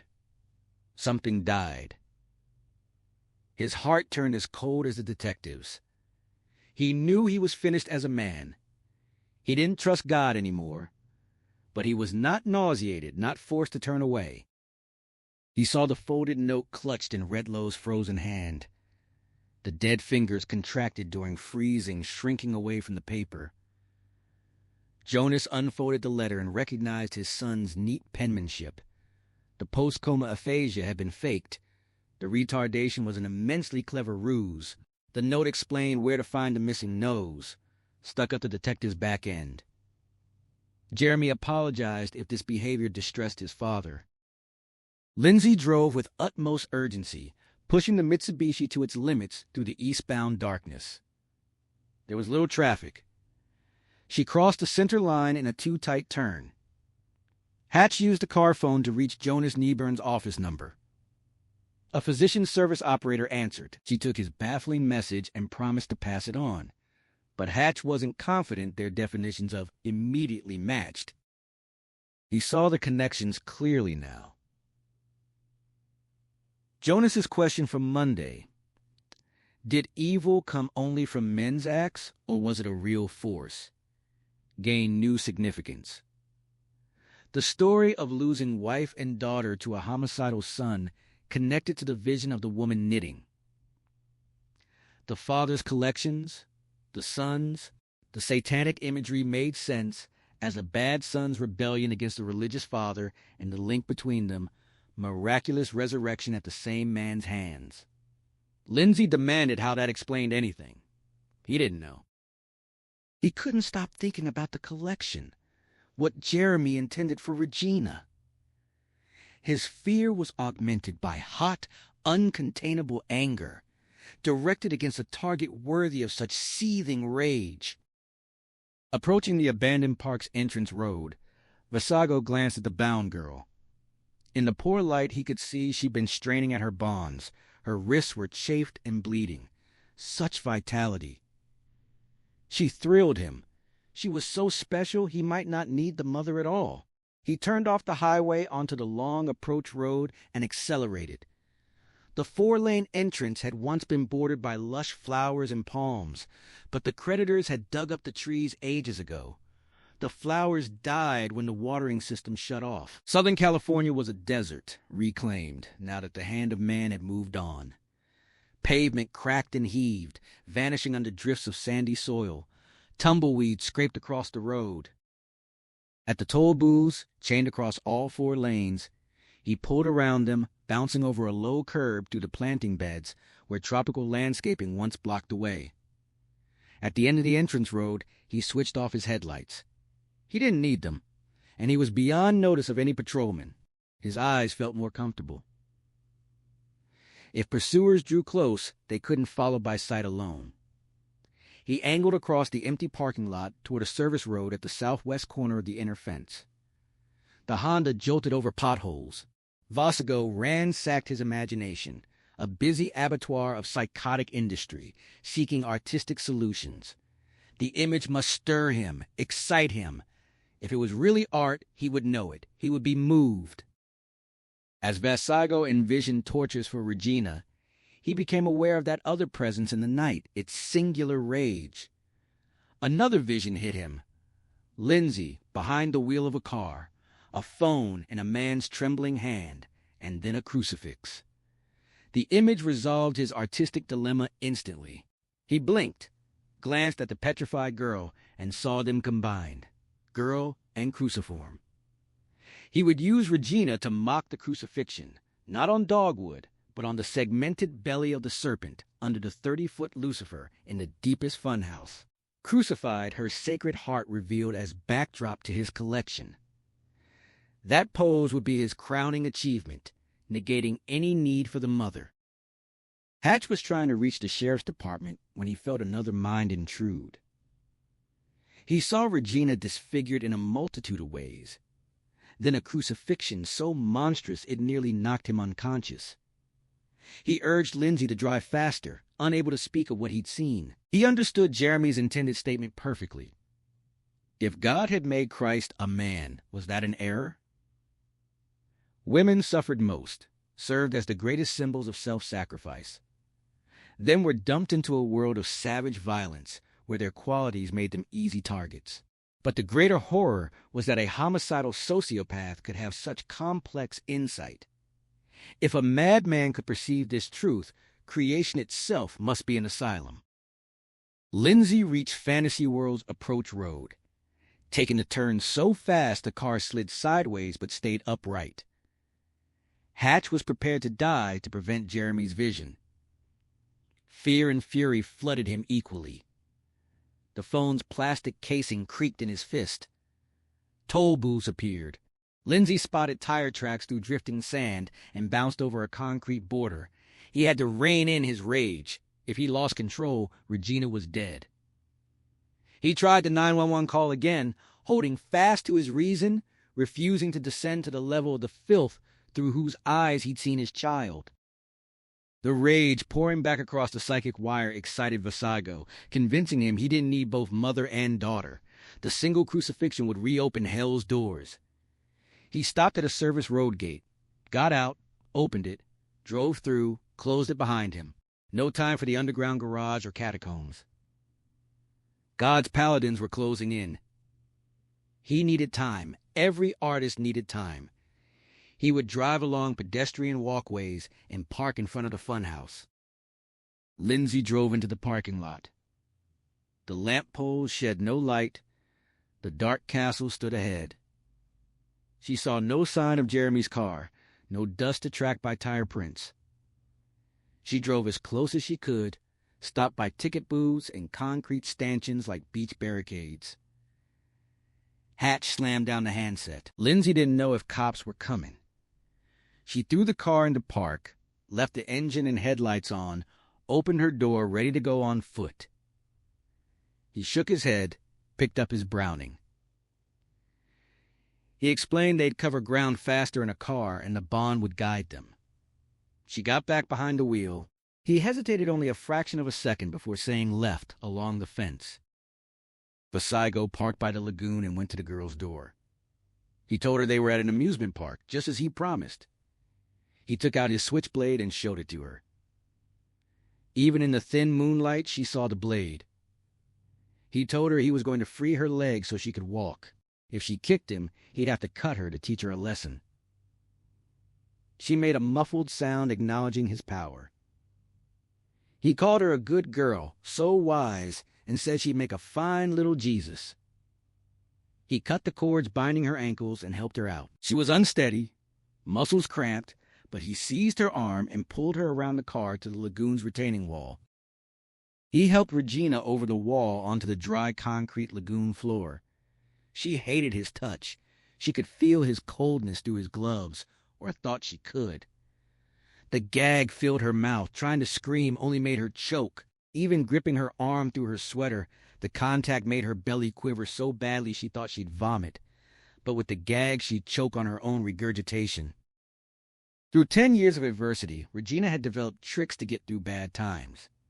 The think of something worse trick, imagining more terrible circumstances than her actual ones. After the Dotterfields rejected her, she'd spent hours with her eyes closed to show herself what blindness would be like. But that trick wasn't working now because she couldn't think of anything worse than being here with this stranger in black and sunglasses calling her precious. None of her other tricks were working either. She dragged her right leg to slow him down, needing time to think. But tricks didn't come that easy, not even to a smart kid whose bag was finally empty. She was more afraid than she'd ever been. He dragged her past boats with dragon prows, past a snarling serpent's head bigger than she was. Dead leaves and moldering papers eddied around them with the hiss splash of a ghost sea. He told her he wanted her to walk to her Golgotha just as he did. Was that so much to ask? He wasn't insisting she carry her own cross, was he? Now would she move her ass? She was scared. With no fine tricks left to hide it, no tricks left to hold back her tears. She began to shake and cry. Her right leg grew weak for real. She could hardly stay standing, let alone move as fast as he demanded. In the past, Regina would have turned to God at a moment like this, talked to him endlessly. She had been talking to God in the car, but she hadn't heard him listening. Over the years, their conversations had been one-sided, yet she had always sensed his presence, a hint of his great, slow breathing. Now she knew he couldn't be listening, because if he were there, hearing her desperation, he would have answered. He was gone, and she was alone as never before. When she was so overcome by tears and weakness that she couldn't walk, the stranger scooped her up. He was very strong. She couldn't resist, but she didn't hold on to him either. She curled her arms against her chest, made small fists, and pulled away within herself. He called her his little Jesus, his sweet little lamb, saying it was his privilege to carry her. But his voice held no warmth, only hatred and scorn. She knew that tone.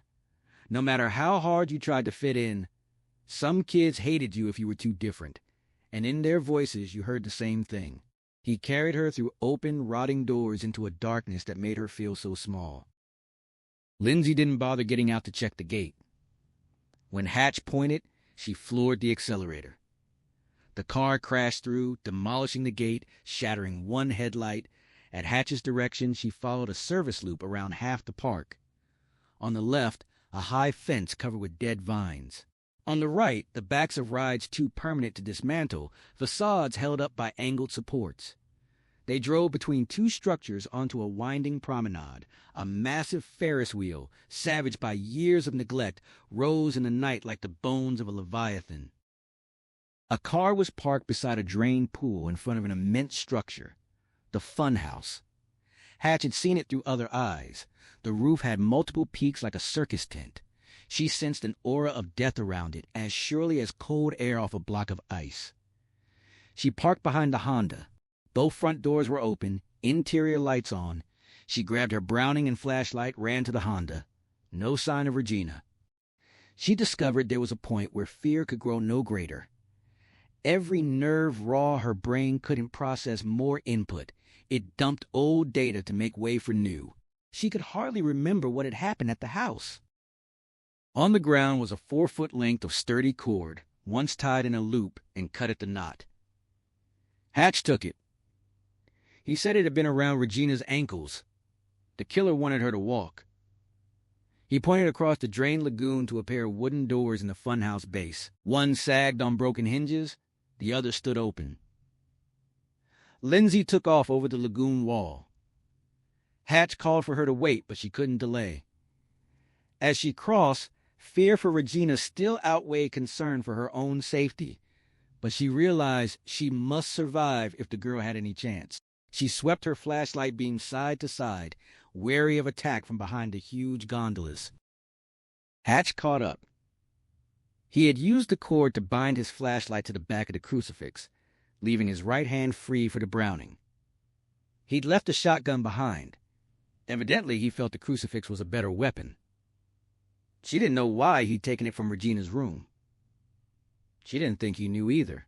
They were wading hip-deep in the unknown, and she would have welcomed garlic, holy water, silver bullets, anything. As an artist, she'd always known the solid world wasn't the whole of existence. Now she was just incorporating that into her life. With both flashlights carving the darkness, they entered the funhouse. Regina found one more trick. She discovered a room deep inside her mind where she could go and close the door and be safe. A place only she knew, where she could never be found. A pretty room with peach-colored walls, soft lighting, a bed painted with flowers. The door could only be opened from her side. Once inside, it didn't matter what was done to the physical Regina. The real Regina was safe beyond fear and pain, beyond tears and doubt. She could hear nothing, especially not the wickedly soft voice of the man in black.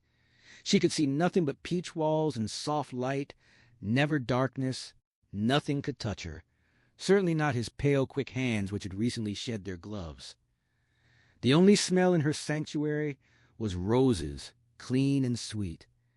Never the stench of dead things, never the choking odor of decomposition that could strangle you when your mouth was full of saliva-damp scarf. Something had happened to the girl. The singular vitality that had made her so appealing was gone. He put her on the floor of hell, back against the base of the towering Lucifer.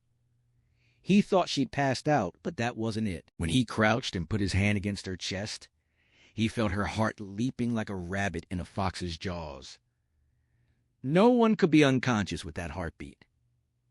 Her eyes were open but staring blindly, looking through him. When he flicked her eyelash, she didn't flinch, didn't blink. Tears were drying on her cheeks, but no new tears came. Catatonic. The little bitch had blanked out on him, closed her mind down, become a vegetable. That didn't suit his purposes. The offering's value was in its vitality. Art was about energy, pain, terror. What statement could he make if she couldn't experience her agony? He was so angry he didn't want to play anymore. Keeping one hand on her chest above her rabbity heart, he took out his switchblade and popped it open. He would have opened her then, felt her heart go still in his grip, except he was a master of the game who knew the meaning of control. He could deny himself transitory thrills for more enduring rewards. He hesitated only a moment before putting the knife away. He was better than that.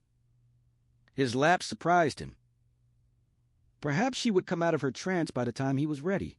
If not, the first driven nail would bring her to her senses and transform her into the radiant work of art he knew she could be. He turned to his tools piled at the arc of his collection's end. Hammers, screwdrivers, wrenches, saws, a battery-powered drill with bits, screws and nails, rope and wire, brackets, everything from Sears. His chosen medium wasn't easy to work with. Gravity tended to distort each effect. He knew he was short on time. Those who didn't understand his art were on his heels, but that wouldn't matter if he made one more addition that rounded out his collection and earned him the approbation he sought. Haste, then.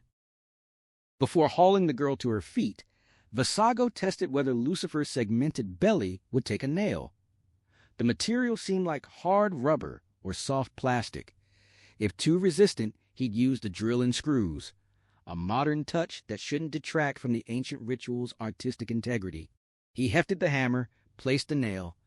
The first blow drove it a quarter into the abdomen. The second slammed it halfway home. Nails would work fine.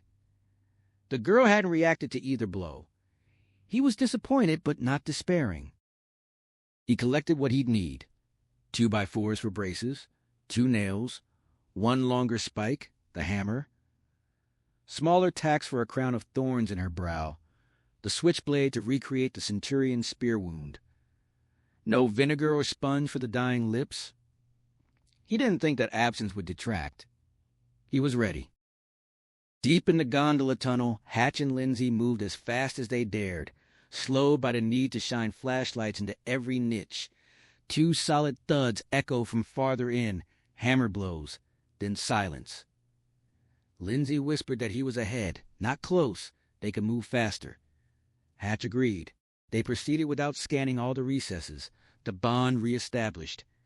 He sensed the madman's obscene, palpitating need and received images. Nails, a spike, a hammer, 2x4s, tacks, a knife blade popping from its handle.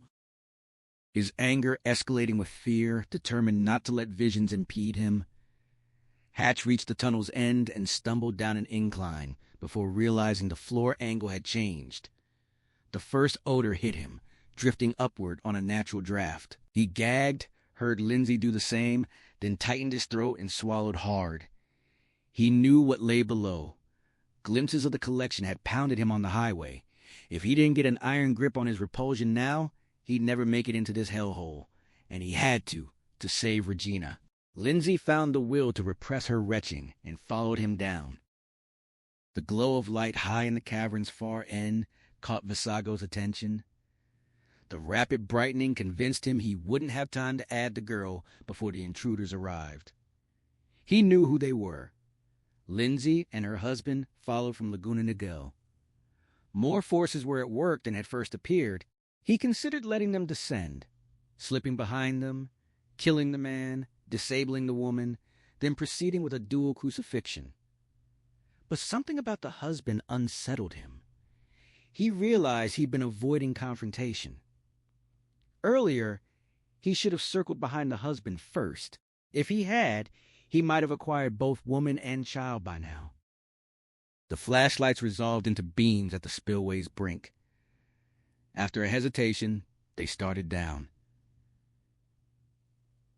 Without his sunglasses, Vasago squinted at the slashing light.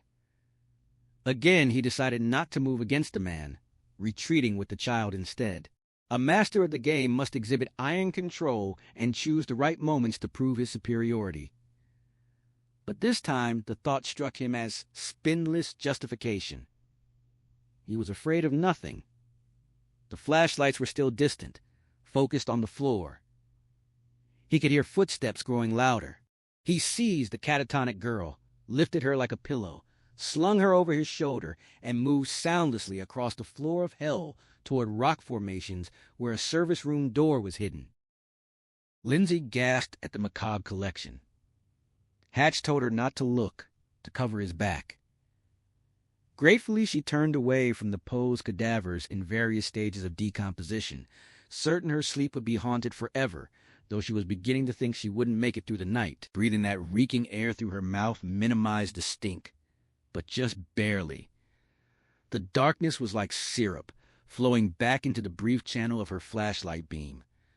She could hear Hatch moving along the bodies, checking each to ensure Jeremy wasn't posed among them. One living monstrosity waiting to spring. Where was Regina? Ceaselessly, she swept her light back and forth, never giving the bastard a chance to sneak up. But, oh, he was fast. She had seen how fast. Hatch had flown down the hallway into Regina's room, fast as if he had bat wings, down the trumpet vine trellis with the girl over his shoulder, unfazed by the fall, up and off into the night with her. Where was Regina? Lindsay heard Hatch moving away, circling the towering Satan statue to check the other side. She knew he was just doing what he had to, but she didn't like being alone with all those dead people behind her. Some withered, some in horrendous stages of decomposition. Crazy thoughts. They were dead, nothing to fear. Except they didn't always stay dead, did they? Not in her own experience. She kept sweeping her light back and forth, resisting the urge to turn and look at the festering cadavers. She only had room for fear. Then she heard Hatch coming closer around the statue, thank God. But then she wondered, was it Hatch or one of the bodies moving? Or Jeremy? She swung around and saw it was indeed Hatch returning. Where was Regina? A distinctive creak sliced through the air, corroded, unoiled hinges. They swung their flashlights toward a rock formation along the far shore of what would have been a lake. She was moving before she realized it. Hatch whispered her name urgently. Move aside. Let him go first. But she couldn't hold back. Her Regina had been among the dead. She couldn't bear that innocent child in this slaughterhouse 1 minute longer. Her own safety didn't matter. As she reached the rocks and plunged among them, she heard distant sirens. Hatch's call had been taken seriously, but Regina was in Death's hands. If still alive, she wouldn't last until the cops found this place. Lindsay pressed deeper, turning corners recklessly, Hatch close behind. She came upon a metal door, rust-streaked, operated by a push bar, ajar. She shoved through without finesse, mother-lion aggression, not reason. Instinct told her they had the bastard on the run, had to keep him running. Beyond was a 20-foot machinery area, now littered with bolts and steel plates. Scaffolding rose 40 feet, festooned with webs, providing access to long salvaged equipment. How long did he need to cut her open and seize her beating heart? 1 minute? 2? To keep her safe, they had to breathe down his neck. She swept her light across the pipes and tread plates. Their quarry hadn't ascended. Hatch stayed close, both breathing hard, chest tight with fear. Turning left, Lindsay moved toward a dark opening in the concrete block wall. Once boarded over, all planks now torn away. She stepped to the brink and shone her light inside. An elevator shaft. Doors, cab, cables, mechanism salvaged, leaving a hole. She pointed her light up 3 stories, then down to the bottom 2 floors below, revealing a stained, battered mattress surrounded by litter, a styrofoam ice chest, empty root beer cans, a trash bag. Huddled on the mattress was Jeremy Nyburn. Regina was in his lap, held against his chest as a shield. He was holding a pistol. He squeezed off 2 shots. The first missed. The second tore through Lindsay's shoulder. She knocked against the doorframe, lost her balance, and fell into the shaft. Going down, she didn't believe it was happening. She landed on her left side at the mattress's far end from Nyburn, knocking out what wind remained but breaking no bones. Her flashlight landed unharmed. She brought her right hand around to point her gun, but the Browning had spun from her grip. Nyburn tracked her, his barrel impossibly long, exactly 1 eternity from chamber to muzzle. Beyond the gun, she saw Regina's slack face, empty gray eyes, and beyond that the hateful face, pale as milk, unshielded by glasses, fierce and strange, something alien passing as human and not well. Surreal, she thought, on the verge of passing out. She hoped to faint before he squeezed the trigger. She was so close she wouldn't live to hear the shot. Hatch's horror at watching Lindsay fall was exceeded by what he did next. He tossed his own Browning onto the planks. He couldn't get a clear shot with Regina in the way, and no gun would properly dispatch what Jeremy had become. He shifted the crucifix flashlight to his right hand and leaped into the shaft. Without expectation, he was about to do so. Everything got weird. He didn't crash down, but glided in slow motion, as if only slightly heavier than air, taking half a minute to reach bottom. Perhaps his terror distorted time. Jeremy shifted the pistol and fired all 8 remaining rounds. Hatch was certain he was hit 3 or 4 times, though he sustained no wounds. Impossible to miss so often in such a confined space. Perhaps panic, perhaps Hatch moving. While floating down, the bond reconnected.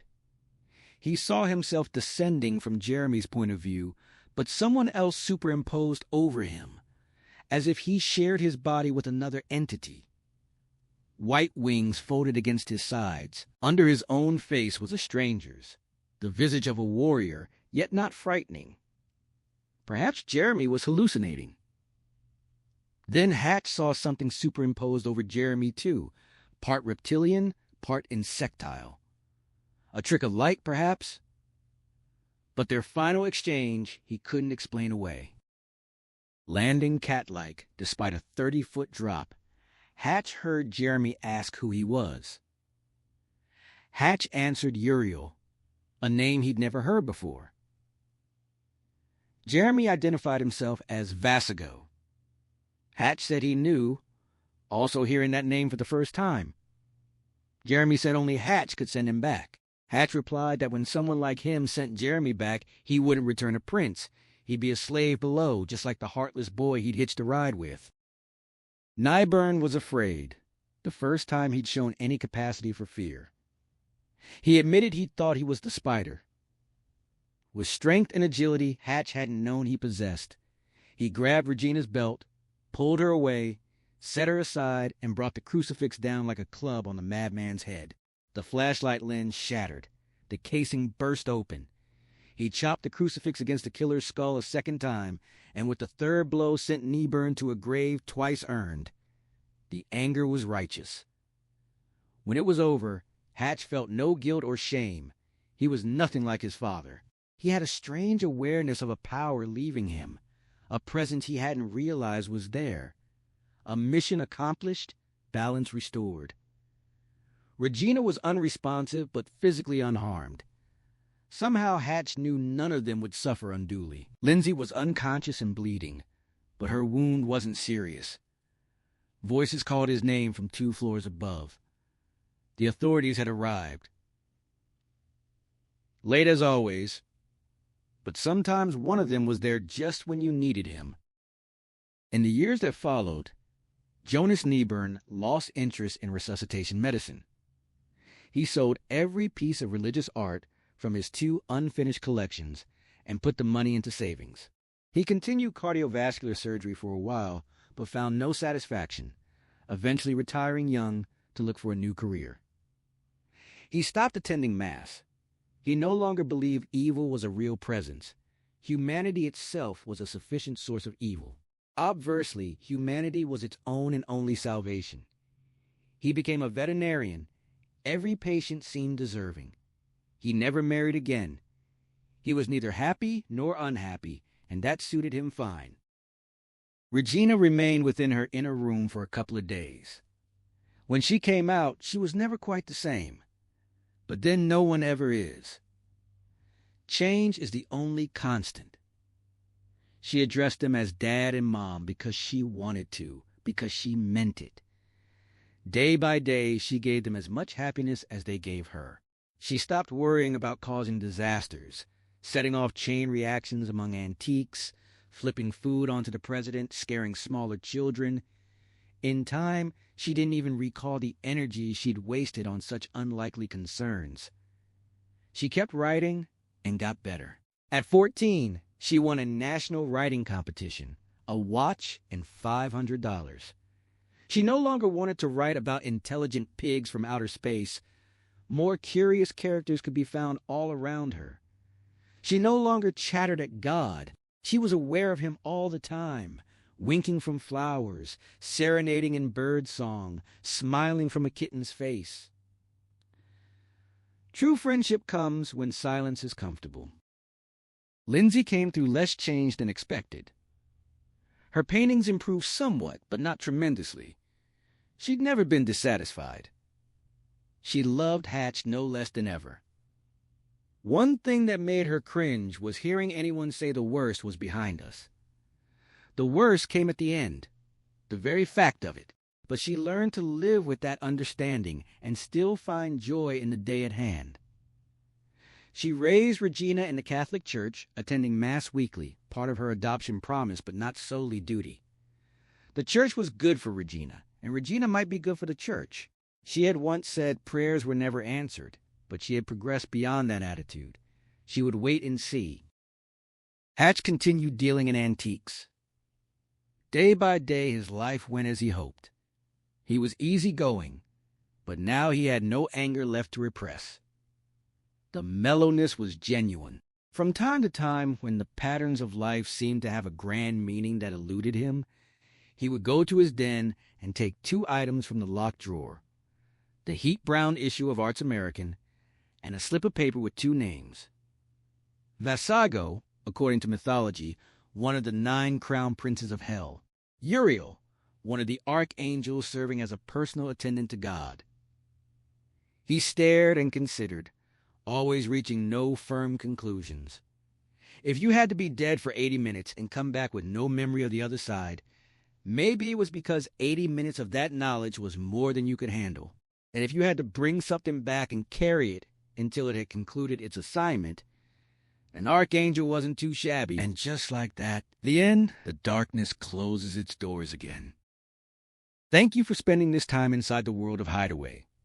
Stories like this stay with people because Dean Koontz never wrote horror simply to frighten you. Beneath the suspense, he was always exploring something more human. Fear, faith, guilt, redemption, and the unsettling question of what might wait for us beyond death. His fascination with near-death experiences and the fragile divide between good and evil became the heartbeat of this story, even as he struggled to balance psychological terror with emotional vulnerability in his writing. You can feel echoes of that same tension in many of his other novels too, from Phantoms to Odd Thomas, stories filled with ordinary people forced to stare directly into the unknown. When Hideaway reached theaters in 1995, director Brett Leonard approached the material with the stylized, dreamlike energy he had already explored in The Lawnmower Man. Jeff Goldblum brought a quiet exhaustion and vulnerability to Hatch Harrison, while Jeremy Sisto gave the film an eerie unpredictability that lingered long after certain scenes ended. Cinematographer Gail Tattersall filled the movie with cold shadows and industrial textures, and composer Trevor Jones layered the story with a haunting score that constantly blurred reality and nightmare. But the adaptation changed large parts of Koontz's original novel, leaning harder into supernatural horror and visual spectacle, while simplifying some of the book's emotional and philosophical depth. Koontz himself was famously unhappy with the final film, and reportedly even tried to have his name removed from the credits after creative changes during production pulled the story away from his original vision. Some of the film's most memorable sequences were shot inside the abandoned Britannia mine in British Columbia, a location whose real decay and claustrophobic tunnels gave the story much of its oppressive atmosphere. And long before post-credit scenes became common, Hideaway quietly included one of its own. A strange little final moment that many audiences in 1995 never stayed long enough to see. Whether the film worked for you or not, the novel still carries a different kind of weight when experienced on the page. Koontz allows you to sit longer with the fear, the grief, and the fragile hope hidden beneath the horror. If this story stayed with you tonight, the original book is absolutely worth discovering for yourself. And if you found something meaningful here, a moment, an idea, even a feeling you can't fully explain, I'd love to hear your thoughts. Some people see Hideaway as a supernatural thriller. Others see it as a story about surviving death and never quite returning the same person. Maybe both are true. If you'd like to continue exploring stories like this together, you can subscribe, share this journey with someone who loves dark mysteries, and return whenever you feel ready to step into another world. Because the strangest thing about stories is this: even after they end, a part of them keeps living quietly inside you.